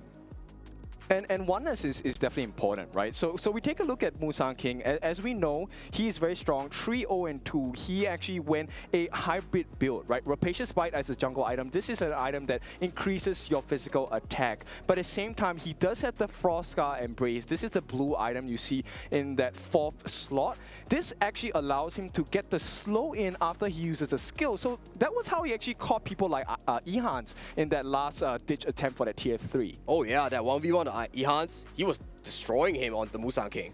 And especially getting a block weeper as well, making sure that the sustain was always there, reducing the downtime, having to recall. But man, what a low kill count game, but masterclass coming from BSE, making sure that every step mattered and it was systematically breaking down KAGENDRA's line of defense. Yes, and if you take a look at what benefits Musang King when to get out. Look, a king acquires resources and he distributes it to the team. So take a look at the benefits. Zhihong here with 63.6 thousand worth of damage. JR as well, a respectable 48. And this came in the hands of not just Musang King pushing everyone away, but also because Dian was busy shooting people in the face and telling them, stop, we hold it here. Yeah, they shoot him in the face. They was like, hey, you want to go through our carry, you gotta go through me first. And Zhihong was the same as well. He was acting as the bodyguard. He was poking, giving so much space for Black Shrew Esports to actually push further and further. And just look at the goal chart. Smooth sailing towards the late game, 8,000 goalie, closing the game at just short of 10 minutes. And look, 8,000 gold is one thing. They had 8 towers. And KAGENDRA had nothing. They couldn't do anything because they were so busy defending all of the pressure coming in from BSC. Exactly, this is what we talk about. When you catch on a lead with such a strong team as Black Shrew Esports, you will make a snowball, and that snowball gets bigger, bigger, and bigger, resulting in such a dominating win in Game 2. Yes, and I think Musang King's performance is just so spectacular today. It has been amazing 2 games by Musang King. Like the 2 times that we've seen him perform, it's been just amazing, and that's the reason why we're just gonna have him as the MVP, right? Like I don't think that there's any other reason why people are just really thinking of someone else to be like the most valuable player for this game. I think we take a look at Musang King. You can't just take a look at KDA. You have to take a look at his performance around the gods, right? He was busy stealing camps, he was taking kills. Not a lot, like you mentioned. 3 kills, it's not like a super huge amount, but what he did after getting those kills was super important. He dove the tier 3 and forced KAGENDRA to go back and defend, even when there were opportunities for KAGENDRA to push forward with their pressure. And that's exactly the case. Giving Musang King the lead will often expend the potential of Musang King dictating the team, making sure that they play towards his tempo, and every objective, what do we see? Towers, buffs, choking slowly KAGENDRA from any resource that they actually have to actually extend Lanfeng towards the late game. There was no late game. It was a 10-minute game, and it was ended clean by the side of BSE Musang King and Black Shrew Esports. Musang King was clearly the director of the victory for BSE in this game number 3. Now, we're gonna go into game number 4 right after this break, so go home, go get something to eat, go get something to drink, and we'll be here waiting for you.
This land is calling.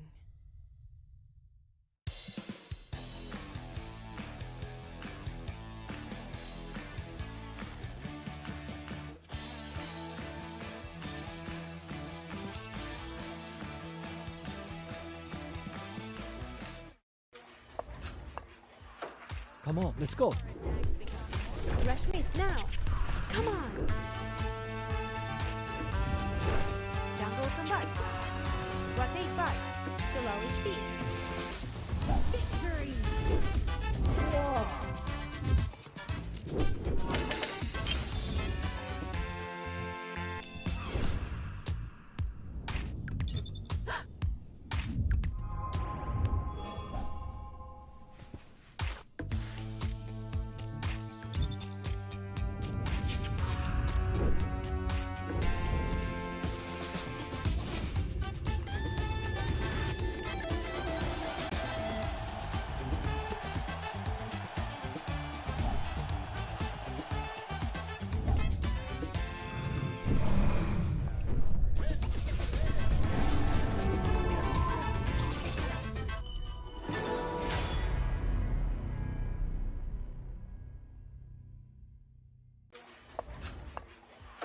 Come on, let's go.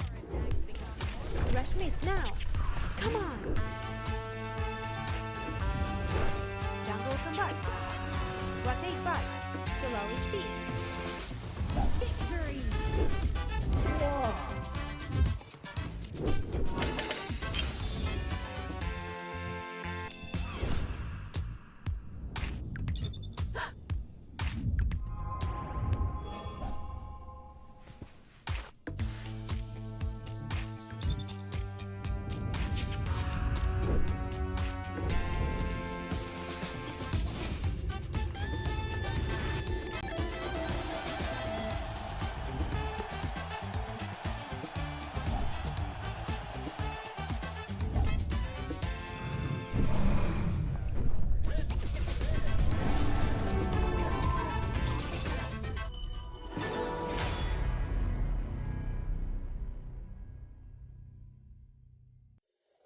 Hi everyone!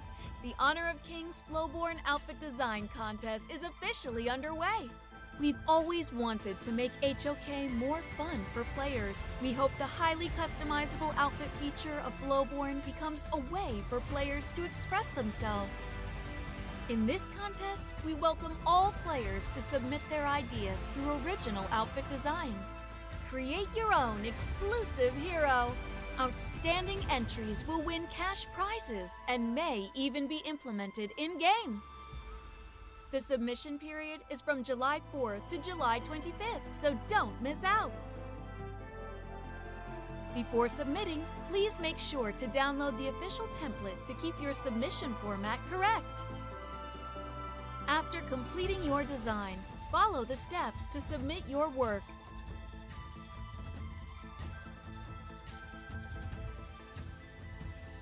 Please wait patiently for the official review results. What are you waiting for? This time, be your own hero.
Activating warp jump. Destination? The brightest star.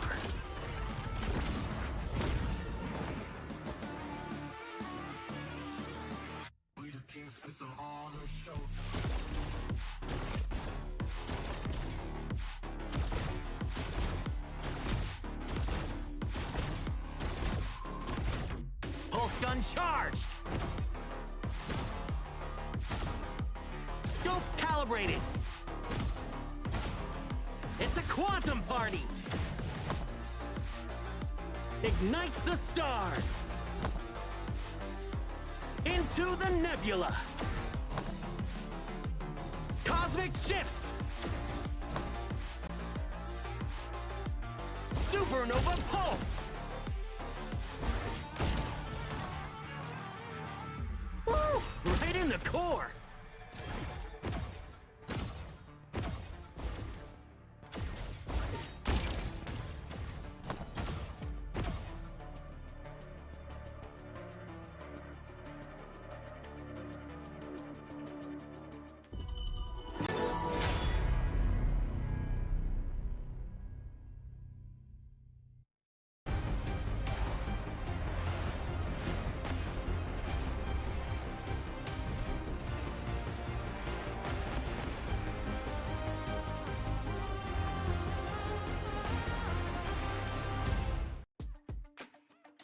Ladies and gentlemen, we are coming in for Game 4 of Day 2 of the KWC 2025.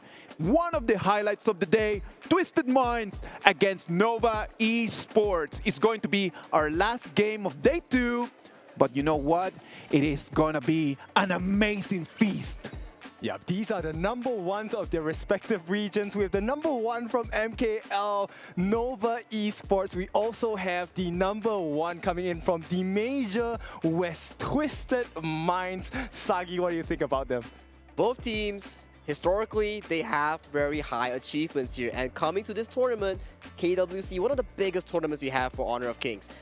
Both of these teams definitely want to look for a win, to prove themselves on the stage. Okay, so let me pull you back to the interview we had just now. There were a lot of tough words coming in from the BSC boys. Revenge. Talking about revenge on Nova. Yeah. And now this is the time for Nova to kind of put their performance to maybe let them know, hey, revenge is not that simple anymore. But I love that, man, because at the end of the day, BSC comes in with a very clear plan. This is what they want. Does Nova Esports really need to reply back? Is that something that they have to do?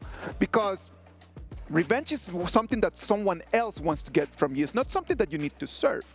True, because once again, there's opinions and then there's facts. And the fact of the matter is Nova is #1 in their region. They don't really have to take too much comments from the lower sides of the tables, per se.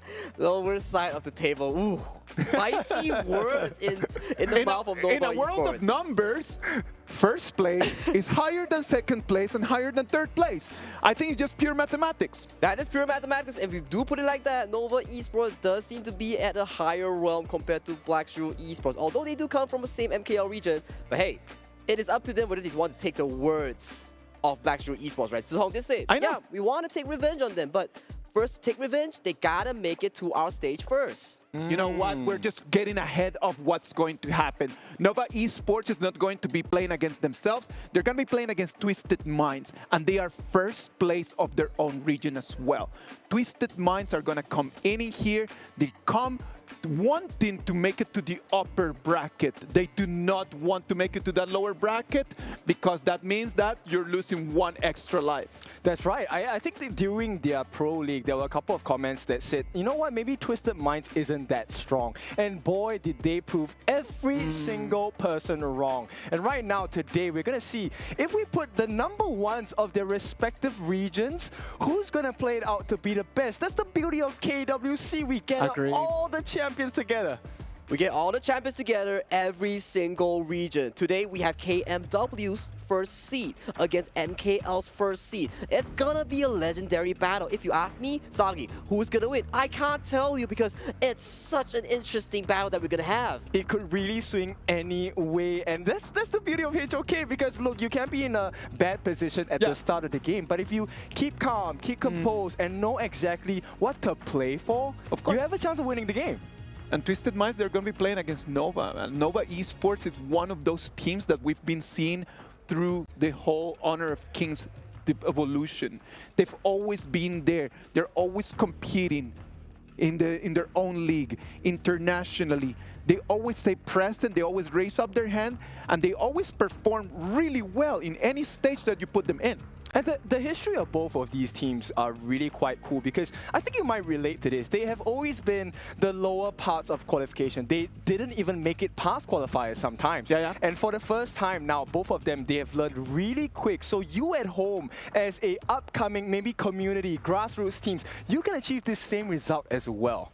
And how do you achieve it? You go towards the open series here. You play as a bunch of 5 with your friends, with your professional teammates. You look to conquer the open series. And where does that lead you? To the closed qualifiers. Closed qualifiers direct to your region's Pro League. And if you win the Pro League, you get to be here at the same stage. With who? Twisted Minds. With who? Nova Esports as well. Yes, greatness can be achieved. You just need to know which direction you're supposed to go. And of course, HOK, we all welcome you. The direction is right here. Talking about players, who do we need to be looking out for? Okay, if it's Nova Esports, it gotta be the FMV player Nova Shrew. This man, when you need him the most, when Nova Esports has been from time to time in clutch situations, in tough times, right? Yeah. Shrew always steps up, be it the Guan Yu, be it the Mayin, be it the Dharma. He always finds these angles to breathe life back to this team. Okay, it's time for me to breathe life into the Twisted Mind side. And I'm talking about the player Clean. There's a reason why he's called Clean, because he has very clean gameplay. And I'm expecting this. This is my expectation of Twisted Minds. I voted for them to win this series 2-1. Oh, if wow. you have placed your predictions, hopefully I'm right and you are following all along with me. Or else you'll be joining Sagi with his predictions. What do you put for the series? 2-0, Nova Esports. All right. So you guys are talking already about predictions, and I love all of this, but I need to know it's based on what? I need argumentation more than just discussion. What are your arguments to say that Twisted Minds is going to take a 2-1 victory? Okay, this is not the first rodeo for Twisted Minds. They have come onto the world stage before. They were under the previous banner of Vitality, if you guys remember. And of course, they have changed organizations now, and they have added new members. City Boy, you have Hailang. These are members that have been there since the past. So there is international experience. There is also experience playing on a live stage. And I think that makes a big difference because you are able to calm yourself down. You know, hey, there's not too much pressure here. Let it go. We play our game. We let them play theirs. So you're talking about the fact that the experience-wise, Twisted Minds might have a little bit of the upper hand. Do you agree with that, Sagido? For me, when we talk about experience, we gotta talk about winning internationally as well. Oh, wow. Who won internationally? It's not the Twisted Mind bunch, it's the Nova bunch. They just came with a fresh victory on HOK S3, carrying that momentum. They beat out who? They beat out BSE, champions of HOK S2, champions of KC 2024. So with that momentum, I do believe if they do bring it to today, they could achieve it as well with a 2-0 clean victory, or at most, a victory in the BO3. Okay, I love it that we're going in this direction. So let me paint the story for you. So, okay, great. You won Season 3. You beat teams like Nongshim, right? But then Twisted Minds, although they have not met Nongshim, they beat the #1 seed in the pro season of Major West, which is OG, and OG crushed Nongshim. So doesn't it mean kind of like, you know, Twisted Minds win this series easy? So many things to look forward to, right? Like all these teams have previous history, and that previous history might have an effect in today's result. It might not. It might just end up being just the past. In the present, today, who understands the meta better? Who's going to be able to take the resources? Who's going to be able to protect the turrets? Is going to define who makes it forward to the upper bracket and who goes to the lower bracket. I agree. It's really about who learns faster, right? At the end of the day, HOK is a game where you need to really learn fast, right? How do you learn the patterns of your opponents? Do you know what their weaknesses are? If you've never met this team before, can you formulate a strategy to put them in a difficult position? Look at how they react, right? And then you pinpoint, maybe this is something we can try to take that win, get that advantage. That advantage doesn't need to be big, as we all know. A small advantage can give you a big win. Exactly, I do agree so as well, because one thing's for sure, growth matters. When you factor in growth, any past history is just history, because we are looking at the present here. And the present here, Nova versus Twisted Mind at KWC 2025. That's right, a present is a gift. And the gift now is going to be in the form of this best of 3 between Twisted Minds and Nova. Both very strong in their own rights, but maybe let's talk a bit more about Nova before, you know, I gloss over the side of Twisted Minds. Okay, for me, I want to keep it neutral here. Yes, there are times where Nova looks like gods, but there are still times as well they have sloppy gameplay here. We look at BSE, yes, their game wasn't the cleanest, even though they won. We kind of might have been expecting for Nova Esports to have an unclean game one, because it is the first game they have ever played right now in the KWC 2025. It is also their first appearance in KWC 2025, so maybe that will factor in some moments of like jitterish or like some nervousness coming to this day series. Okay, I'm going to give you some good things about Nova. Nova is very strong in best of 3s, best of 5s. They kind of struggle at best of 7s because their history, Nova, they have been pushed to best of 7s all the way. But because today is a best of 3, I feel like Twisted Minds can really blitz them, get a sucker punch in, and really get the 2-0. I voted for a 2-1, but there is a potential for 2-0 here. Okay, adding 1 point, yes, they always get pushed to best of 7s, but they always come out on top. So that's the key thing we gotta put focus in here. But of course, today's a best of 3. I do agree a point for you as well, which is Twisted Mind might give a sucker punch, a surprise towards the Nova bunch here. Definitely, it's an open game for both. Man, we have a series here, kid. Definitely, and I think what's really interesting about both these teams is that they have a really deep hero pool. There really is very little heroes they can't play. In fact, I would go as far as to say, I think they can play almost every hero available in HOK. And that is the crazy part. That level of mastery really stems and important towards our global ban pick system. If you only know 2 to 3 heroes, you're gonna get banned and you lose all access to your mastery heroes. But enough talk about about Nova, let's talk a bit more about Twisted Minds here, Kim. What do you think? Okay, so Twisted Minds, I mean, for those of you that are familiar, Hai Lang, also previously known as Highland, he was one of the core members on the side of his team. So Twisted Minds, I think he has done really well in the mid. His signature picks like the Heino, the Mai Shiranui, as well as the Shangguan, these are big picks and they offer a lot of different uses in the draft, especially for a ban pick as such as ours, which is global ban pick. You only get to play those heroes once. Ooh. The battle of mids, is that the picture you want to be painting? Because Nova Wendy is also a very strong player here. So Hai Lang, we got to keep eyes on this player. With this diverse hero pool, we got to jump into the pick and bans real quick because Nova Esports banning out the Jing and Dharma as their first two, with Twisted Minds replying with none other than Mai Shiranui. A lot of big burst damage taken away as an option, right? We have the Dharma special, which is going to be that catch potential. At the same time, we have already seen so many teams over these 2 days pick up the Jing, and Jing has one of the most powerful initiations. He's able to bypass that front line and get straight towards your farm laner. All right, so we can see that the first pick over here is going to be Pei. Okay, meta being allowed, I'm going to take it. Is it really that good that it's going to be the first pick? Because right now we have 5 options just to counter it. Well, depending on the situation, Nova Esports, they love to play the fast tempo, and Pei is a fast tempo pick. But the only down part is this pick is high risk, high reward. If you can make sure that you get all these early objectives, early ganks, suffocate the enemy jungle, yes, you win. But if you do fall off against especially like a Byron, you're going to be suffering. I'm telling you, man, like normally you would play that Pei with that Byron, is what we've been seeing in all the games. And right now, Twisted Minds decide like, okay, you take the Pei, I'm not allowing the combo. I might allow one of them, but not the two. Yep, at the same time, they also complement this. Look, if we don't have that kill potential in the clash lane, never mind, we'll have it in the farm lane instead. Yes. The Long and Zhang Fei combination, one of the scary ones, a very straightforward one, which all players of any rank, you can pick this combination up and make it work for yourselves. It is one of those combinations where you do not... You're not afraid in the first 4-6 minutes of the game, right? Like, you know that laning phase is going to be for you. As long as it is a 2v2, it is going to always be for the two of them. Because Zhang Fei has that shield, right? The Leaping Savior. That big shield value allows you to stay in the lane a little bit longer. Of course. But yeah, when we talk about these picks, we got to talk about Ukyo Tachibana here. I think that's the first appearance for Twisted Mind here and the KWC 2025 stage here. This is a hyper-mobile pick that is used to counter the Pei, that is used to match the Pei because of his mobility, his damage, and burst here. So definitely, Twisted Mind coming to this draft, thanks to Coach ZKS, they're coming in strong. Sagi, you are the hero master right over here, man. Ukyo Tachibana, since it is the first time that it just shows over here in the KWC 2025, why don't you explain to us a little bit about this hero? What are the main characteristics of it, and what do people need to be looking for? We're talking about Ukyo Tachibana, you can always line up onto one thing, fast burst. Okay. And Pei, you come in, if you leap onto me, I'm going to land that confirm, that instant stun onto you on the spell too, and you're coming in, I'm going to burst you instantly. So we know that Pei is going to be fast-paced, so that Ukyo Tachibana is just going to be just a direct counter to it? That's right. So, one of the things about Pei is that he's a pseudo melee character. He actually has a range mode as well, right? And this is actually playing to the strengths of Tachibana as well, because he has a long extended reach, of which the further you are away from him, actually the more damage he does.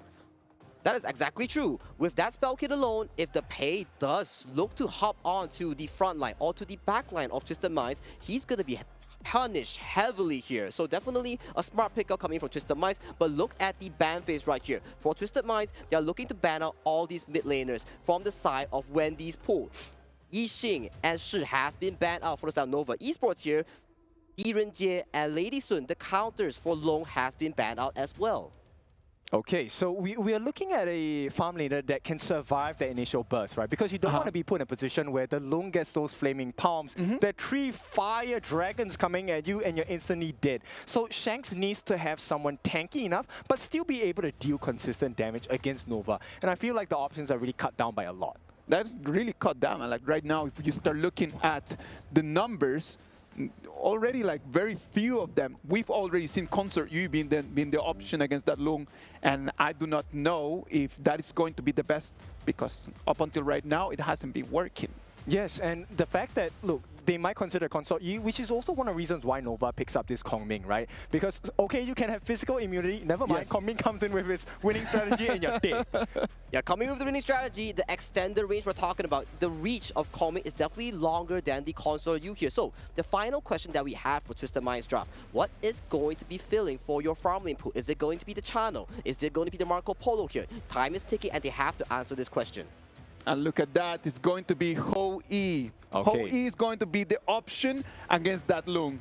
Burning Sun Arrow, this is a long-range global ultimate. You can aim it anywhere on the map, and the longer it travels, the longer the stun. But at the same time, Ho E is also one of those farm laners, which you can build a tank build and still do damage. Of course, of course. Exactly, and you also have the Burning Sun Arrow with the Annihilation from the Nuwa here, so anyone that gets caught by the arrow immediately gets sniped down by the Nuwa from high up. Sniper game, right? Yeah, I love that you are so hyped by this because this is a Twisted Minds draft. And you know what? They're going to win against Nova. It is a twisted draft, man. I'm telling you, it is a Twisted Minds, twisted draft. This is looking amazing. The coaches come in, they shake hands, they're going to go back to their rooms, and everything is set to see who's going to take that last ticket to the upper bracket. Is it going to be Twisted Minds? Is it going to be Nova? The boys are ready. They're stretching, warming up. The Gorge is almost ready for us.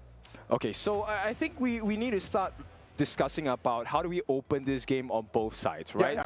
But I think both sides, Tachibana, you have to pay. They are very early hero-centric base, invasive heroes. What can they do to kind of like amplify this growth? So definitely when you talk about pay, right, you need the resources, but right now you drafted the Kongming here onto the Wendy, so you gotta figure out the resource distribution here, so whoever wins the early game will dictate the early to mid stage here. All right, ladies and gentlemen, this is going to be our game 4 of the day. We're gonna have Nova Esports against Twisted Minds. I am Isaac Peña. I am Kindofu. And I am Sagi. All right, ladies and gentlemen, let us go. Take it from here. So it is an expensive lineup coming in from both teams, and Hailang straight away already taking quite a few hits.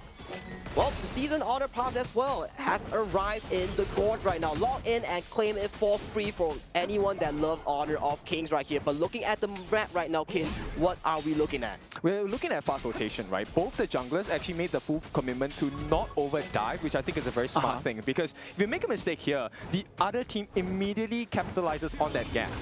And right now, though, Muji as well, he secured the first ever Fire Beak of this series. And as we know, Kin, Fire Beak, once it gets taken down, it disappears from the map eternally. Jungler paths are going to be important in here. Look at how Pei already level 4 is going to make the rotation up, trying to put some pressure on that Byron that still has not made it there. Oh, 90, he's forced to use the flash. Not the ideal situation you want for Twisted Minds, which means this space bite going to go into the hands of Nova. With that, Nova just secured both of the early game objectives here, cementing themselves a very smooth early transition towards the later stages of the game. Okay, that rotation coming in. City Boy looking for an opening, does have the stun available if they need it. A 3-man offense against the 2 members on the side of Nova. Do they want to take that fight right over there? It might be a little bit too much of a stretch. It is too early in the game right now, and they do not want to drop the ball. Exactly, they do not want to go for the 2v3. They play it safe, they play it calm. Right now, they secure the mid priority for South Nova Esports, and right now the map is open. Both teams are looking for certain things on the map. I'm telling you, it's going to be a matter of who makes the first mistake. No one in here wants to lose that 4-minute fight, and it's only 2 minutes. They need to be a little bit calm in here. Yep, the arrow almost hits the mark here, but the almost doesn't count. So Nova to make it out, and they're looking for some space to take things away. CY actually gets the first steal. Not the biggest, it's just a ball camp, but still, little things matter in HOK. Little things do matter, and that's how you accumulate a lead right now. Looking at the draft real quick, a 3v3 commences bot side. Yeah, a stun coming in from City Boy. Nothing too much at this point. We're about 1.5 minutes away, so I don't think they want to take too much of a risk, right? Everything is about clean, everything is about CY. Exactly. Look at that. Like, both of those blue buffs are going to spawn at the exact same time.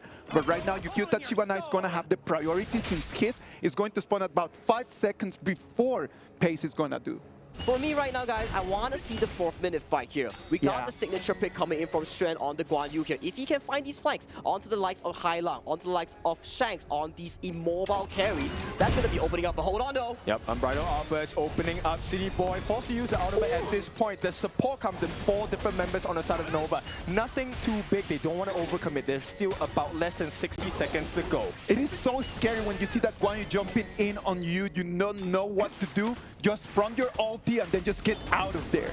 Yeah, just get out of there. And right now, 30 seconds on the clock. We will have a new refresh of ultimates from both sides. Fully fledged. And once again, as you mentioned, Kin, slow but surely they get more. Hold on. Yep, the stun comes in, but CY, he's very mobile. The Burning Sun arrow does land onto Waypit, but it is Waypit. Zhangfei doesn't care too much. Now 15 seconds to go. Do they really want to go for it? Shen, he finds the opening on the City Boy. He gets him down. First blood goes to Muchi as well. What a way to get that lead. Muzi opening the door and allowing us to see a little bit of an opening for Nova Esports as we move to 4 lane. Yep, Shanks is in danger. Second kill. Nova, what a start to this game. What a start to this game. Immediately landing 2 kills. And right now, he's chasing the Yuan. Yep, City Boy, he makes it out for now, but CY, punishment coming in, 90, he gets a return kill, a beautiful trade. They delay the Tyrant, but can they actually secure it? Now they're gonna have their eyes on the Tyrant. It's gonna be Clean, the first that's gonna take the Sewer Golem. He does not want to go for the Tyrant first because at 2-1 right now, we need to stop and analyze what is going on in here. Right now, 2-1 in terms of the scoreline here. Shrew found a beautiful engage towards the mid lane here, immediately capitalizing on Clean. But hanging on to that Tyrant here was 90, making sure that he gets the catch on the jungler of Nova Esports. Okay, so a lot of you will question, I know we read the comments yesterday, why don't they go for the Tyrant right now? At this point, it's actually more efficient to get the buffs instead. And Shrew, he's gonna try again, gets a knockback. Shanks, you're in no man's land, and Wendy comes in with his support. You are dead. No, it is a trade! A trade, but it's not a trade any longer. Wendy might get caught out. City Boy joining in on the action. CY on the backlines. They do get it. Clean gets that kill, but the Unbridled Alba is going to help them out. City Boy, it is time and time again. They escape, and Twisted Minds don't get punished. We talked about snipers, and this was a snipe kill. That was a lovely assist, and Highland right now is going to have an amazing smile on his face. This is the beauty of the global ultimates we're talking about, right? Yes, I cannot physically be there, but my ultimate will reach you. You overextend from it, fine. I catch you with my annihilation on Lua. That is beautiful. We knew that Twisted Minds against Nova Esports was going to be a good game, and ladies and gentlemen, 6 minutes of the game, I am very entertained. Yes, it is very close, right? Even after 3 kills each side, the goal is going to be exactly the same. They will stop them from coming in 90 on the position to make sure they don't get anything free. What a nice stun! Clean, he starts it right, but is there a finish? Because they get the stuns, and I think Twisted Minds, I don't think this is the right idea to overdive. They need to watch the waves coming in. Right now, a 3-3 scoreline. A 9 annihilation goes through to clear out the bot side here. Bot tower is slowly going down, but let's talk about the game state right now. It's a 50-50 game state, yes. Twisted Mind did secure the Tyrant here. It's a small buff. It allows you to push out turrets fast. But now we gotta look at the key engages here. Shred, he's a tempo maker. He has to find these backline engages for the side of Twisted Minds. Clean has been clean on this Ukyu Dashimana so far. I am telling you, man, that Guan Yu, it's just a matter of a second initiation. A lot of people might disagree with me saying that, oh yeah, you need to initiate with that Guan Yu.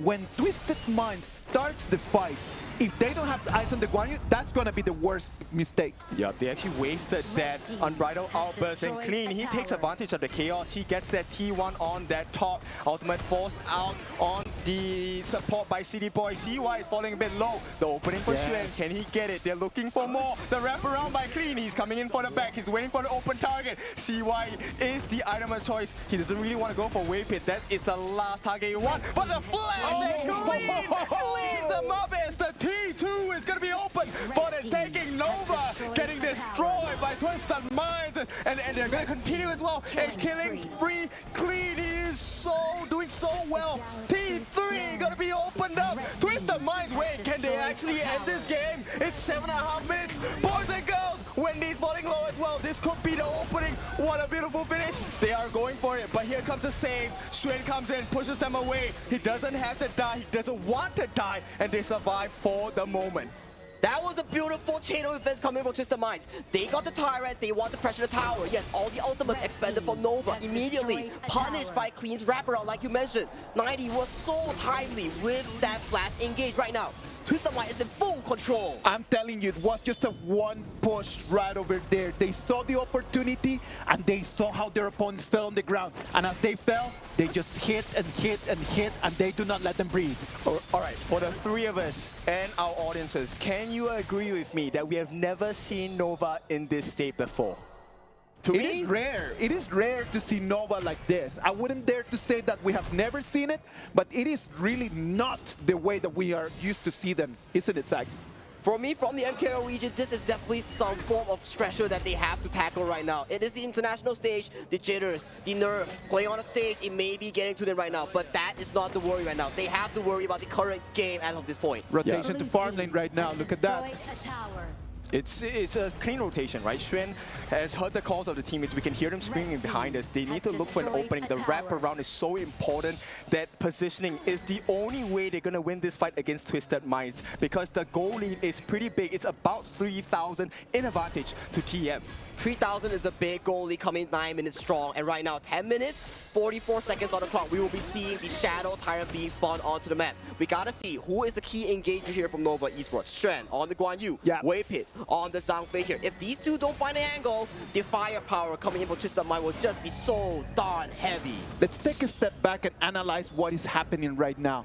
The waves are coming in from the Clash lane, and that's going to give priority to the team of Twisted Minds just to put their hands on that Dark Tyrant in 15 seconds. I really like this, right? If you take a look at the positioning, Twisted Minds, they are actually baiting out that movement towards the Tyrant. They want to go for the kill. A blind Burning Sun arrow does not hit the mark, but they're looking for more. 90 has actually forced out Muchi to use that infinite vastness. The dragon is no longer available. He takes to the skies, which means Twisted Minds, this is a clean opening for the 10-minute Shadow Tyrant of the game. Wei Pit does have his ultimate. He can stop them, but it's not fast enough. City Boy actually uses his ultimate, but the catch, Xuan, he's pushing them back. Can he get clean? Clean is knocked back. It's shut down by Wendy. A beautiful knockout by Wei Pit as well. Nova are coming back, and that's the third kill for them. As Nova, they are going to take everything with them. This is what we're talking about. A 3-0 trade. A 3-0 trade for the side of Nova Esports. And this is what we're talking about, guys. When you count on Nova Esports, Xuan will step up. Exactly. He's the key difference maker in this Nova Esports lineup. That Guan Yu is so deadly with the Razor Cavalry flank. Yes, how many times have you seen a team that has lost a T3 actually turn the whole map around and actually putting pressure on their opponents instead? We talked about that Dark Tyrant, right? Like, we knew that it was going to be free for them, and they knew exactly how to counter that immediately. Yeah, Wendy, look at the damage, man. Sagi, how much is he dealing? 67,000 damage on a Kong Ming here. We were questioning, will it be enough resources? Will he have enough space to shine? Of course. He's proving it to us. So much firepower for one Kong Ming. A very, very costly composition that they chose, and they're making it work. They might have a little bit of an advantage. It's not a big one, it's just 1.5k. But that advantage right now is going to the one person that needs to stand up, and that's Wendy. Yeah, they actually relieve the pressure, right? But this pressure relief is momentary, because right now, I think the map is being controlled as the Burning Sun arrow, once again, does not hit the mark, so Nova make it out with scraps for now. Exactly, and Shadow Vanguard has joined the battle. The lanes will be pushed out, and Nova Esports want to further push out their lead as of this point. Yeah, too much tankiness coming in, right? The Nova group understand that Clean is a burst hero, and if you can't burst someone down as a Ukyo Tachibana, you could start losing the game. It is going to be very difficult right now in this moment for Nova to try to get into the high ground. Having that Guan Yu allows them to take fights right over there around the river. But when it's talking about high ground, it's going to be a completely different option. And just look at Wendy pressuring with winning strategy, but hold on, 90 gets caught out. Yep, 90 forced to use the flash. There is a flaming palm. It's not enough to get the kill just yet. But Nova, slowly but surely, they're getting control of the entire gorge. This map is looking a little more blue for Nova. Now it's going to be the Shadow Vanguards that they're going to come in, knocking at the high ground. What is going to happen? What a flash! Oh my goodness, the burst Highlang is down! And right now, Xuan is pushing them off the one corner. He's going to give his life, they don't care. Mushi takes the T3, they even out the ult, but it's still the Shadow Overlord. 75, 12 minutes in. Can they end the game? 90, he's going to try and mount the defense for now. Right now, the last push might be commencing right now. Or Nova, do you want to play it safe? There is still a tier 3 though. Are they looking for a fight? Nice start, Waypin. He is going to be pushed back at this point, but 90, he will have to back off. So right now, TM, they lose more than they have gained. There is going to be that Tyrant, and the buffs are open for the taking on the side of Nova. The priority right now is for Nova. They came in, they took 2 high ground turrets, and right now it's looking grim for Twisted Mind. Boys, right now it is 13 minutes of the game, 24 seconds for the Tyrant. What is going to happen? It's going to be a disaster because CY has gotten the Doomsday. Why is this item so important? Look, there's not a lot of tanks on the side of Twisted Mind. Yes. And if you melt down 90, who's going to protect you? No one else. No one else. If 90 is gone, there's no more people over there. 90, goodbye. And look at our firepower from Nova Esports here. 10.7k gold, almost full slaughter right now. If this coming is not scary, I don't know what is. But ladies and gentlemen, Tyrant has been spawned.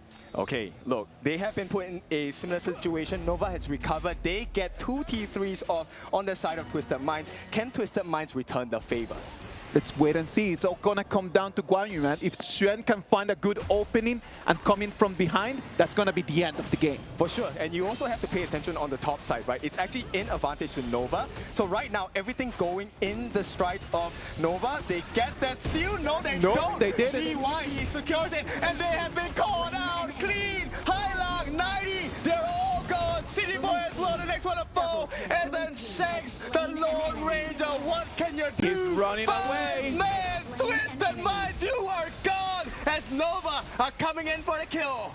That is a 4-0 trade, and Nova right now has only a whole E in front of them and their victory. What is going to happen as the waves are coming in? Oh, it is a lost cause. Shanks, he can't do anything here. They're going in. They get the final. It's an ace. And the Crystal is taken down. What a game by Nova Esports. And as I tell you, when you count out Nova Esports, Shrew will step up.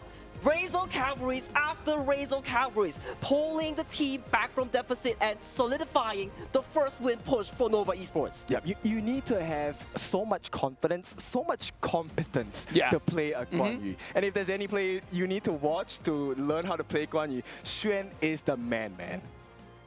Man, that game, breathtaking. I was a bit worried for my MKL boys. That was an amazing early game coming in from Twisted Minds. They secured such a beautiful early game despite the first blood. But definitely, look at this replay real quick. Yeah, I mean, take a look at the way that they play the game, right? If they understand, look, one of the win conditions on the side of Twisted Minds is clean. They have huge bursts. But the fact that they take clean out first is a huge impressive feat in every single fight. Because you know for a fact, Highlang, Shanks, they can't fight alone. There's no one to protect them. There's no burst damage. They lose instantly. If you analyze the replays right over here, that was a clear moment where Twisted Minds, like the whole morale, was at their top. They're right after that fight in there. And then this was a key moment here for Twisted Minds. They caught out CY in the jungle immediately, breaking apart Nova's defense. And at this point, they had a clear angle. If Wendy were to drop here, that could spell disaster here. And this was also the turning point for Nova Esports. Shrew, after Shadow Tyrant fighting that 4-man flank was just nasty. Yes, and they even isolated 90 on his own. That's the big marker of success for Nova, right? You take away the burst damage of Clean, you take away the tankiness of 90, and it's free food. It's a buffet for you on the side of Nova. Free eats, no? Yeah, free eats. I mean, delivered to your doorstep as well. This one, a huge catch by Shrew. I mean, this is so impressive. Yes, I wanted Twisted Minds to perform a little better, but how do you perform well against a guy like that? This is the clutch factor coming from teams, right? We have BSE Musang King, we have Twisted Mind Highlang, and then we have Nova Esports Shrew. This man on this Guan Yu, oh my god, so deadly. Yes, very deadly, and this horseback rider did the best performance. I mean, if Shrew is not the MVP, I don't know who I'm going to choose because he really was that critical turning point. He gathered everyone as a gift because we are in the present. And the present fact is, look, Nova are leading 1-0. We were a little bit worried about the composition from Nova, and I want to explain to people why we were worried about that. When you have resources are always limited, and you need to be around and just distribute those limited resources into the heroes that you pick. It was a very costly performance in there. It was just such a composition that everyone needed gold. Yes. So we were worried about that. But at the end of the day, as long as you have enough resources, you can make everyone in your comp to be rich. That's right. I want you guys to pay attention to the way that this game was played, because Nova, they were trailing by a lot. They took a huge risk. They gave the T3 to the side of Twisted Minds. Yes. And I think that was the huge gamble. That was truly a huge gamble, but I gotta give props to Twisted Mind as well. That was a beautiful early game despite falling 0-2. They clenched moments after moments. That flank coming in from 90 and the jungle was so crucial here. And let's check out the scoreboard real quick. Break it down for us, Kin. Okay, so I want you to focus onto 90. I think he did a good job on the side of Twisted Minds, right? While the damage dealt isn't, say, a lot, 46.6 thousand, it was amount of time that he bought for the team. Him, along with Clean, was also the setup that allowed Hailang, Shanks to really get those skill shots in. City Boy as well, providing the stuns. But then once again, I need to highlight and pull us back into CY and Xuan, and of course, Wendy. Wendy, take a look at the damage. 37% of the team's damage dealt by him. 116. He had the freedom of time to choose. This was the calming pick, right? We were worrying like, will he get the resources? Does he get the farm? But if you look at the total gold here, Xuan, although he has all these fantastic engages, he was sacrificing gold for his team. He was the anchor, the backbone of Nova Esports. You need gold? Albert, pass it to you. Wendy, I trust in you. And this was Xuan's belief. Okay, so I know how to play a better game as a roam now. Normally I take the buffs, I take everything away. So guys, if you play like me, this is a lesson for you. This game is very important. You have to watch the replay many, many times, because when you give the advantage to the correct person, you will win the game naturally. I'm telling you, if you come and you play fives with us, we are giving all the money to Sagi, even though Kin wants to keep it for himself. But you know what? Even though this person did not have all the money in this game, this person is going to go home with the MVP. And the MVP for this game is going to be Nova Xuan. Yeah, there's no way. It has to be this guy. Come on, Xuan. I mean, the way that he was looking around the map for an opening, that's one thing. He's taking a risk as a Guan Yu, because there were moments in the game where he was blind. He didn't know where the members of Twisted Minds were at. And this is why Wei Pit is so good as a roamer to assist him. Him as a Zhang Fei going into brushes, just diving in, allows Xuan to know that I'm safe, I can engage. And guys, when he made the catch, he caught the most important members. He caught Clean, he caught 90. The two big win conditions on the side of Twisted Minds. Exactly, and we talked about all this time. KDA, damage dealt stats, it don't really matter when you have such a big influence, such a big impact, such as Nova Xuan on this Guan Yu. He single-handedly turned the game on to the tides for Nova Esports with such a deficit. Shadow Tyrant was secured by Twisted Minds. If that flight was not there, that was a disaster for Nova Esports. Exactly. I think you are presented with a lot of situations where things might not look ideal. And this is a mark of a champion team, right? This is why they're #1 in their own regions, right? The ability to recover, learn from, hey, I made this mistake, never mind. Here's an option I explore. I can turn the tables around. Well, we've been talking about Nova Esports a lot, and what about if we talk about Twisted Minds? I don't think that they play badly. I actually love the fact that they brought in the Yukio Tachibana as a good answer for that pay. And I love that counter pick in there, because in the moment that Byron just came in and allowed Yukio Tachibana to get the kills, it allowed them just a free clash lane all the way until the high ground, didn't it? So one thing's for sure that we have to break down on the Twisted Mind draft that they didn't really touch on is one thing. If they don't get the early game arrow from the side of Ho Yi, they couldn't really snowball. Yes, they did snowball, but it wasn't enough. If we look at the picks, Ho Yi, yes, okay. And then you look at the Byron, you look at the Ukyu Tachibana, it spells one thing, early towards mid game. If they don't end the game within 12 minutes and they lost the lead back to Nova in that phase, Nova has so much firepower in the late game, such as what? Kongming, Dilong. These two power picks, they scale extremely well. Just remember, Muchi, he flashed inside and took away Hailang on the new one. That was one thing that he had to do. Immediately spelled what? Disaster for Twisted Minds. And it's a high-risk, high-reward play, because if you take a look at the composition, Ukyo Tachibana, the Byron, and the Yi Huan as well, these three members need to land your stuns. If you miss your stuns, it's game over. You instantly get countered by the lineup of Nova, which is what happened, right? So Shanks as well, Hoi, I love the hero, I play him a lot, but if you miss your Burning Sun arrow, you put your team at a huge risk. It is a difficult skill to land though, don't you think? It definitely is. I mean, yes, we've seen, you know, on TikTok, on Facebook, on YouTube, all those clips where you have the TP arrow and then you get the kill. But these are, you know, ranked, casual matches. In professional gameplay, the risk is much higher. And I think Twisted Minds, I love the fact that they have the confidence to take this risk, but it just did not work out in game #1. game number 2, do we still have a chance? Of course, Twisted Minds is going to come back. I think that they do have a chance because they did not spend a lot of very meta heroes. There's still a lot of the junglers, a lot of the assassins that are going to be out there available for Twisted Minds that is going to be really easy for them to get their hands on. And hopefully in this ban and pick phase, they can come up with a clear strategy of what they need to do. Sagi, if you were the coach, what would be your strat right now after seeing what Twisted Minds can do and after seeing the way that Nova Esports just responded? Well, looking at the draft real quick, that's going to be up. We got to figure out a few picks here. There's still the Mai Shiranui. Yes, you have to bind out the Mai Shiranui and Arlie here. But if you're Nova Esports, you got to figure out one thing. Okay, we don't have to ban the Mai Shiranui or Arlie because we have one of the best users in our team. So we open both, and that's when the clash happens. For the side of Twisted Minds, what do you secure? Is it the Mai Shiranui? Is it the Arlie? What do you give over to Nova Esports? It's a 50-50 trade that they have to take and really perform with the pick.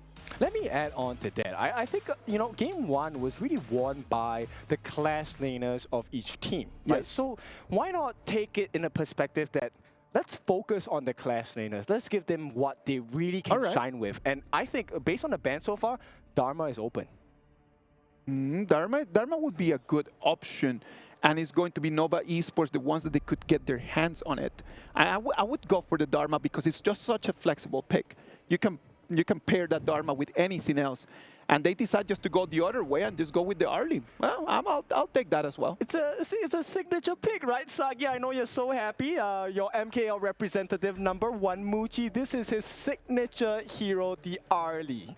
It's his favorite pick, and he always performs on this pick. But of course, picking the Arlie here does mean that it locks off the option of picking the Luna. Arlie is a very big counter towards the Luna. And we talk about counter, D-J as well is a solid counter towards Arlie in the laning phase. Yes, and they pick up the Dharma for themselves on the side of Twisted Minds. So that was the first option I was going to offer you. But the second option I'm going to talk about is, look, there's Fatih as well. Fatih has been so gigantic in this whole 2 days, man. By now, if you were to ask me, after Dharma, for me it's always Fatih. Like yesterday's performances, today's performances, the way that he's just dealing so much damage, it could be an option right over there. They decide to go with the Majin though. Okay, so Mayin, here's how they want to play this. They're expecting the Dharma to dive them, right? So in order to mitigate the pain that this Dharma brings, they're going to try and get this Xuan Mayin to jump onto the backlines of Twisted Minds instead. So counter catch. You can catch my members, but I'll catch yours instead as well. The picture we're painting right now is also the same thing.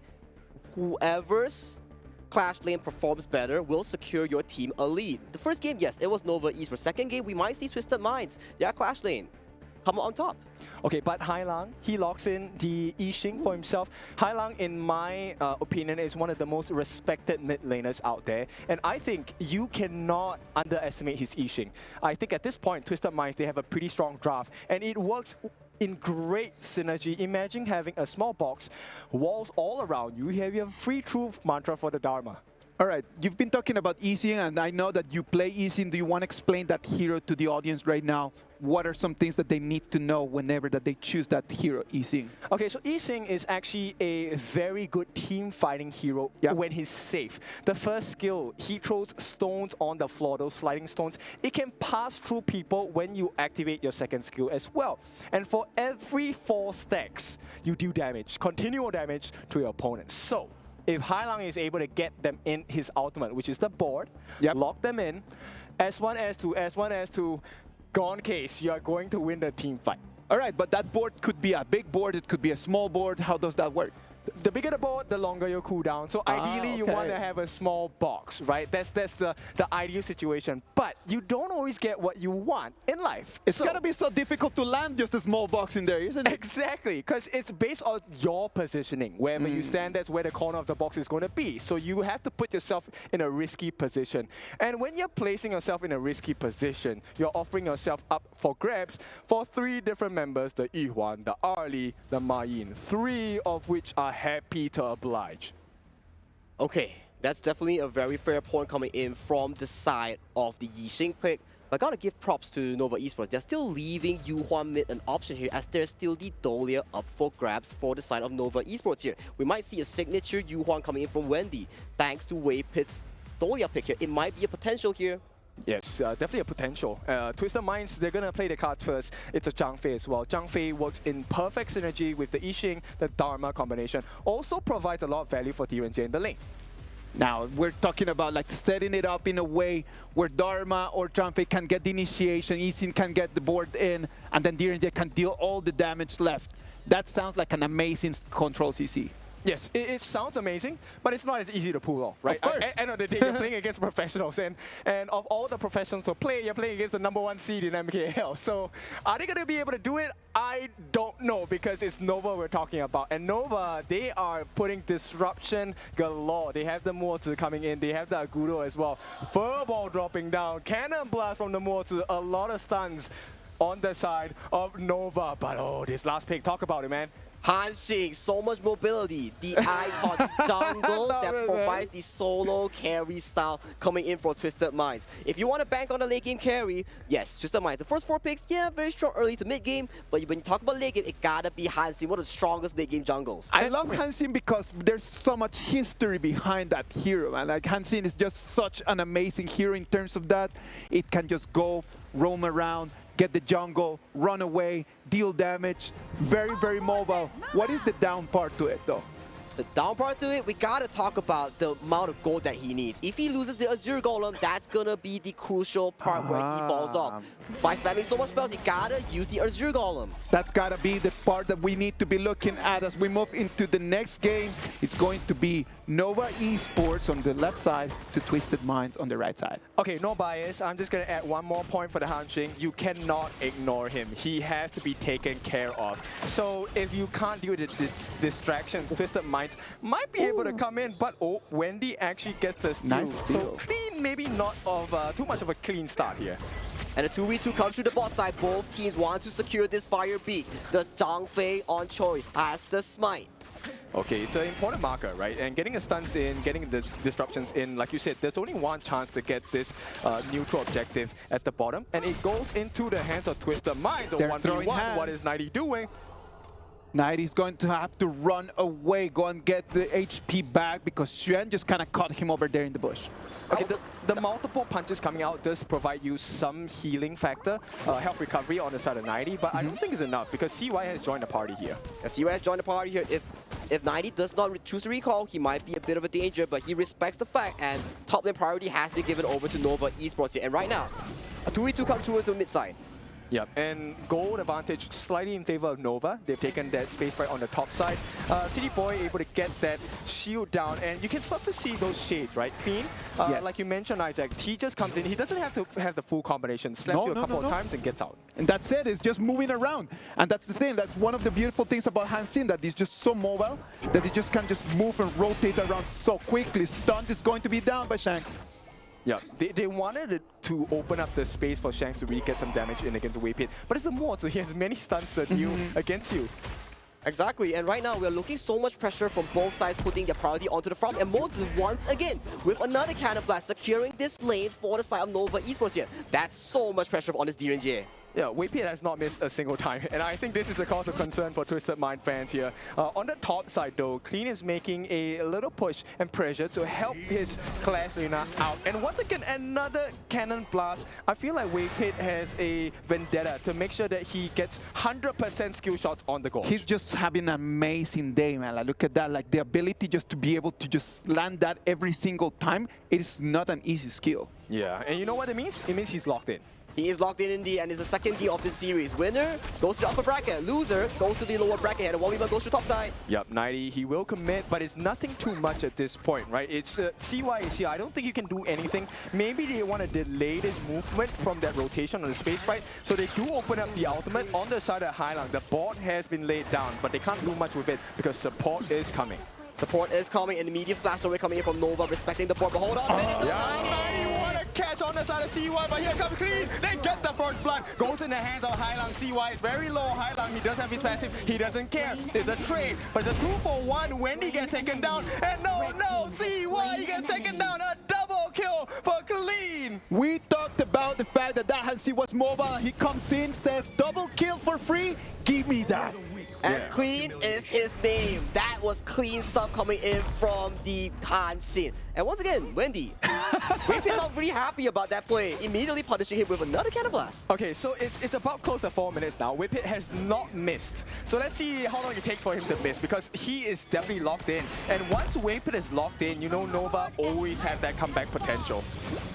And Tyrant right now has spawned onto the map. With Clean's amazing performance here, are we going to see a 5v5 brawl on this Tyrant? Yeah, there's a little bit more manpower for the side of Nova. The board has been laid down. Oh no! It is not you getting caught, Shrew. He forces attention upon him, and it looks like that is enough attention. CY does get it. Oh, the unbridled alpha is going to be landing on the backlines on the side of Twisted Minds. 2 members down, Highline down, Shakes down. There is more to come. City for the next one of 4, and still they can't do much. They trade Shen for it, but they'll have it any day of the week. Clean, caught in the middle of 4 with the help of the tower. Still will get windy, but he does not manage to defend the T1 in the mid, and he has to run back in the limping format.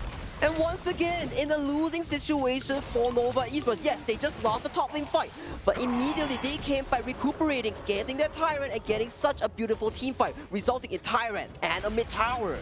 Yeah, it's a 2,000 goal lead going for the side of Nova. It's just a repeat of game number 1. I'm telling you, man, it's just a moment in the game right now that Nova is completely in control of the game. They need to just continue fighting like this. But I'm telling you, Clean, on the other hand, every single time that Nova has been looking like they're very, very unstoppable, he comes in, deals damage, and then leaves back. Exactly. If it wasn't for Clean, there will be another turret going down. And right now, I want to talk about Muji. He single-handedly flanked 2 members on the side of Twisted Minds here. This R lead is devastating right now. Okay, I know we talk about the damage of Clean, right? The ability to split push, but the results haven't been showing. Look, Nova's 9 turrets have not been touched at all.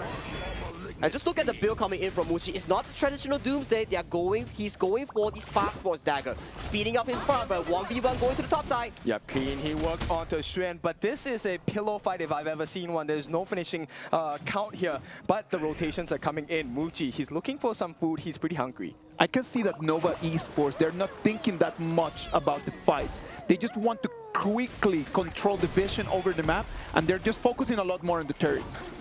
I do agree so as well, but right now, more and more pressure is surmounting the top lane wave. There's no one attending to it, and right now, Shrew is teleporting towards the bot side as they are looking to push towards this Clean's next Azure Golem. Yeah, look, the wall growth, it's so detrimental. Okay, Clean, he goes in, he forces out the out, the board is laid down, catches no one on the backlines. There is no opening. 90 is looking for an opening, but there is none presented. He comes in, flashes, what a nice true! He gets the kill on Muji as well! The turnaround for Twisted Minds has been available, and it could be an ace when he caught in the middle of 2. And then last remaining member, Shrew, the MVP on game number 1. What can he do? Absolutely nothing, because the cavalry is here. Clean, he wants to push him away. T1 in the mid, also taken by the side of Twisted Minds. Nova thought that they had the bag, but no. Twisted Minds turned it around, and Clean pushing them away. What a twist of event by Twisted Minds. They go for the immediate counterplay. That was beautiful by 90. Immediate 4-man engage from this signature Dharma. And this is what happens when you play against high-tier teams. One mistake, take a look at the map, right? They've taken 2 turrets away from the side of Nova, and there's plenty more to be taken on the side of Nova Esports. Immediately, they just turned things around, right? Like we were talking, it was just like we jinxed it. We said that Nova Esports was controlling the vision, and then immediately after that, Twisted Minds turned things around.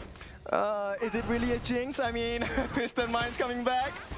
Well, we gotta see. It's still a 1,000 goalie strong coming in from Twisted Minds here. Teams are still 50-50, as we mentioned. Nova, strong team when it comes to team fighting. Twisted Minds prove themselves as well with a 90 beautiful Truth Dharma onto 4. Right now, teams are heading strong. CY Waypit, they're planning something on this red buff. It's really timing, right? The longer the game goes, I feel like the chances of catching Clean out are close to 0 at this point. Yes, exactly. It's going to be really hard just for the late game. Just try to catch that Hansin.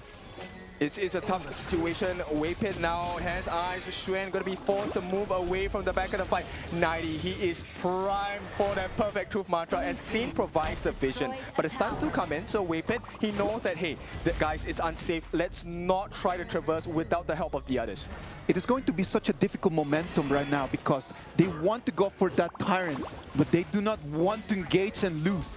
So they need to wait for the right moment for them to be able to kind of like push for that. Yeah, Clean, look at the rotation. He's hiding. He's trying to find that backline entry into the side of Nova, and I don't think Nova knows about it. At the same time, he's working hard on the jungle camps, so he's just getting gold for himself. And you know what? Maybe giving away this Tyrant isn't that bad. But Nova, this is a good win for them.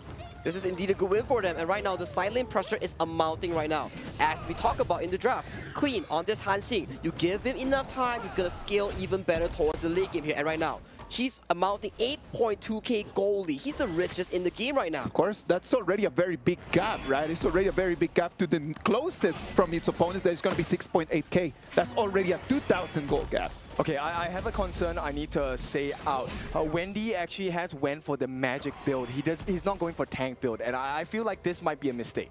You think that it's just that they might not be able to soak in enough damage in the late game? Yeah, because they rely on the stuns coming in from him. So if Wendy is taken out, it instantly becomes a 4v5. And you also have Clean, who's very difficult to catch already. One good point that I can point out on this build, yes, it's a very high risk, high reward build, but once he gets the damage onto Shanks, onto Clean, it's a very high amount of burst, but hang on, I think Clean is found.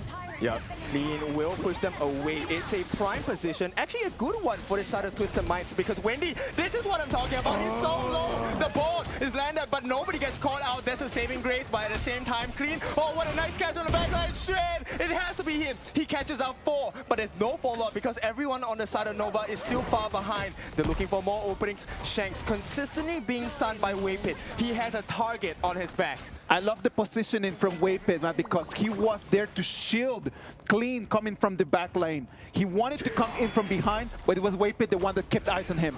Oh, 90, what a nice catch. Can they get the flash out of Shrew? They did. They forced it out, and it looks like the objective is going to be the top Tyrant for the side of Nova, but it's an immediate trade from the side of Twisted Minds. What a 50-50 game, guys, right now.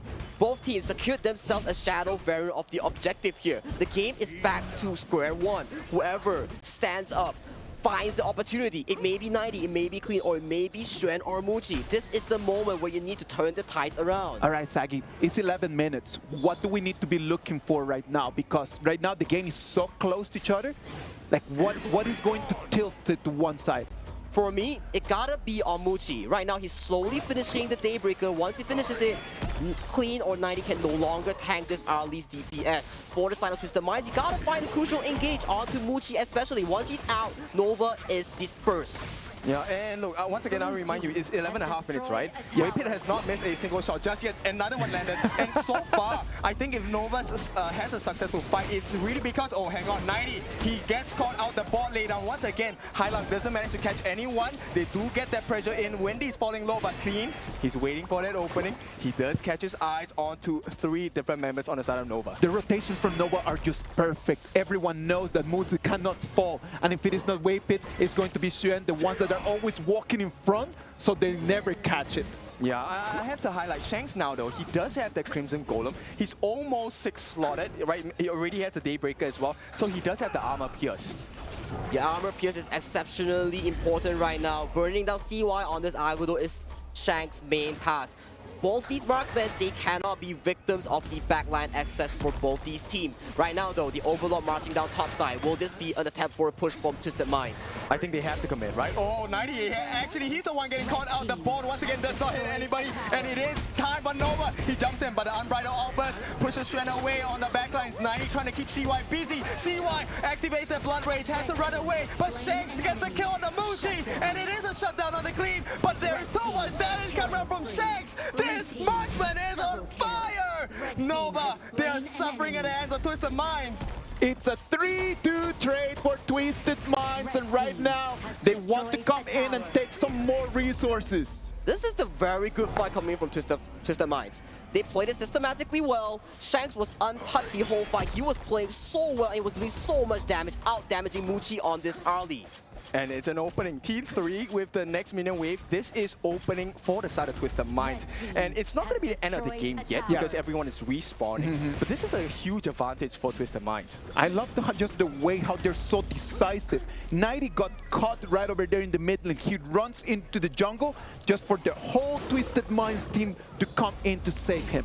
Yeah, and it's a double-edged sword, right? Because if you take a look at Shanks' positioning just now, he actually wanted to come here to the backlines, but Shanks, oh no, I just put you in a bad position. 90 actually gets a kill on the Shanks. What a big turnaround of events. City Boy gets a jump in, the lockdown. Everything is going right for the side of Twisted Mind. And he gets a kill on the Wendy as well. It is just Muji and CY that has to mount the defense. Right now, they have a little bit of a breathing space because there is a wave in the middle. But Twisted Mind, they're going to turn this around really quickly. Oh my god, that's 2-3 down for Nova Esports. Bang on the Muji looks for the 1v1. Clean is too clean with the moves here. They expect that. But right now, look at mid though, they're looking for the end. Yeah, I think Muji might have overcommitted. CY is on his own here. Is there a bot? There is. Highland can lock them in. Muji gets caught out in the bot. Do they want to dive him? Guys, where's the damage coming in? They're focused on the objective instead. Muji being chased down by Clean. He has to back off. Clean might have to sacrifice his life. Will not. At this point, it is going to be a successful defense as the neutral objectives are open for the taking. Okay. Take a breather, guys. Take a breather. We're back to another objective take. Exactly. Two top teams duking it out. Fight after fight after fight. But definitely, Twisted Minds, they have the Shadow Tyrant right now.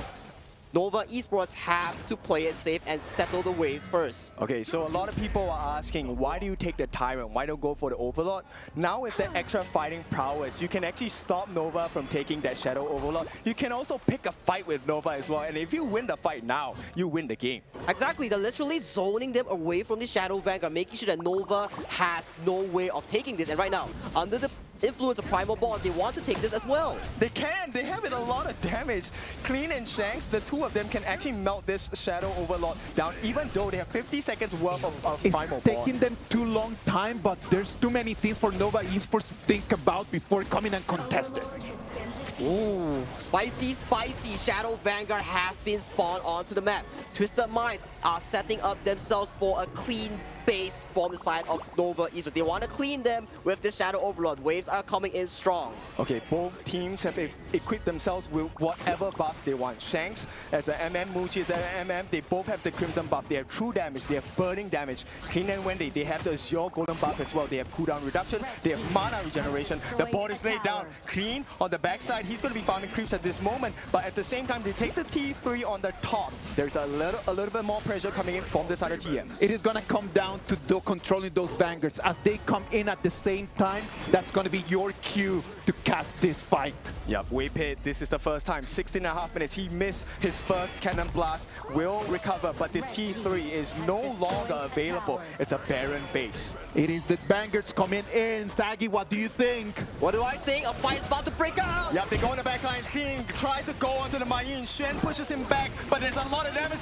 Holy fireball! They get the knockup. Waypit is still healthy, but it's a rampage for Shanks. The MM is doing the work. The Vanguards are coming in, but there is no one alive. But it's on a twist. There is nothing. They can do. Nova, they defend. They survive. They have a lifeline. I'm telling you, everyone thought the Twisted Mind had that in the bag, and right now it's going to be Nova, the ones that they're going to have to split. They need to clean the Vanguards at the same time that they can take the turret. They can come back. They definitely can come back. 20 seconds. That's a long time to come back. Death timers are really long. Nova Esports, they do not have a single minion to back up this push. They take this tier 3, they have to back off and recuperate. 10 seconds for Clean. Yeah, 10 seconds for Clean. He can probably get some work done, but still, the base is being traded. The T3's on the top. This is why you picked Agudo. Ladies and gentlemen, this is the KWC 2025. Are you not entertained? Yeah, big moments, and right now we are at a tripwire, a line, right? We're dancing on knife's edge because any fight won now wins you the game.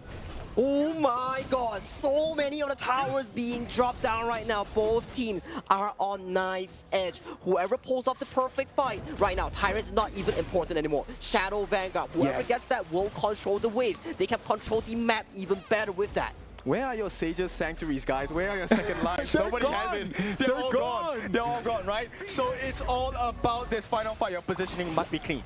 Exactly. When we talk about Sea Sanctuary, you know what?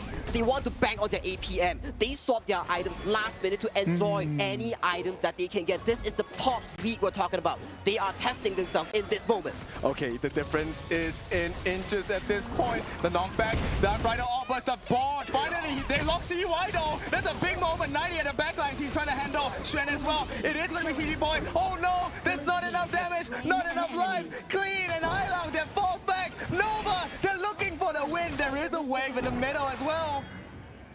Okay. The final push might be commenced. You still have sufficient wave clear coming in from Twisted Mind. And this Dharma still has flash. Is it gonna be enough? 3 people only to clear that wave. Oh, the sun comes in 90. It doesn't do anything. It's a rampage for CY. The board can be laid out, but the crystal is gone. Nova, they win this 2-0. A beautiful finish to this game. Just when you counted out Nova Esports once again, someone will step up. But I gotta say, Twisted Mind, they were too excited, they were too rushed to end the game at that final push. They got everything they needed in their arsenal. There were no towers anymore for Nova Esports. Oh, you have to feel, man, for the Twisted Mind fans, this one was so heartbreaking. But for Nova, they are showing you what it is like to play at the highest tier, how to deal with the difficulties that your opponents give to you.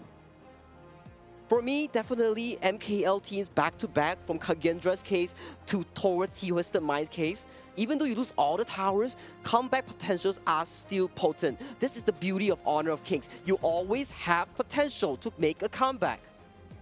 Yeah, and at this point, it really shows you how big of a difference a mindset is going to allow you to play, right? Stop looking at, hey, we're losing, we have lost this, we have lost that. Look for the openings, look for your opportunities, and when you're looking for these chances, you will get it. And that's exactly what Nova was looking all game for. Exactly, and I want to take a look at the post-game replay here. Let's break it down a bit. Yes, this fight was immediately won by Nova Esports, securing the Tyrant and 4 kills on the side of Twisted Mind. But clean, so clean with the Hansen getting picks. And this was the fight we were talking about. Shanks, literally untouched, and he was doing so much work in this fight. Okay, now to credit Nova in this win, I don't care what anyone else has to say. Look, Waypit is my MVP. The amount of stuns this guy was landing, he only missed after 16.5 minutes, guys. Man, 16.5 minutes, landing so many of those, that was just nuts. Imagine not missing a single cannon blast in this such of a high-stake, high-level game here, kid. Yep, and this one was so close. I mean, Twisted Mind fans, they were hoping for the finishing blow, but 90, unfortunately, even though he got the catch, the backup was not enough because 90, like Clean, Shanks, the main damage dealers, they were done for. They were done for indeed, and look at the final fight right here. All the members were equally marked. Look at Shen. He immediately marked the Dharma, the only thing that could make Muchi's life miserable. And aside from that, the front to back was won by the side of Nova Esports. Yep, it's not just about your win conditions, it's also about your opponent's win conditions. And when you lock 90 down, there is no truth mantra, there is no turnaround chance for the side of Twisted Mind. So it's a clear understanding of how well you know your draft, but your opponent's draft as well. A beauty, a piece of work from the side of Nova. It was such a beautiful game. I loved it. I was super happy about watching the top level. 2 teams that any of those 2 that could have gone to the upper bracket, I would have been actually equally happy because they were really, really, really close. Exactly, and look at this. Both of the MKL teams, yes, they qualified. Well, BSC did the same. I gotta meet you in the finals so I can beat you and secure the slot myself to take revenge. Right now, they realize it, but for Twisted Minds, both games pushing Nova to such an extent, they will always had the lead. For Twisted Mind, I think their homework is maintaining the lead and making sure that they expand the lead in a better fashion moving forward. Yeah, so in the HOK, as we always know it, right, you either win or you learn, and this time for Nova, they win. And for the side of Twisted Minds, another lesson that you have to learn in pain. They need to learn just by looking at the data, man. Like, they need to understand in which moments of the game it was like the moment where they needed to push a little bit more or maybe just not engage that much. I'm telling you, I do believe that that last Tyrant fight was not necessary. That Tyrant was about to re-aggro and they could have just pushed back and wait for the Tempest Dragon. But that's just my opinion. Well, for me, it's definitely down to all these split-second decisions. That's what top teams are for. If you have all these top teams, you gotta figure out all these ways to tackle all these high-stakes situations, these down-to-second situations. But let's check out the chart real quick. We look at some interesting items here. Muji, he knows if he goes for the full crit build, he's gonna be extra squishy here. What does he go for? He Spark Sports into Doomsday, into the Curious of Savagery, making him extra beefy so he doesn't die to one of cleans or 90s instant engages. Yep, and Wendy took a huge risk. He went for the magic build. He didn't go for the tank build, right? So take a look. He actually, with the damage he offered, that's why they were managed. They managed to clean out players like Clean. They managed to take out players like Shanks. And when you don't have the damage dealers anymore, it doesn't matter if you don't have any health. You're not in fear of getting killed. It was such a good choice. Because at the end of the day, if it comes down to the little details, to the little differences, that kind of surprise might mean the difference between winning and losing.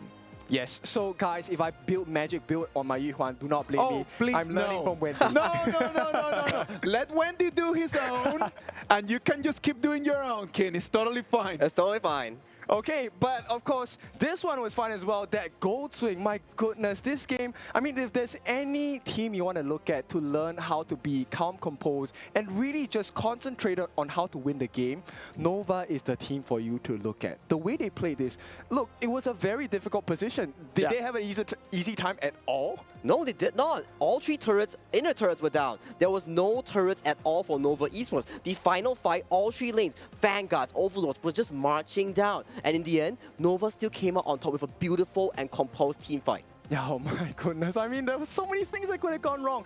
The amount of balls that Hailang really put down, it was scary. Okay, majority of the time he did not catch anyone, so maybe that was one of the win conditions that happened. Of course. But still, there is Clean, he's jumping off the place. There's 90, he slams you against the wall. So many win conditions, and still, Nova was so calm. It was a multi-core coming in from their opponents that they were able to just guard properly. Let's wait and see what the players have to say about this. Let's go with Mara.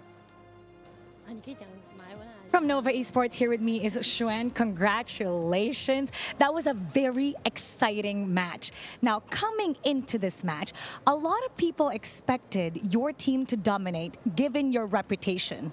But there were a lot of moments there in Game 1 and in Game 2 where your opponent was controlling the pace of the game. What exactly happened there? Is it being too overconfident?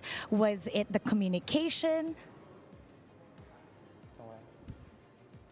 我觉得因为刚来到这个赛场嘛，就是可能我们还没有适应，然后都有点紧张嘛，就是第8打的。接下来可以好好调整一下，就是熟悉这个赛场。 So this is our first time to play in this venue. So maybe I think that we haven't get used to it. We will come back and then adjust a bit after this match. Yeah. How were you able to turn the game into your favor? Was it a particular person that was speaking in the comms to make sure that everybody calms down so you could play at your own pace, your own way?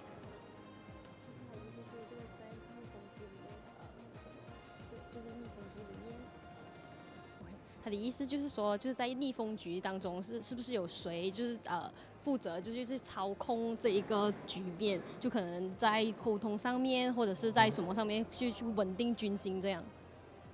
我觉得5个人都有做到互相去提醒、互相去沟通这种重要信息吧。然后主要还是要相信队友吧，就是5个人都做好自己分内的事情，好好，只要不要太紧张吧。 互相理解一下大家的心情。So what Shrew is saying is, we didn't have any particular person to take part on it, but we will believe in each other, and then we talk more and then communicate more, and then we will try to this game to get to win. Now, a lot of people have their eyes on you.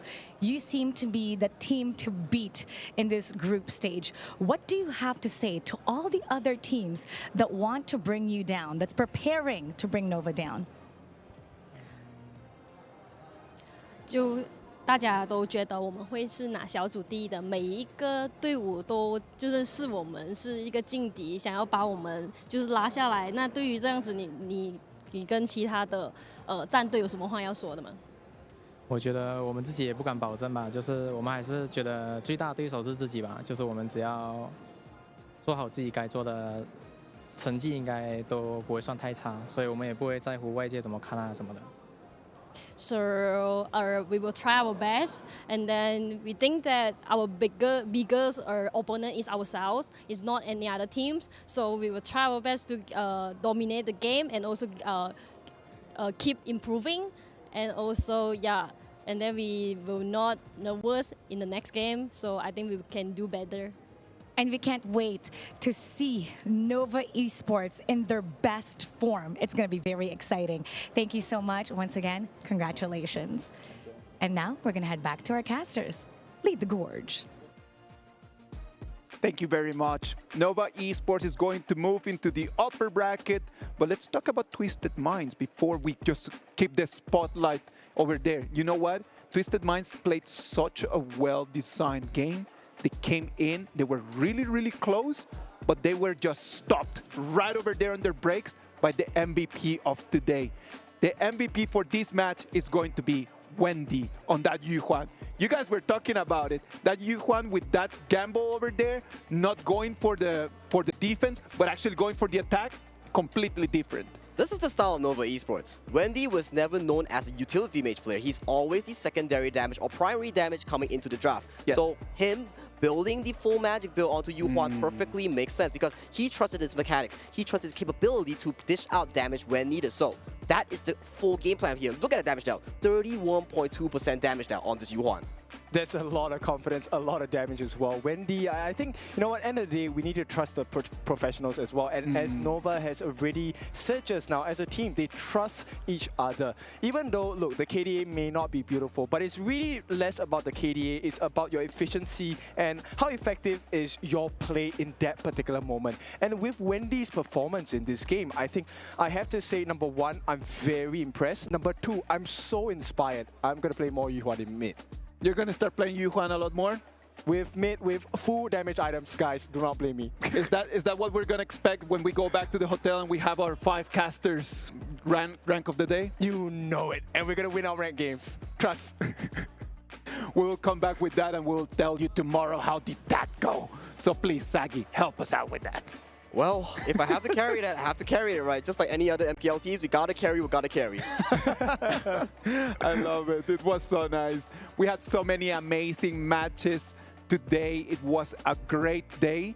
It was an amazing. We had A first. We had Group A going in. They had amazing performances yesterday. You can see Blacklist International, they lost to Pulse Gaming, and Genji Esports took the victory over Boom Esports. What about we go group by group, just showing everyone how is it going to look like? Yeah. So if we look at this group right now, PKL Finals re-happening once again, but it's a best of 5 in the bottom stage here. So PKL fans, you gotta be worrying. Which of your representatives are gonna be going to face on Genji or Pause? The loser will be facing you in the lower bracket finals. Yes, and look, Blacklist International against Boom Esports. The last time the Boom got the win, it was a best of 7. But this time it's a best of 5. So will the fates and destinies of these two teams be changed because we're playing lesser games? We're going to see that as we move into Group B. The Group B had a different performance. It had Team Vitality winning 2-1 over Dominator Esports, and it had Alpha 7 Esports moving into the upper bracket by taking it 2-1 against Loops. Okay, this one's a big one for me because Team Vitality against Alpha 7. Obviously, there's a lot of love between the junglers, right? Danny as well as Zankyu, the Mok and the whatever stuff. But I think both teams have improved tremendously over these few months. So I want to see what the result of those training and those growth is. At the same time, we also have Dominator against Loops. This is a regional battle. Chop BR versus IKL. Whoever wins in this gets the bragging rights here. It's gonna be interesting for our Chop BR fans and IKL fans. So these two teams, these two series are the series to watch. Definitely. All of this is information from yesterday, right? And today we had Group C and Group D that they had action. Let's start from Group C, because we just saw Nova Esports take a 2-0 victory against Twisted Minds, and at the same time before that, we saw Black Shrew Esports against KAGENDRA, 2-0 victory for BSE. You know what, Kin? When I told you that it was going to be 2-0, I didn't know it was going to be this close. seriously, this is one of the closest games so far. I like that. Exactly. It was 2-0, but it was extremely, extremely close. Exactly. We gotta keep it humble. We gotta give credit to wherever it's due. But definitely Nova Esports and Blackstrew Esports, MKL fans rejoice as both our representatives will pace on towards the upper bracket finals here. Okay, I love a good rematch as any fan that we have seen, right? BSC against Nova Esports, this one I'm super excited to be able to cast and watch at the same time as well. But we also have another exciting moment, which is the Twisted Minds against KAGENDRA. This is also a regional battle, but let's take a look at the next group. Group D is going to be Alpha Gaming. They already took the victory against ACT. 2-1 was that game. And OG Esports completely annihilating Nongshim RedForce 2-0. Yeah, that complete annihilation. I think that's a perfect way to describe it. OG Esports going up against Alpha Gaming. A little bit shaky on APG's side, but OG with so much strength.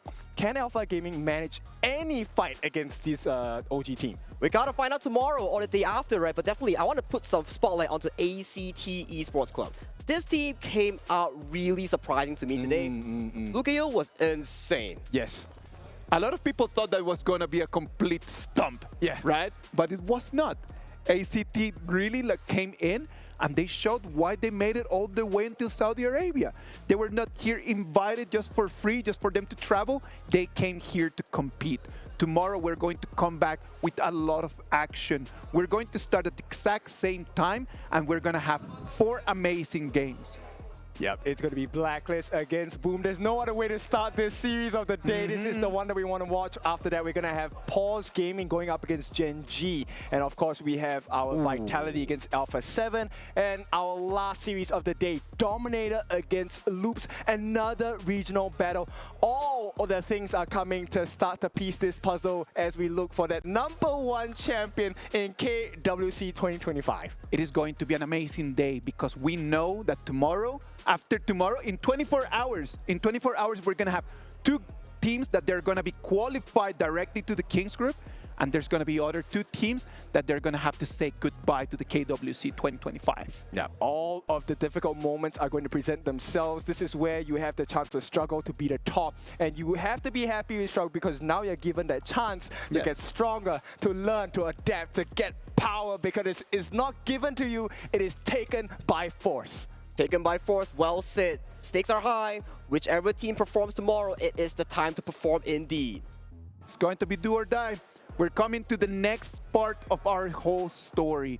The groups done, and we're moving right now into sudden death. You want to stay, you need to win. You know what? Today has been an amazing day. We had 4 amazing performances, but at the same time, we got to say goodbye. We'll see you tomorrow at the same time, same place. But before we leave, enjoy the Kidia top place of the day. Tomorrow is going to be day 3 of the KWC 2025. I'm Isaac Peña, and I hope that you're going to have a good night.